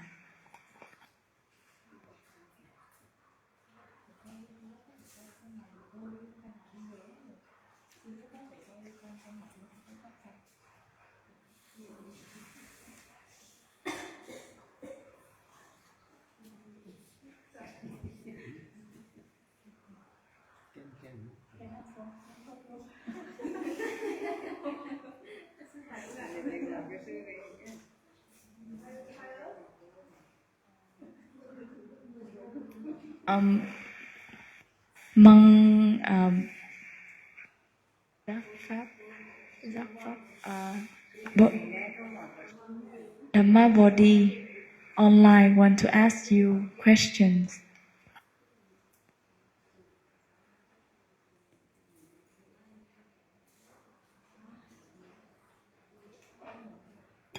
Theodore, I also have questions. When you recommend them to stay in Thabawa Center to do Buddhist freely, but they are in Vietnam, now in Hanoi, no real Thabawa Center. So where should she practice? Should she go to other Thabawa in different country, or should we establish Thabawa here?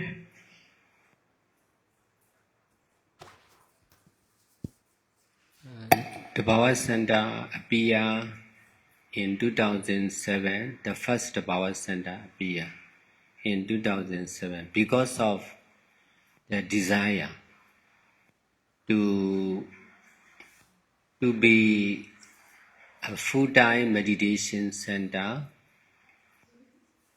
for all. Because at that time, there are not much full-time meditation center, and not for all. Most of the meditation center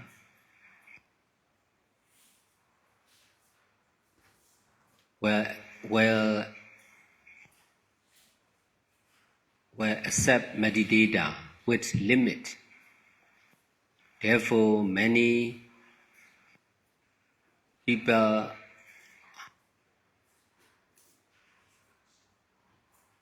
cannot practice. Not everyone cannot practice or stay in the formal meditation center.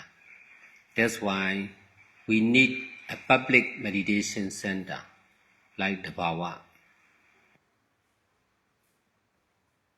So when we understand like this because of 5 years continuous teaching and practicing without our own meditation center. Because of not having our own meditation center, I have to guide my followers to go and practice in other meditation center. But when they arrive, when they practice in other meditation center, they are not free. They cannot understand and practice freely as I teach, as I taught to them. That's why we all came to understand, to establish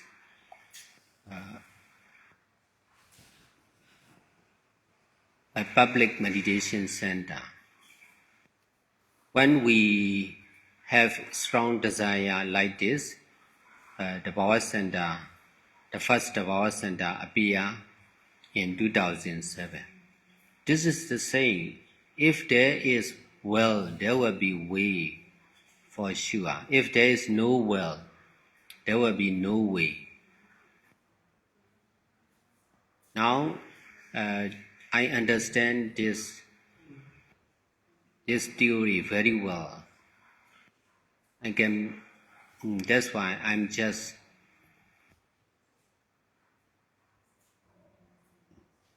giving information to have a will to appear public center in Vietnam also. In this way, more and more people will have desire to appear public full-time meditation center. And then it will appear sooner or later for sure. Because this is true. This is right to understand and do. That's why if more and more people understand, more and more people will work together to appear full-time public meditation center.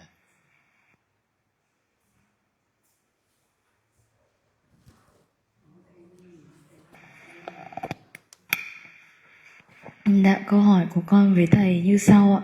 Thì sau khi nghe lời khuyên của thầy với các vị đặt câu hỏi ạ, thì thầy có nhấn mạnh là bạn nên, đặc biệt là với các vị cư sĩ, thì thầy có nhấn mạnh là bạn nên ở trong trung tâm Thabawa và thực hành một cách tự do để có thể học được bằng chính trải nghiệm của mình.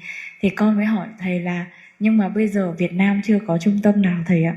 Ý là trung tâm Thabawa mà được thực hành một cách tự do ấy.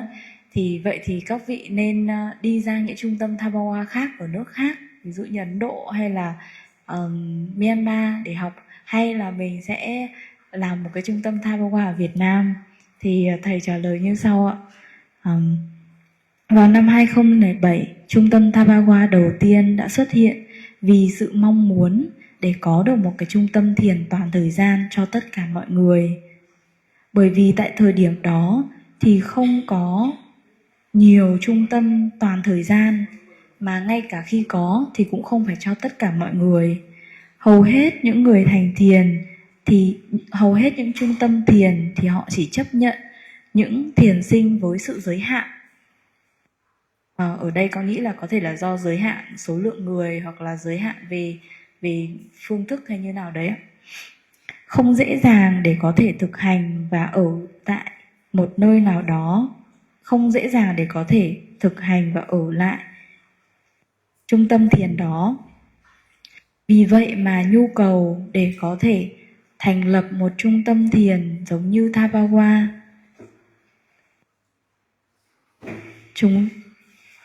chúng ta hiểu, lúc đó chúng tôi hiểu rất rõ rằng bởi vì sau 5 năm thực hành thiền mà không có trung tâm thì thầy đã phải hướng dẫn những người đệ tử đi những trung tâm thiền khác để thực hành. Nhưng mà khi đến những trung tâm đó thì mọi người lại không được thực hành một cách tự do như là cách mà thầy dạy họ thực hành. Vì vậy mà mọi người đã đến được một cái sự hiểu biết rằng việc cần thiết của một cái trung tâm thiền toàn thời gian và cho tất cả mọi người. Và lúc đó thì chúng tôi có một sự mong muốn mãnh liệt để có thể mở được một trung tâm thiền như thế. Đây là điều đúng đắn cần phải làm. Thì khi nào mà có will, có cái muốn thì sẽ có đường đi, sẽ có cách làm. Còn khi nào mà không có cái muốn thì cũng sẽ không có đường. Cái này là điều chắc chắn. Tôi hiểu về lý thuyết này rất là rõ ràng. Đó là lý do tại sao tôi đưa rất là nhiều thông tin để mọi người có thể có được cái muốn và có thể mở được một cái trung tâm thiền cho đại chúng.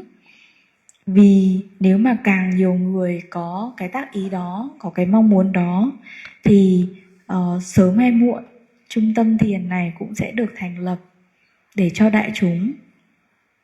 Đây chính là sự thật, là điều đúng để làm. Khi mà mọi người có thể hiểu, khi mà nhiều người có thể hiểu hơn thì nhiều người sẽ có thể làm việc cùng nhau hơn. Và việc mà xuất hiện một trung tâm thiền như thế là điều chắc chắn. Sadhu, sadhu, sadhu.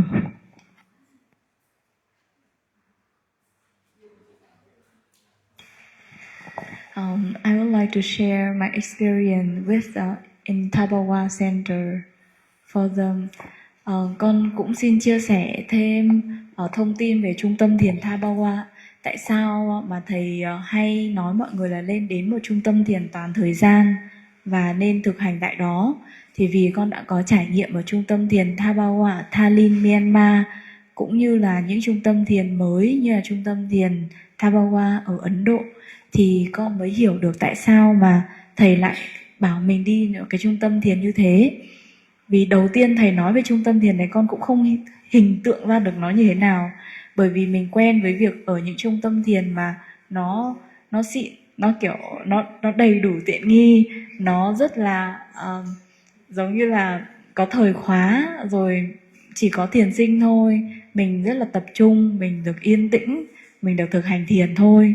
Nhưng mà khi mà nói về một cái trung tâm hành thiền toàn thời gian, bình thường mình hành thiền 8 tiếng là đủ mệt lắm rồi.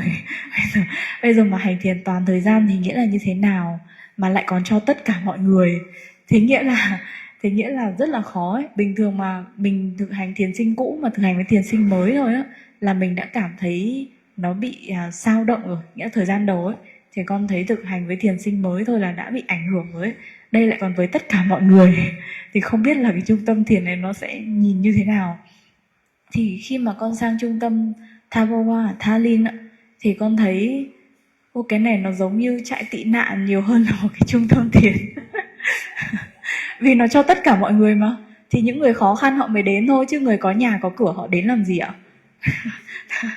Thì thế nên là mình tự nhiên mình rất là ấn tượng ấy về, và con đã có tác ý là mình tìm hiểu sâu hơn và nhiều hơn những cái gì mà Ngài đang làm. Tại sao lại có thể hỗ trợ cho cả ngàn người như thế, và tại sao lại tại sao lại gọi nó là trung tâm thiền toàn thời gian? Bởi vì thì khi mà con ở đó vài tháng thì con đã được trải nghiệm như thế nào là hành thiền toàn thời gian. Thì các vị ở đó cũng có thời khóa như bình thường, mà những vị có tuổi rồi á vẫn rất là tinh tấn, sáng vẫn dậy rất là sớm lên trên thiền đường. Và từ trẻ đến già thì mọi người đều lên trên thiền đường vào sáng sớm để tự thực hành, dù có thầy hay không có thầy.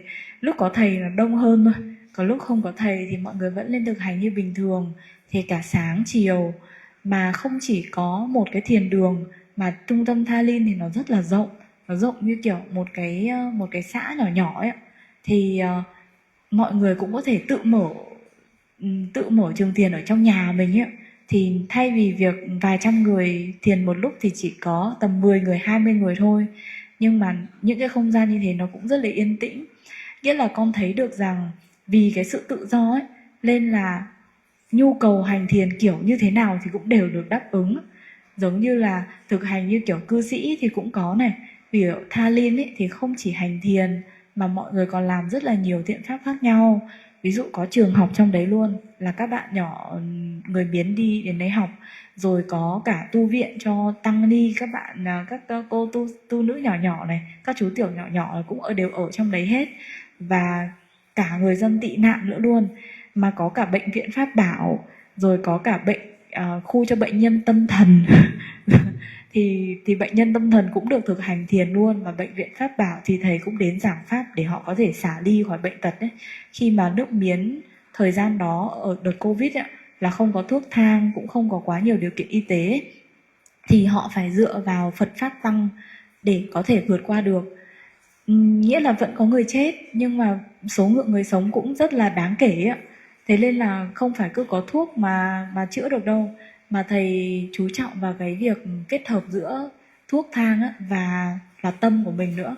Nghĩa là không chỉ chữa bệnh trên thân mà còn chữa bệnh trong tâm. Thì con mới thấy hóa ra là y tế nó cũng có thể làm thiện pháp được như thế này. Và bệnh viện Pháp Bảo đó là hoàn toàn free luôn ạ, hoàn toàn không lấy tiền.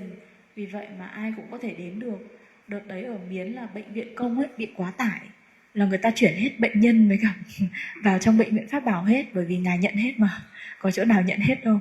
Thì đấy cũng là một cái mà con thấy rất là ấn tượng. Mà trung tâm thiền nhưng mà lại có chỗ cho người tâm thần ở. Thì con không biết là người tâm thần hành thiền như thế nào. Thì khi mà con đến thăm trung tâm thiền chỗ có bệnh nhân tâm thần ấy, thì con bất ngờ là nó không quá như mình tưởng tượng ấy. Nó không kiểu giống như trong trại điên của Việt Nam, hoặc là người ta bị đơ như là ở trong những chỗ trại tâm thần ở Việt Nam ấy. Mà bất ngờ là họ khá là bình thường. Nghĩa là chỉ có khi lên cơn thì họ mới bị thôi. Chứ còn không ấy là họ vẫn sang, họ đảnh lễ ngài. Ngài đến họ vẫn ngồi nghe pháp. Thế nghĩa là bệnh nhân tâm thần cũng không phải lúc nào cũng tâm thần, cũng vô thường. Thì khi mà họ như thế thì ngài dạy thiền cho họ, và ngài dạy pháp cho họ. Và những người mà là người nhà của bệnh nhân tâm thần này, họ đến đấy để hỗ trợ nghĩa là họ tự làm cho nhau ấy. Là ngài không thể tự ngài vận hành hết tất cả mọi thứ được, mà pháp sẽ là người vận hành ấy. Người nào có tác ý hỗ trợ bệnh nhân tâm thần thì người ta sẽ đến để hỗ trợ bệnh nhân tâm thần. Và họ đã làm những cái thiện pháp này trong rất nhiều năm, chứ không phải là chỉ là hứng khởi lên rồi đi làm, mà là họ thật sự sử dụng thời gian và cuộc sống của mình để làm những cái thiện pháp đó. Trong không phải 3 năm, 5 năm nữa, mà con có những người con gặp là 10 năm, 15 năm, 20 năm. Nghĩa là gần như là họ đi suốt một cái hành trình với trung tâm Tha Ba Hoa ấy. Thì đương nhiên là bởi vì nhận rất nhiều người, nên là người đi người ở cũng rất là nhiều. Đương nhiên là có rất nhiều người rời đi, nhưng mà cũng có rất nhiều người họ hiểu được pháp của ngài và họ thực hành theo. Thì con thấy hóa ra y tế cũng có thể làm được thiện pháp. Rồi có cả chỗ cho động vật nữa, trung tâm cứu trợ động vật. Nghĩa là đúng là ngài cho tất cả ấy, for all ở đây, không chỉ cho thiền sinh, không chỉ cho chư tăng ni, mà còn cho cả bệnh nhân, người già, người ốm. Và không chỉ cho người, mà còn cho cả động vật. Thì con đã nhìn thấy những bạn chó mà các bạn ấy bị thương ấy, giống như là bị kiểu lét hết cả ra ấy, mà vẫn được ở đấy một cách rất bình thường. Chó mà như thế là mình đuổi đi lâu rồi ấy. Nhưng mà không, ở Tha Linh là chó mèo như thế nhận hết. Bị thương thì nhận vào để cứu được bao nhiêu thì cứu, hoặc là pháp sẽ tự cứu. nghĩa là nhìn rất là thương luôn ấy, nhưng mà các bạn ấy vẫn đi một cách rất nhẹ nhàng trên đường. Thì mình sẽ không có bị sợ. Ở Việt Nam mà mình bị sợ chó cắn, nhưng mà bên đấy chó rất là lành luôn ạ. Vì con nghĩ là năng lượng của việc hành thiền, việc tu tập, nên là động vật nó cũng hiền luôn. Thế nên là có trung tâm cứu trợ động vật này, rồi bất kỳ một thiện pháp gì mà mình sinh khởi ấy, là thầy, nếu mà nó là thiện pháp thì thầy đều hỗ trợ. Giống như là ví dụ như là thiện pháp về nước sạch chẳng hạn, Việt Nam mình cũng sang bên đấy để muốn làm bể nước sạch ấy, thầy cũng cấp đất cho làm luôn. Nghĩa là ai có tác ý gì là thầy cho đất làm luôn. Thì con mới thấy là bình thường ấy, người ta nắm giữ vào tài sản ấy, và bất động sản. Đất này của tôi phải giữ để tôi bán lấy tiền. Còn cách làm của ngài là đất là của pháp, của đại chúng. Ai mà cần làm thì ngài cho hết, chứ ngài cũng không giữ lại cái mảnh đất đấy làm gì á. Thế nên là rất là rộng, mà đúng là làm thiện pháp một cách rất tự do, ai sinh khởi cái gì thì sẽ làm cái đấy. Nhưng mà nó cũng có rất là nhiều những cái side effect, có rất nhiều vấn đề. Ví dụ như là con đang đi trên đường luôn này, tự nhiên có ai đấy hét ầm lên, thì bởi vì đấy là bệnh nhân tâm thần, người ta đi trên đường người ta ấy như thế. Nhưng mà bởi vì tiếp cận với những người như thế, thành ra là mình lại xả ly được. Mình thấy bệnh nhân tâm thần cũng bình thường. Còn ở đây mà mình thấy bệnh nhân tâm thần đi ra ngoài đường là mình phải gọi công an bắt họ vào trong trại giam ấy. Thì nó không... Nếu mà bắt người ta như thế thì nhân và quả thì về sau mình cũng sẽ bị bắt như vậy thôi. Nên là ở Tallinn thì con thấy thầy để cho mọi người tự do làm thiện pháp như vậy. Và cũng có rất là nhiều vụ giống như kiểu ẩu đả đánh nhau ấy. Bởi vì đâu phải lúc nào mình cũng có thiện tâm đâu. Trung tâm thiền thì nó cũng sẽ khởi sinh những cái bất thiện pháp ấy. Nếu mà tâm của mọi người lúc đấy bất thiện thì nó cũng có rất nhiều sự cãi nhau này, cãi nhau trên đường luôn ấy. Rồi thì đánh nhau này, rồi thì trộm cắp này, điện thoại để trong phòng sạc luôn, của tăng ni luôn nhá, mà còn bị mất. Nên là các vị luôn nhắc nhở chúng con là sang bên đấy thì phải cẩn thận đồ đạc đấy, kiểu như vậy. Nhưng mà rồi hút chích cũng có luôn ạ, sử dụng ma túy các thứ cũng có luôn ạ. Đến nỗi mà cảnh sát họ phải vào để giống như là họ giữ gìn an ninh trật tự ấy. Cứ đến 6 giờ tối là họ lại réo còi lên để đi bắt những người tội phạm như vậy á. Thì con mới thấy là bởi vì ngài không chối bỏ một ai hết, nên nó mới có thể xảy ra như vậy, pháp mới có thể vận hành một cách tự nhiên như vậy, mình mới có thể thấy được nhân và quả nhanh như vậy. Nghĩa là ai mà làm việc xấu là bị bắt luôn ấy. Nó rất là nhanh ấy. Hoặc là ngay cả khi mà họ không bị bắt bởi người đó thì họ cũng sẽ bị nhân quả, họ sẽ bị nhân quả làm gì đấy ấy. Ví dụ nếu mà làm thiện pháp thì bằng một cách nào đó họ cũng có thể bị ốm hoặc là bị chết. Đó là thật luôn nha, con đã nghe các câu chuyện các cô rồi.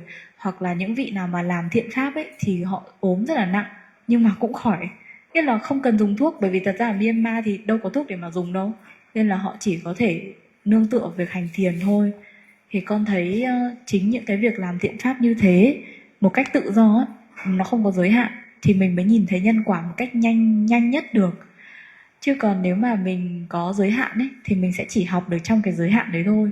Còn thầy là sao cũng được, giống như Pháp Vân này, khóa thiền, ai thích làm gì làm, ai thích đi đâu thì đi, ai thích uống thì uống, ai thích ngủ thì ngủ, ai thích hành thiền thì hành thiền. Mọi thứ diễn ra một cách rất là tự nhiên, và mình sẽ nhìn được cái tâm của mình rất là nhanh ấy. Mình có phản ứng với người ta hay không, mình có phản ứng với đối tượng ấy hay không, mình có phản ứng với chính mình hay không, thì mình sẽ nhìn được cái sự dính mắc của mình. Và nhìn được sự dính mắc thì mình sẽ xả ly được.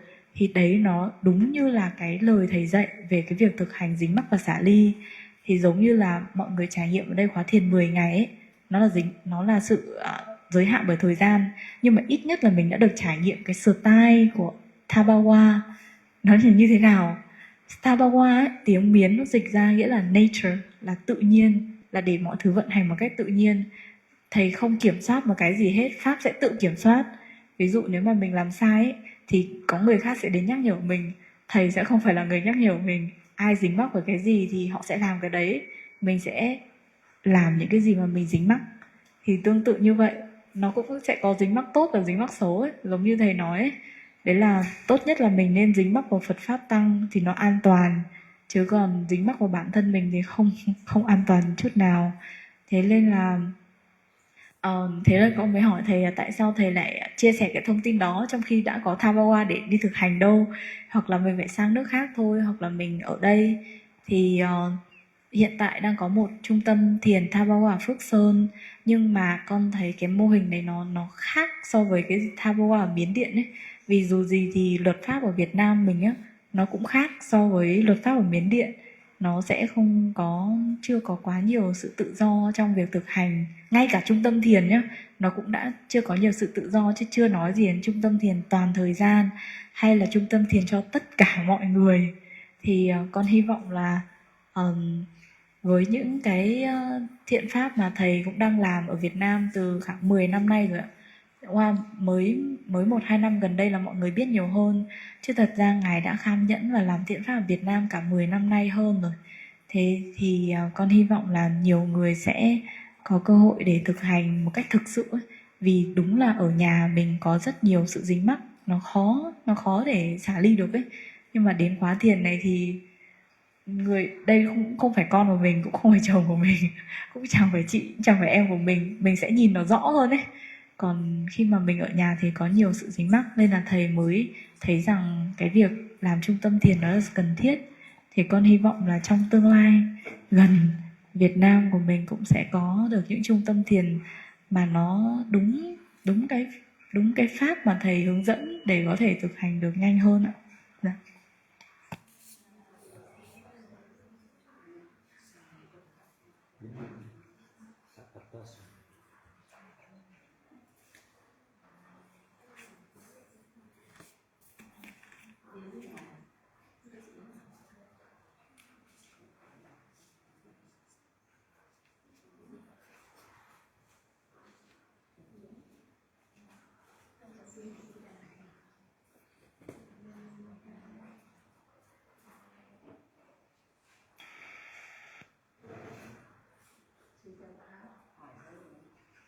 Yes, this is the question from monks Bodhi Dhamma.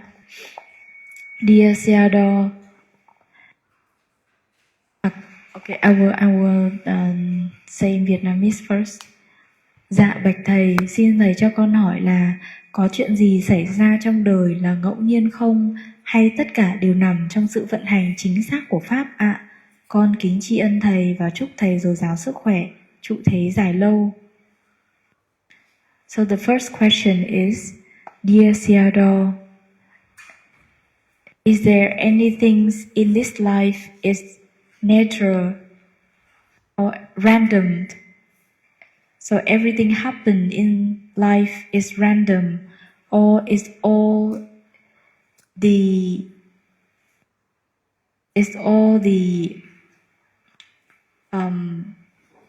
the Dhamma? Like, is everything happen in life is randomly, or it's just the action or cause and effect of Dhamma? Cause and effect of Dhamma, no random. Because the karma is the real creator.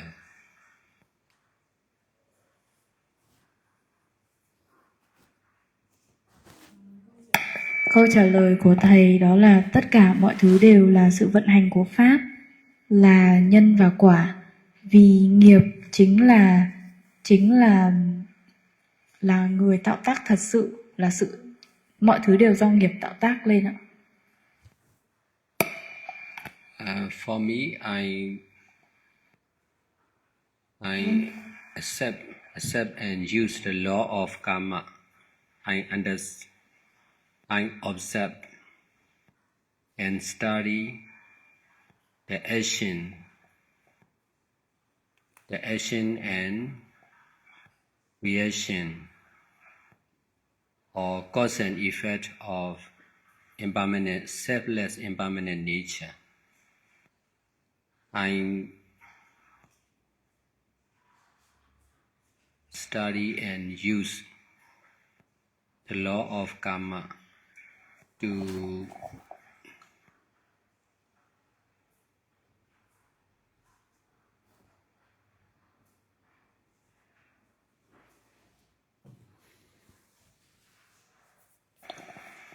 to practice and teach meditation, to conduct meditation retreat like this, and to open new meditation center one after another.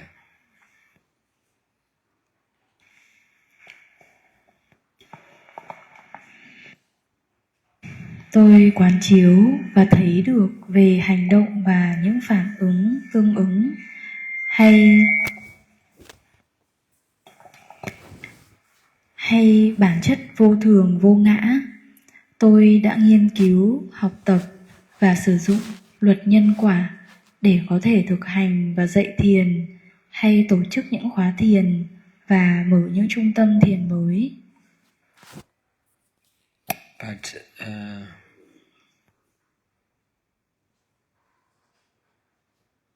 opening meditation center for all and helping the people without limit is helping the people without limits. All these are really dangerous, but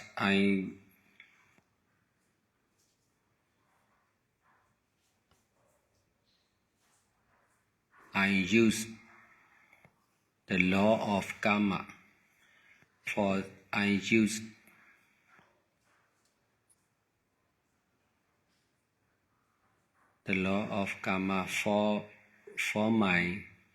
the safety of the power center and me.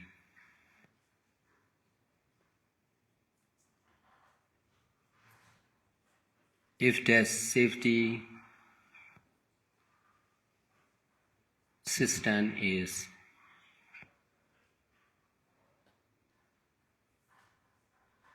not really work, the power center and my life will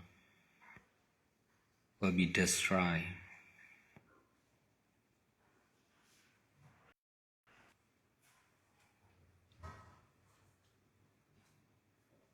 This cause and effect and action and the same reaction are wrong. I may not be able to do like this.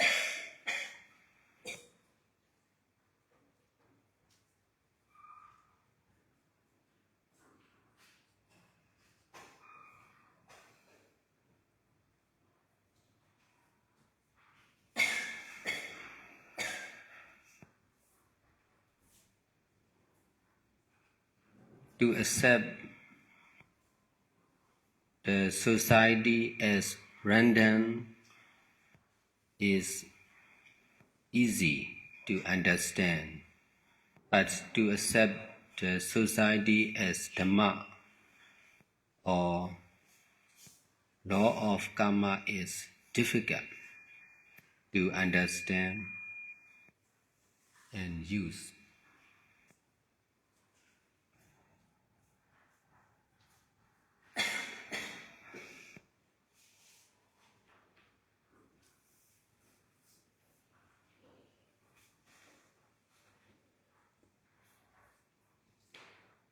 But it is possible to understand and use the law of karma in the right way.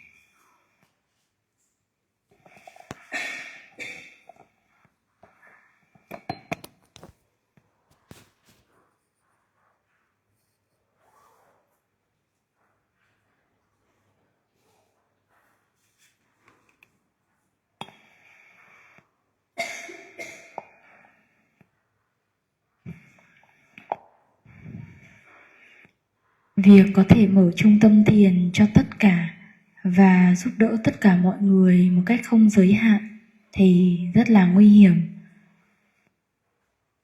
Nhưng tôi đã sử dụng luật của nghiệp, luật nhân quả để có thể bảo vệ, để có thể giúp cho bản thân và trung tâm Thabawa bình yên, bình an, an toàn. nếu như cái luật của nghiệp này, cái sự an toàn này nó không hoạt động thì chắc chắn là trung tâm Thabawa đã bị phá hủy từ lâu. Và tôi cũng cố gắng để giải quyết những vấn đề khó nhất của xã hội bằng cách sử dụng luật nhân quả hay luật của nghiệp, Law of Karma. Nếu như nhân và quả là sai thì bây giờ tôi có lẽ sẽ không thể làm những thứ như thế này. Chấp nhận rằng những thứ hoạt động trong xã hội này là random, là ngẫu nhiên thì rất là dễ dàng để hiểu. Nhưng chấp nhận rằng những gì đang hoạt động ở trên xã hội này là pháp hay luật của nghiệp thì rất là khó để hiểu và sử dụng. Nhưng điều này là khả thi, hoàn toàn có thể hiểu và sử dụng luật nhân quả một cách đúng đắn.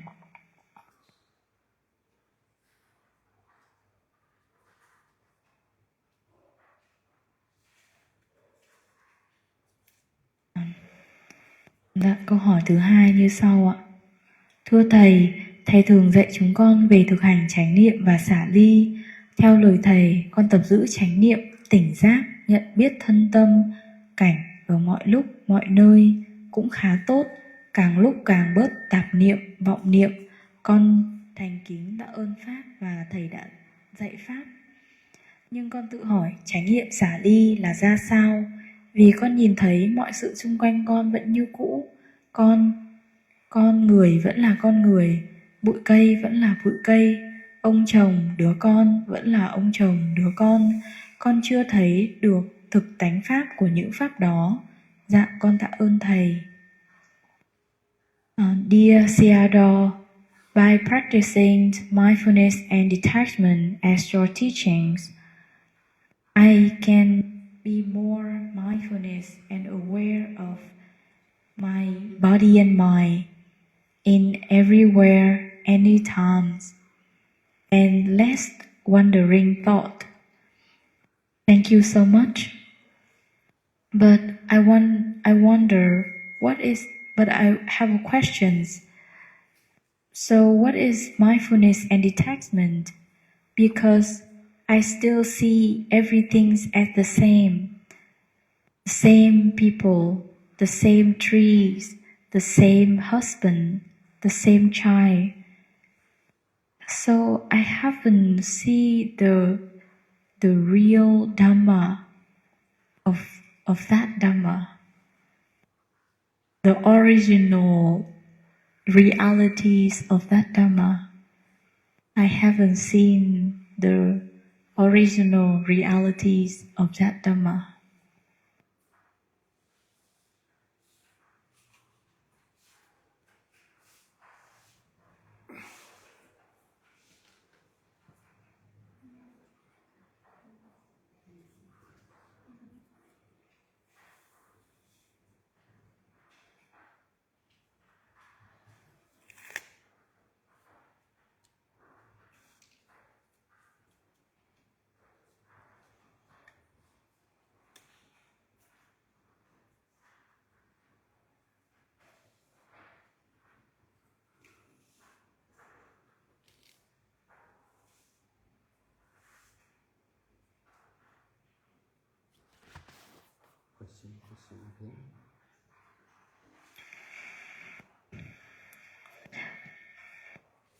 So, what is the mindfulness in detachment? Because the meditator is still seeing everything as the same people, same tree, same husband, and he haven't seen the original realities of that Dhamma.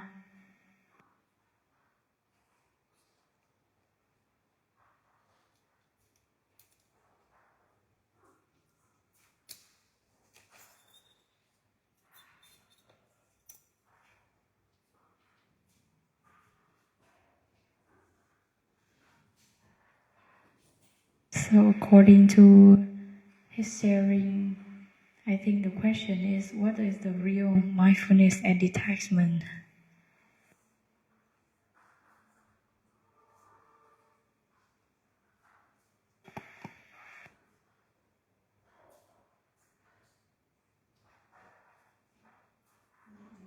As his sharing, he said that he can be mindful and aware of his body and mind everywhere, anytime.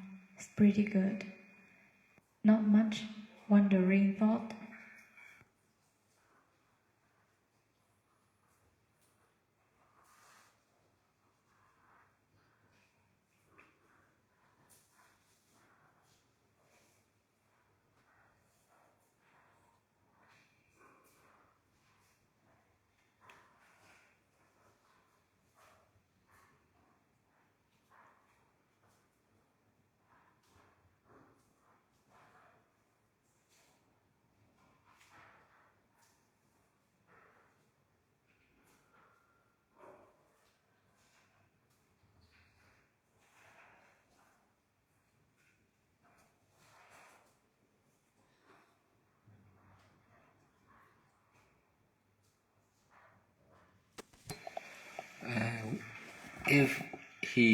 If we are seeing the same tree, the same people, the same children, we are seeing with the creator of that seeing is ignorance and attachment. Because of using the same ignorance and attachment, seeing the same,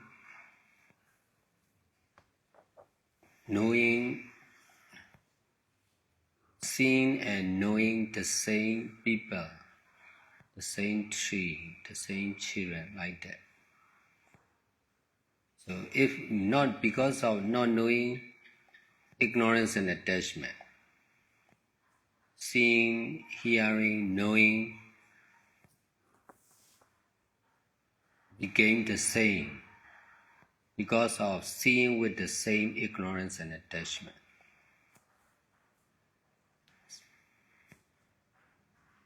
Therefore, we need to change from ignorance and attachment to mindfulness and detachment. If we can see and know with mindfulness and detachment, only when we can know and see with mindfulness and detachment, we will see and know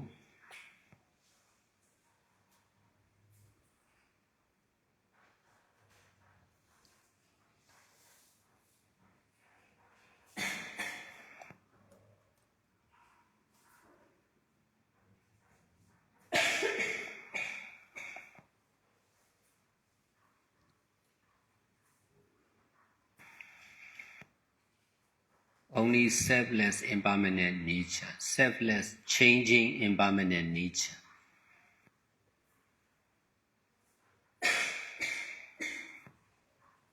Seeing, knowing and seeing living beings and non-living beings are knowing and seeing with ignorance and attachment. Knowing and seeing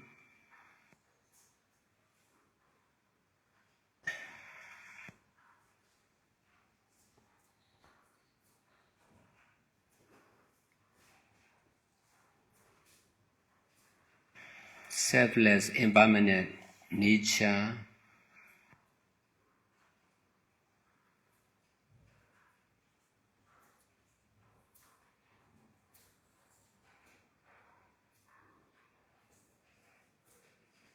is seen, knowing and seeing from mindfulness and detachment.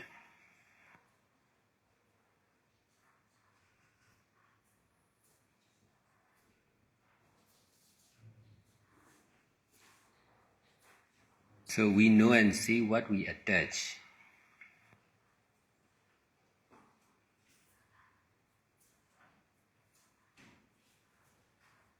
If we can detach, we can know and see what really is, which is selfless impermanent nature.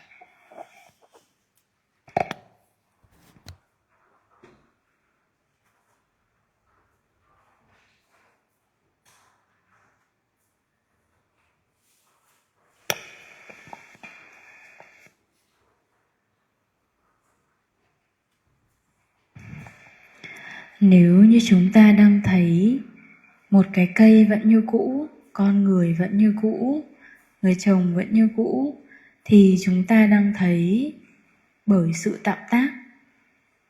Sự tạo tác thật sự chính là sự vô minh. Chính vì sử dụng cái thấy từ sự vô minh và dính mắc mà chúng ta thấy những thứ như nhau vẫn là nó. Bởi vì không biết về sự vô minh và dính mắc nên những cái gì chúng ta thấy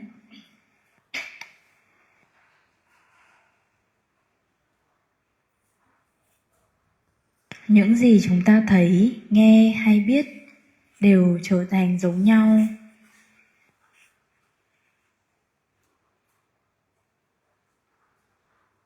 Bởi vì sử dụng cùng một sự vô minh và dính mắc nên chúng ta thấy cùng một vật. Vì vậy mà cần thay đổi từ vô minh và dính mắc sang chánh niệm và xả ly. Chỉ khi nào chúng ta có thể thấy bằng chánh niệm và xả ly thì chúng ta mới có thể thấy và biết về sự thật rằng chỉ có vô ngã mà thôi, chỉ có vô thường luôn thay đổi, luôn mới. Thấy và hiểu về chúng sinh hay phi chúng sinh là việc thấy và hiểu với sự dính mắc. Thấy và hiểu với vô ngã hay bản chất vô thường thì chính là cái thấy và hiểu từ chánh niệm và xả ly. Vì vậy chúng ta chỉ có thể thấy và hiểu những gì mà chúng ta dính mắc. Nếu chúng ta có thể xả ly thì chúng ta có thể thấy và hiểu sự thật như nó là, đó chính là bản chất vô thường, vô ngã.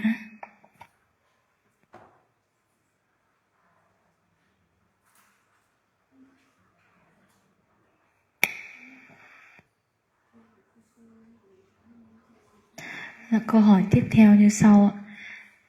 Kính bạch thầy, thưa thầy, mấy ngày hôm nay con hay lập luận về vô ngã. Con nghĩ tất cả cũng chỉ là đất, nước, gió, lửa. Có khi con đã thấy được con không bám chấp vào hình tướng dính mắc bên ngoài, nhưng được một thời gian con lại quên luôn. Có phải con chưa thấy ra được vô ngã phải không thầy?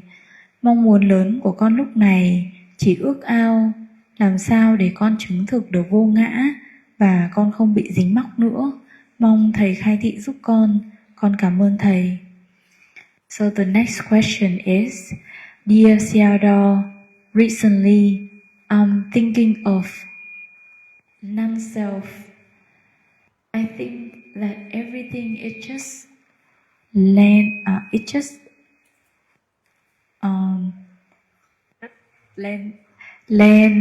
soil, water, wind, fire. And at that time, I don't have attachment on the appearance. But after a while, I forget it all. So is that true that I haven't seen the non-self? Now my biggest wish is that I can experience and see the non-self and not attacked anymore. Please guide me. Thank you so much, Seattle. So they think about, maybe he think about non-self, and when he think about non-self, he can detach from non-self, but after a while he forget. So maybe it's not a real experience, a real realization.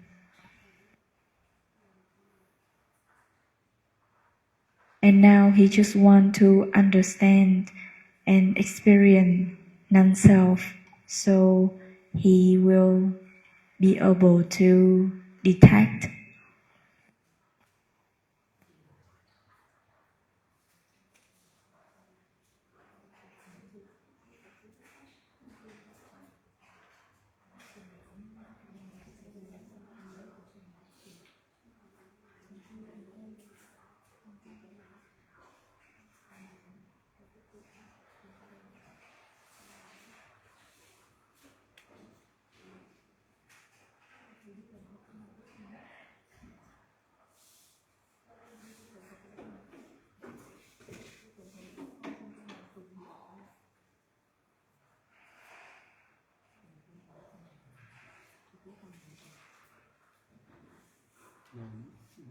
Cannot understand very well. So he said that when he think about non-self, everything is just the soil, water, fire, wind, nothing else.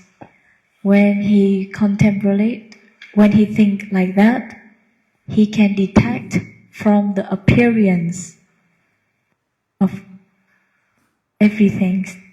But after a while, when he not thinking like that, he forget about the non-self. So he want to know how to truly understand non-self and experience non-self, so he can detect. If we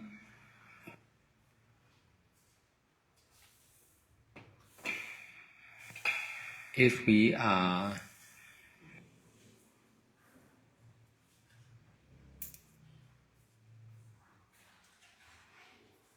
trying to know selflessness, nature or impermanent, dukkha or suffering, and anatta or selflessness, for temporary, there will be temporary detachment from living beings and non-living beings. If we are trying to know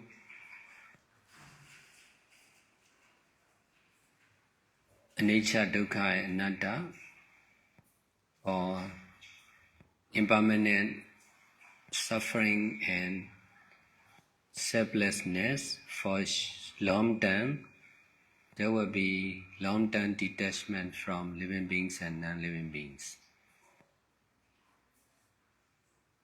This is cause and effect. We must try to know and accept nature, dukkha, anatta, or cause and effect of selfless impermanent nature, one present moment after another.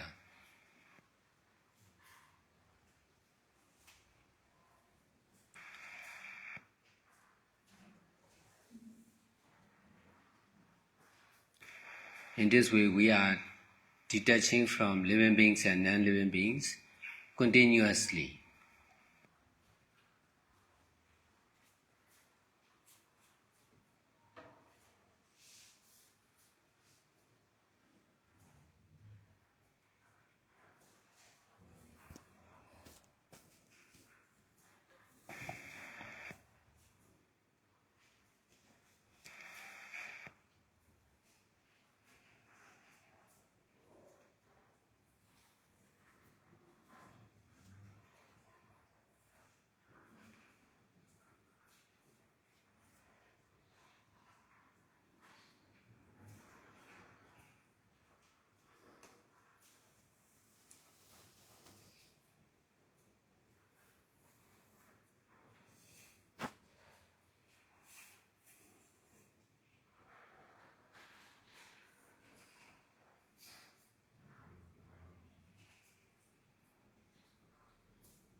by knowing from the side of selflessness, we must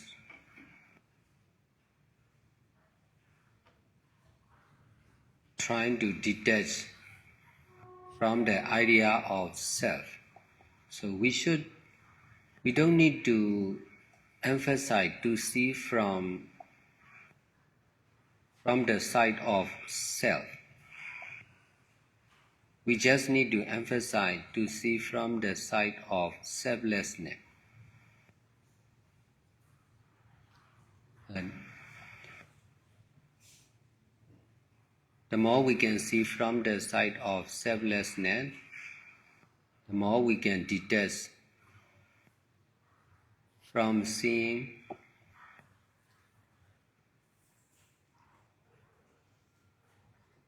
the side of oneself.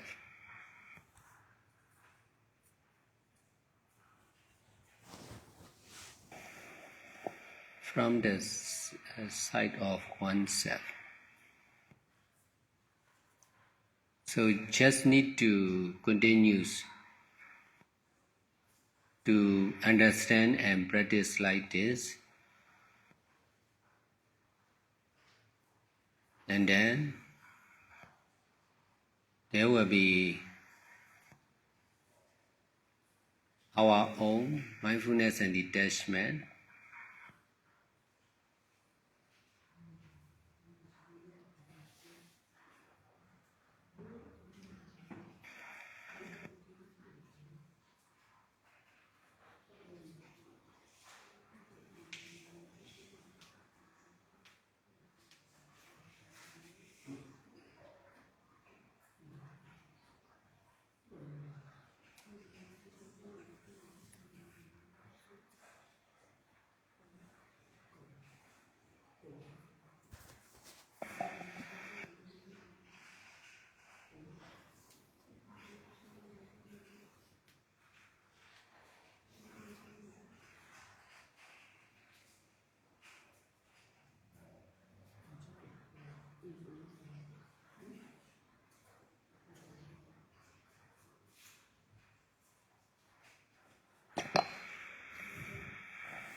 And then there will be less and less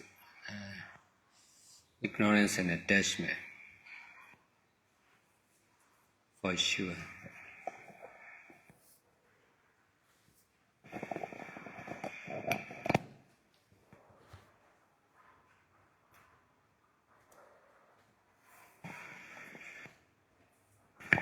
Nếu chúng ta cố gắng để hiểu về vô ngã, khổ, vô thường trong ngắn hạn thì sẽ có sự xả ly trong ngắn hạn với chúng sinh và phi chúng sinh.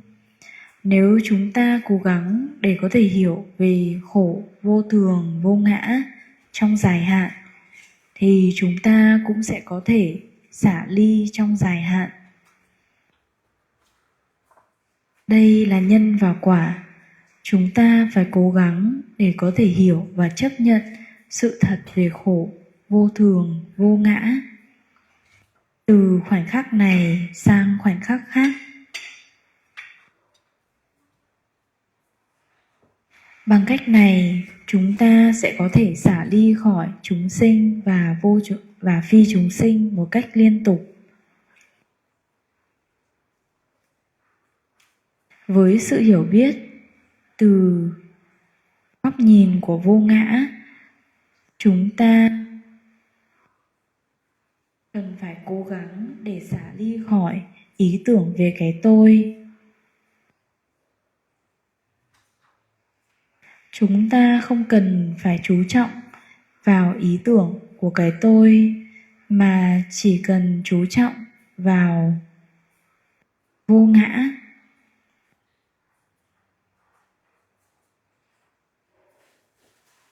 Chúng ta càng có thể thấy được mọi thứ với góc nhìn của vô ngã càng nhiều thì chúng ta có thể xả ly càng nhiều khỏi cái thấy từ một cái ngã.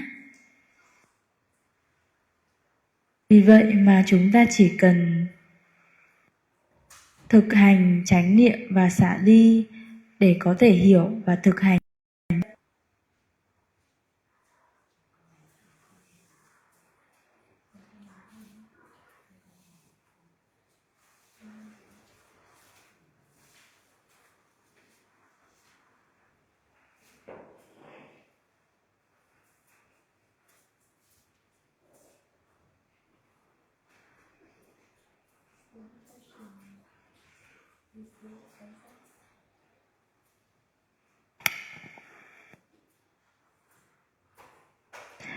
Dear Theodore, sometimes when I observe my mind, I can see some really bad thought. It's come naturally. When I see that bad thought, I'm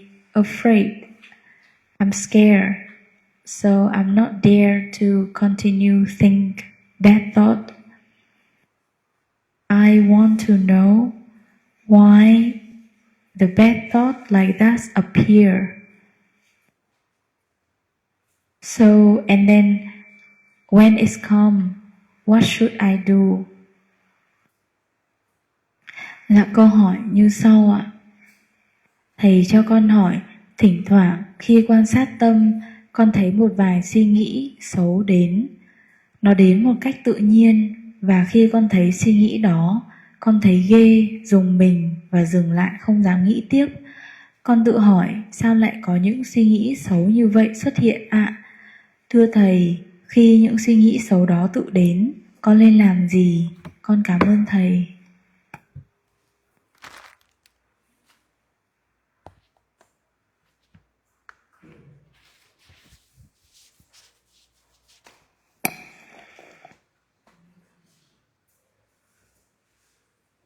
If there is effect, there will be cause.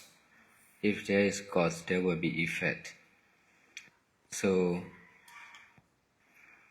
because of thinking bad thoughts or attaching on bad thoughts, bad thinking appear.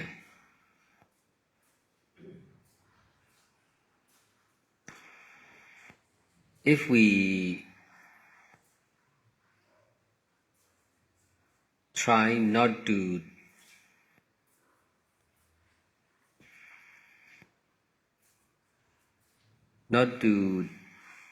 think bad thoughts by thinking more and more about Buddha, Dhamma and Sangha, there will be less and less bad thoughts.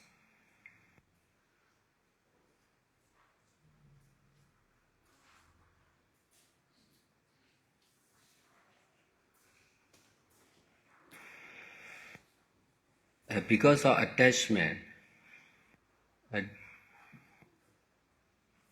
bad thoughts in the past already finished, but because of attachment,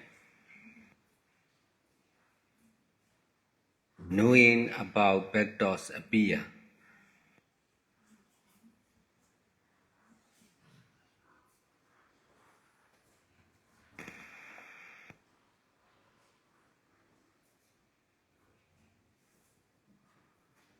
Knowing, we should try to know the impermanence, selfless impermanent nature of the bad thoughts in order to detach from them. We need to practice again and again like this. In this way, there will be less and less thinking about bad thoughts, for sure.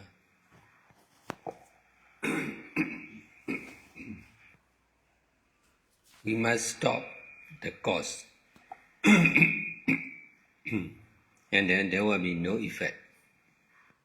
If we continue the cause, there will be effect. There will be effect one after another.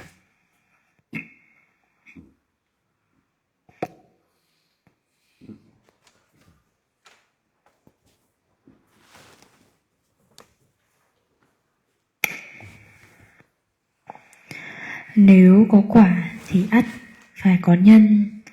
Vì suy nghĩ xấu hay dính mắc vào những suy nghĩ xấu nên những suy nghĩ xấu ấy xuất hiện.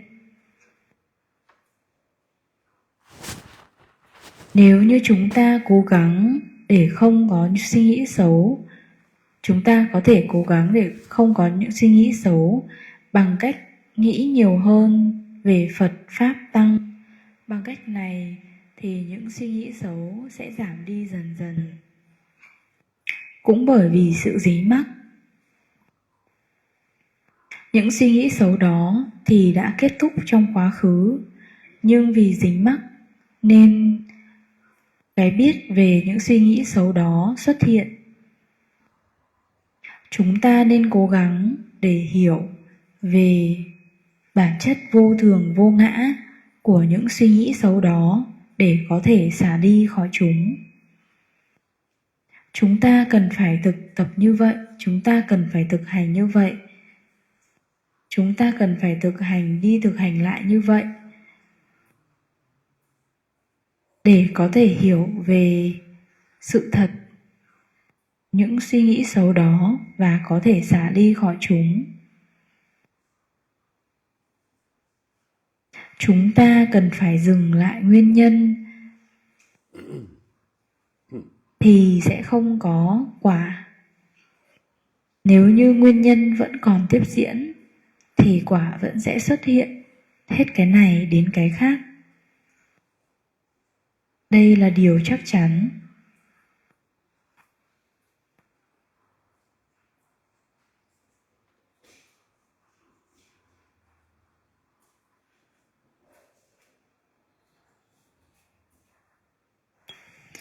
Các câu hỏi tiếp theo như sau. Mô Phật, kính bạch thầy cho con hỏi ạ. Một đường là luôn sáng suốt, biết rõ mình. Một đường là chánh niệm, xả ly vô thường luôn mới. Con chưa hiểu nên thấy mâu thuẫn. Xin thầy chỉ dạy cho con ạ. Con xin cảm ơn thầy. Dear Theodore, the next question is, one way is just do mindful only. And one way is mindfulness with detachment of the impermanent nature. I'm not clearly understand about that, so I have conflict in my mind. Please guide me. Thank you, Seattle. So the first way is to know himself, to be mindful on himself. And the second way is only mindfulness and detachment of the impermanent nature. So conflict between two ways, not clearly understand.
We need to use both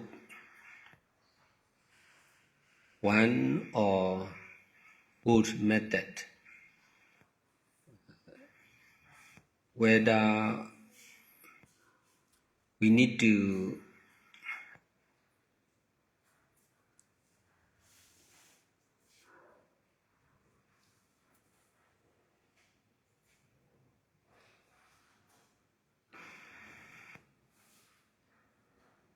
we must use practically one or both method, whether we understand or not.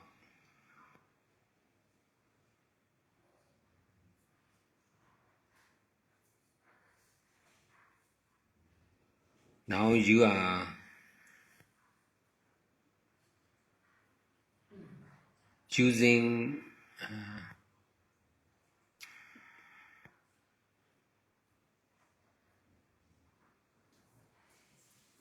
your practice on using one or both methods is not enough. You need to practice more.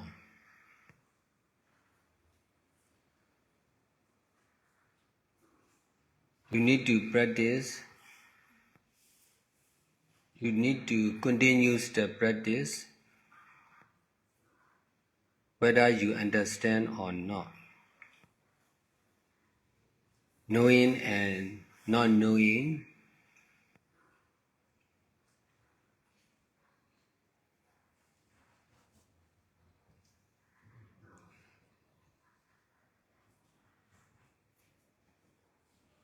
must not grasp or attach as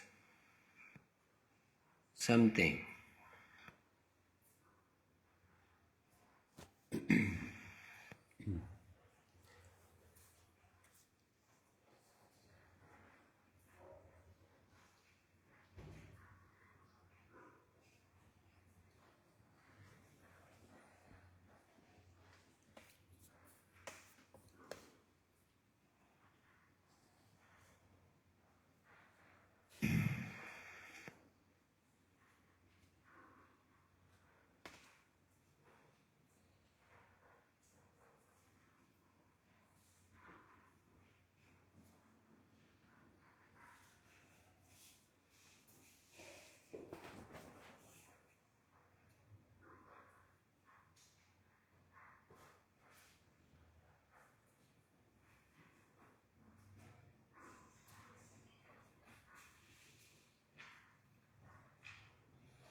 Both theory are right.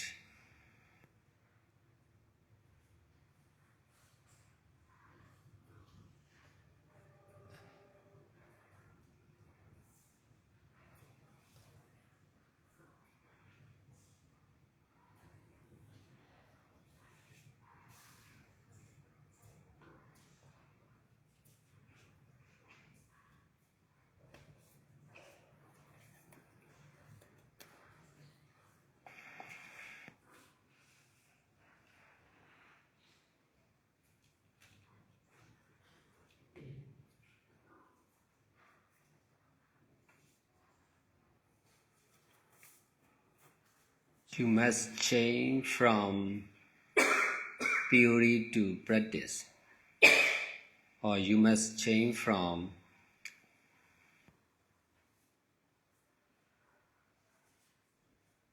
works to action. Now you cannot change. Now you are using.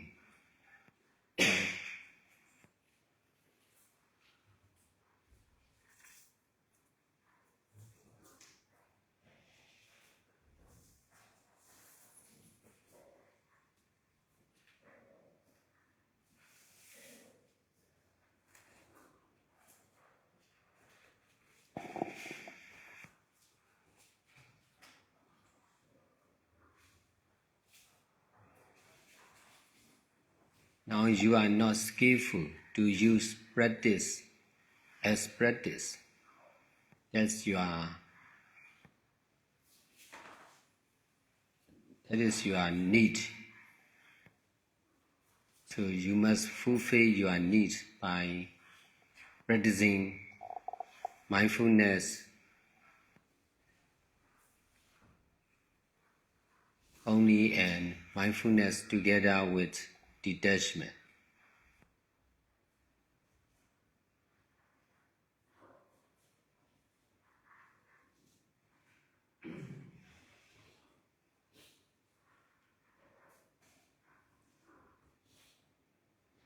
The only solution is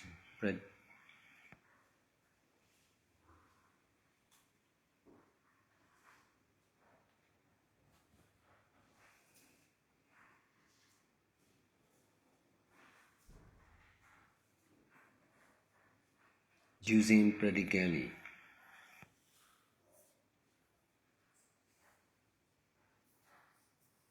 Continuous using practically, continuously and seriously.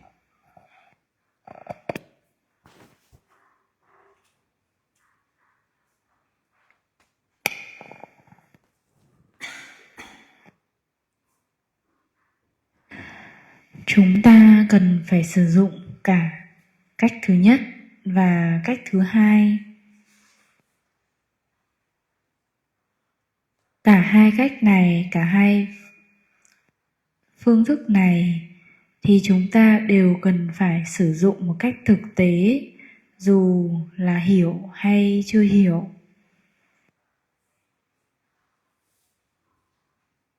Cách thực tập của bạn đó chính là chọn một phương pháp hay cả hai phương pháp. Thì dù là gì đi nữa, bạn cần phải thực hành nhiều hơn.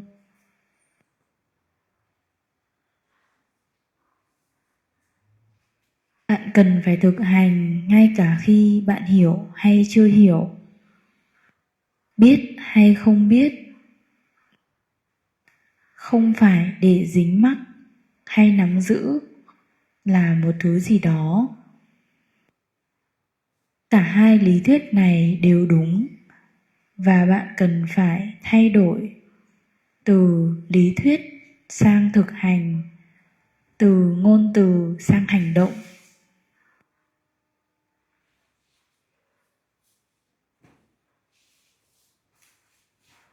Hiện tại thì bạn chưa có kỹ năng để có thể sử dụng sự thực hành để thực hành.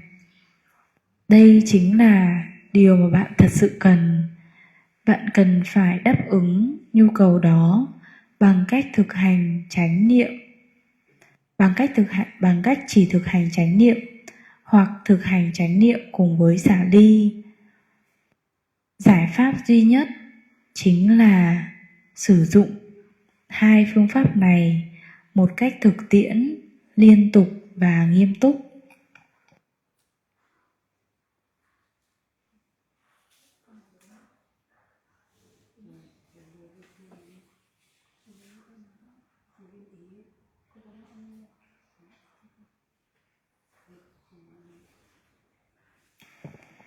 Still have online questions.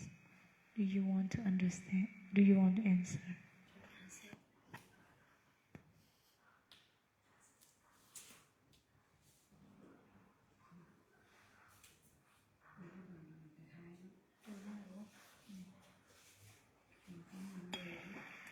And dear Seattle, this is the question from the lay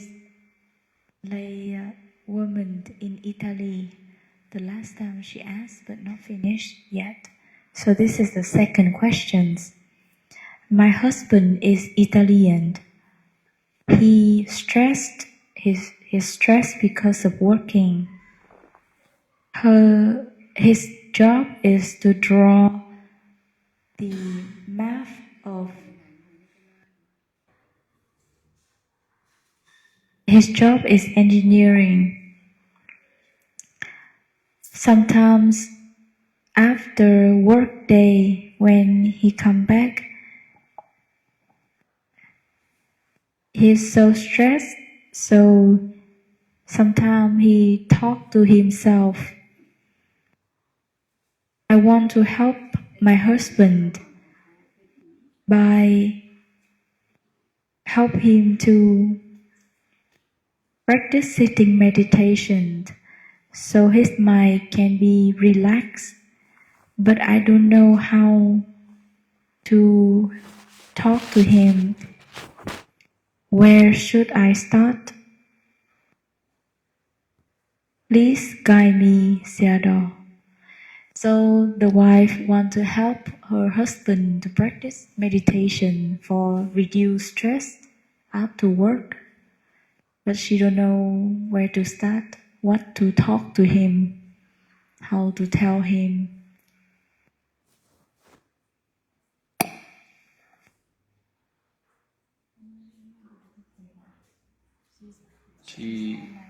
She should be mindful in telling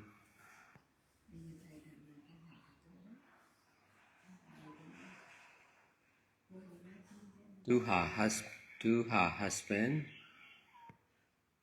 to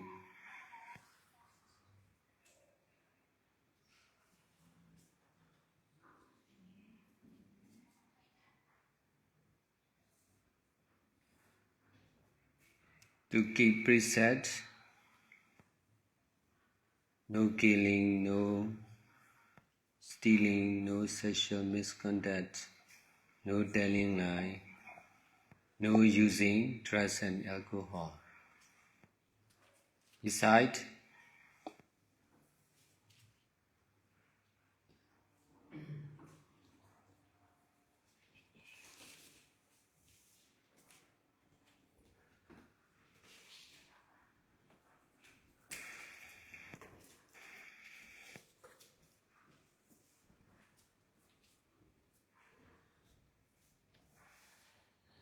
every present moment need to practice mindfulness and detachment.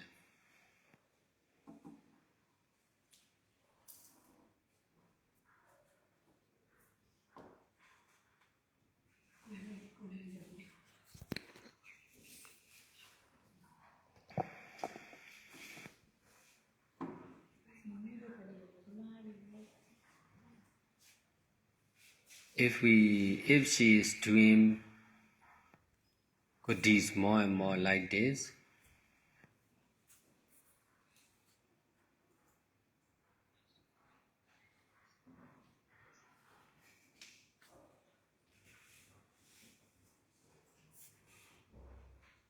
to tell her husband about doing good deeds may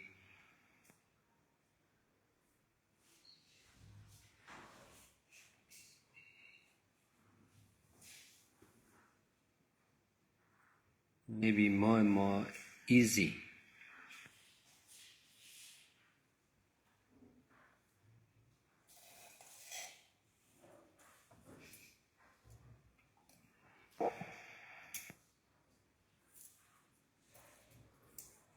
Now she don't know how to tell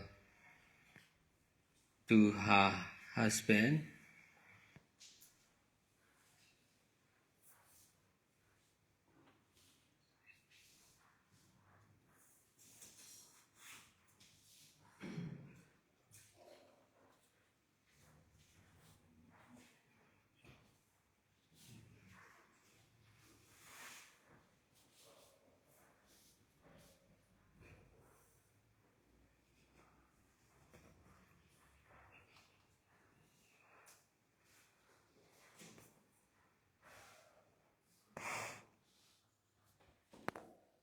Because of not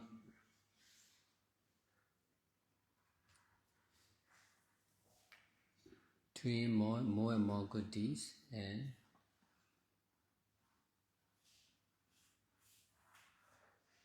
not sharing or teaching to the others.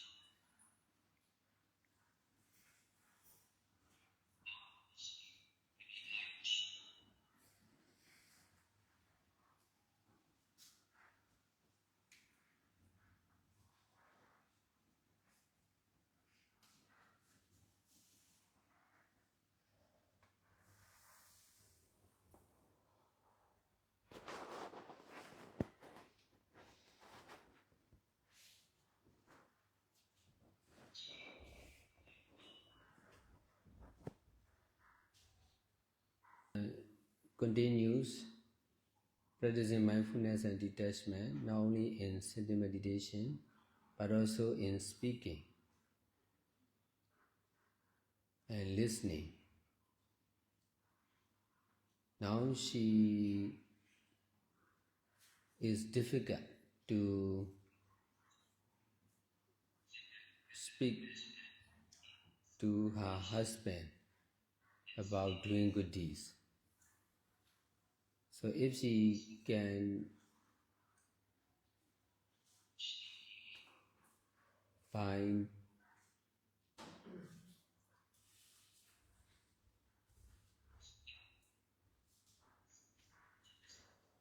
she must rely on mindfulness and detachment.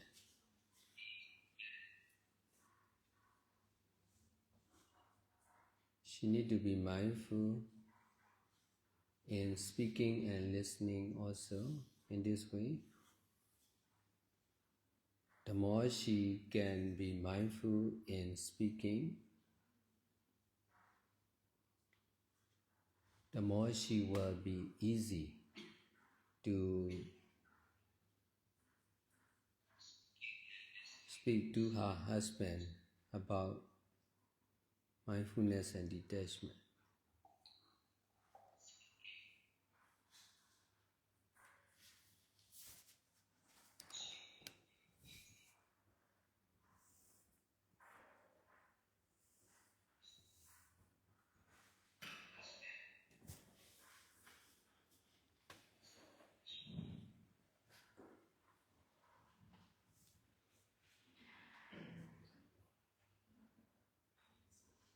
Cô nên chánh niệm nhiều hơn trong việc nói chuyện với chồng của mình. Và bên cạnh đó thì cần phải giữ giới, không sát sanh, không trộm cắp, không nói dối, không tà dâm, không sử dụng các chất kích thích. Bên cạnh đó cần phải chánh niệm liên tục trong từng khoảnh khắc. Cần phải thực hành chánh niệm và xả ly liên tục trong từng khoảnh khắc. Nếu như cô có thể làm thiện pháp nhiều hơn nữa như thế này, thì cô sẽ có thể nói với chồng mình về những công việc thiện pháp và việc làm thiện pháp. Và có thể nó sẽ trở nên dễ dàng hơn. Bây giờ cô không biết phải nói với chồng như thế nào, bởi vì chưa có làm nhiều thiện pháp và ít khi chia sẻ hay hướng dẫn người khác. Cô cần phải tiếp tục thực hành chánh niệm và xả ly, không chỉ lúc ngồi thiền mà còn cả trong lúc nói chuyện hay lắng nghe. Giờ đây, bây giờ thì cô đang thấy khó khăn trong việc nói chuyện với chồng mình về việc làm thiện pháp. Vì vậy mà cô cần phải nương tựa vào chánh niệm và xả ly. Cô cần phải chánh niệm trong lời nói và trong khi mình lắng nghe.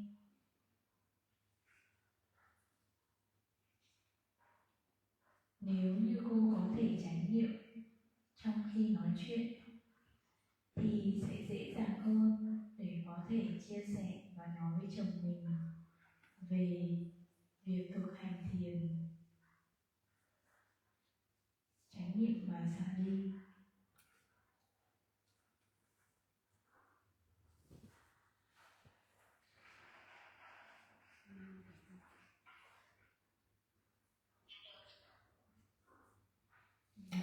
Cô đã cảm thấy, cô đã hiểu chưa và có câu hỏi gì thêm nữa không ạ?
về cùng cô đâu rồi? Bây giờ cùng cô đâu rồi? Dạ, đây là cô. Bây giờ nói tiếng Anh với thầy cô. Bây giờ cô muốn cho ai cái gì là cô phải có. Cô cho cái thành tiền nó nào ra mà cô hướng dẫn cho cô một chút nữa. Chồng con nói là chồng con chỉ nghe video nhưng mà tại vì tiếng Anh của chồng con nói nó cũng không có được giống như sư cho nên nói là lúc là không có hiểu những cái từ chuyên môn ở trong Phật pháp á, thành thử cũng khó nói lắm cô. Dạ. Mình được cho kỹ thì mình được cho cô đúng không? Đúng rồi, một chữ ý mới không nhận được tại vì tiếng Anh á, chồng con nói là nói cái đời thường á, nói sinh hoạt hàng ngày thôi. Còn những cái từ chuyên môn về đạo pháp á, thì mình cũng có dùng hàng ngày nên mình không biết. Không có nhiều thường xuyên lắm dạ. Là ý là giờ thì con đang muốn tập để cho đi vào Phật pháp để trong cái lúc gọi là thôi chứ còn giờ con bản thân con cũng chưa đi đến đâu thì con đâu có chỉ được. Nhưng mà một người mà chiều nghe lời á thì con cũng muốn tập cho người ta có cái định tưởng trước. Rồi khi các con nhận định đó. Rồi bây giờ để hỏi thầy xem bằng cái cách nào để có người làm chữ ký số để chồng cô. Thì cô dùng cho người ta mà cô chưa có làm sao mà đó mình cho ai cái gì cả. Rồi thì bây giờ nhé. Dear Theodore, I would like to explain more about her situation. So, concerning with doing Buddhist, her husband is willing to do Buddhist with her, like going to the temple, making food and offering, etc. But and even when she told him to sit and meditate, he followed her. But she don't know how to guide him. Like, okay, when you sit, you have to close your eyes, you have to do what, do this, do that. She don't know. So she want to guide him more detail on like step by step on how to meditate like that. But because for chanting, he don't know Pali, he don't know Vietnamese, so he cannot chanting the sutta. That's why she thinks that meditation will be suitable for him. And and also she wants him to learn the Buddhist literature, but not much Buddhist monk does she know can speak English or can speak Italian.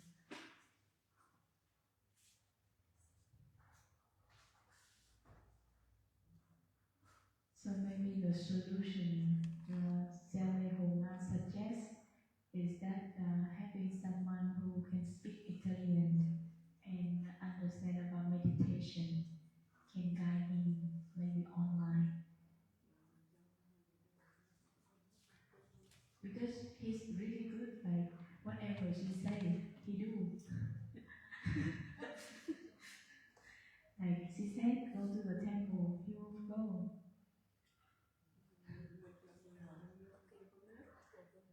And because of he listened to her, so she want to grow the seed of Dhamma inside him.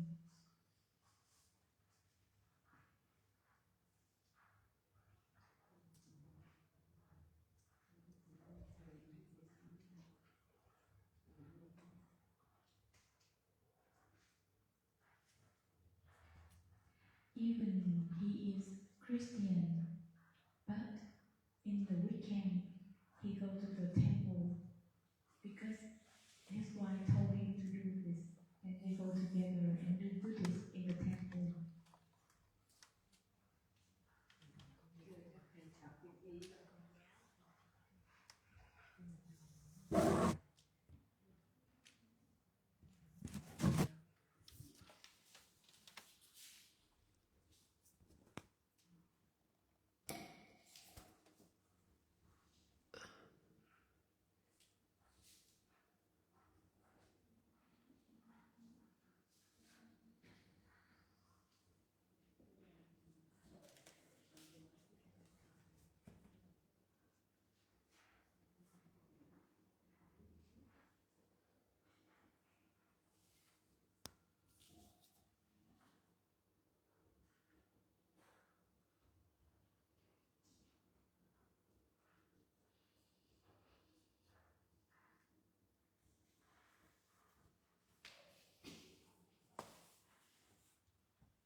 in my way of solving the problem, I will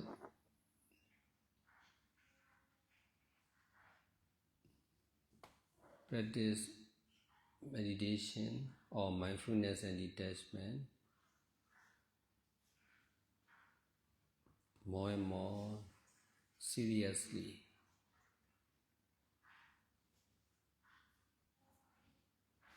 Not only for myself, but also for everyone.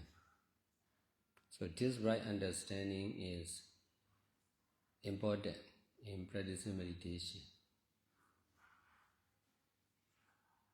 If we practice by ourselves, we may not practice more, we may not practice seriously. If we are practicing for all, we need to practice seriously. Just if we change the mind, the view, and the action will also change.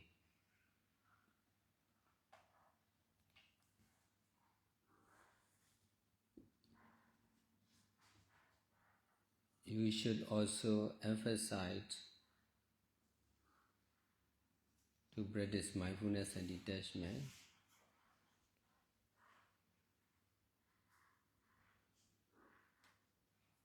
for all, including your husband. And in this way,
can use for Buddha Dhamma and Sangha also.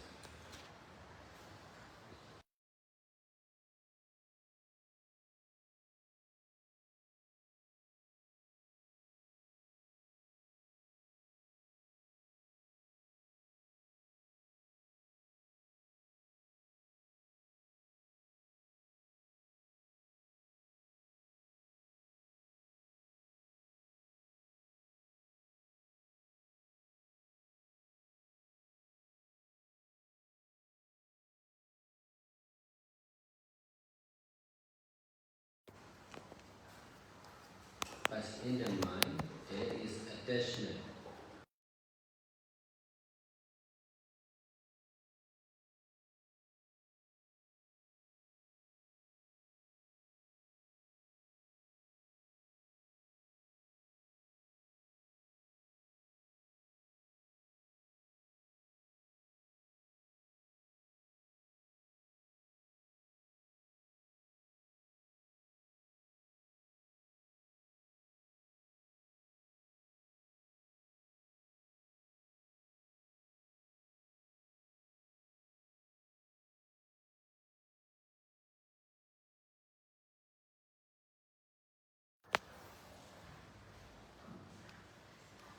So we need to understand and practice like this.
Một hành giả, chúng ta cần phải sử dụng tâm mình cho tam bảo Phật Pháp Tăng.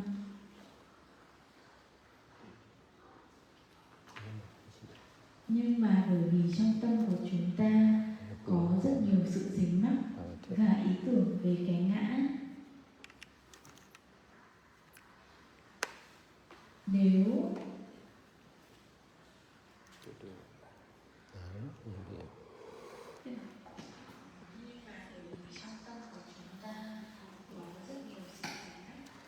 hoàn toàn có thể sử dụng tâm của mình để sử dụng cho Phật Pháp Tăng với ý tưởng về một cái ngã, và cũng có thể hoàn toàn khả thi để có thể sử dụng tâm mình cho Phật Pháp Tăng với sự thật về vô ngã.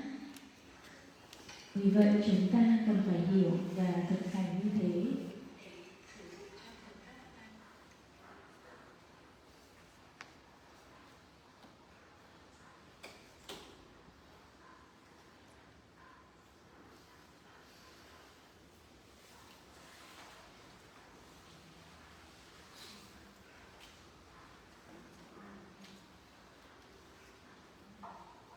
Sư Gia Pha còn một câu không tư? ngày mai con lấy ra để rất là nhiều thầy vừa bảo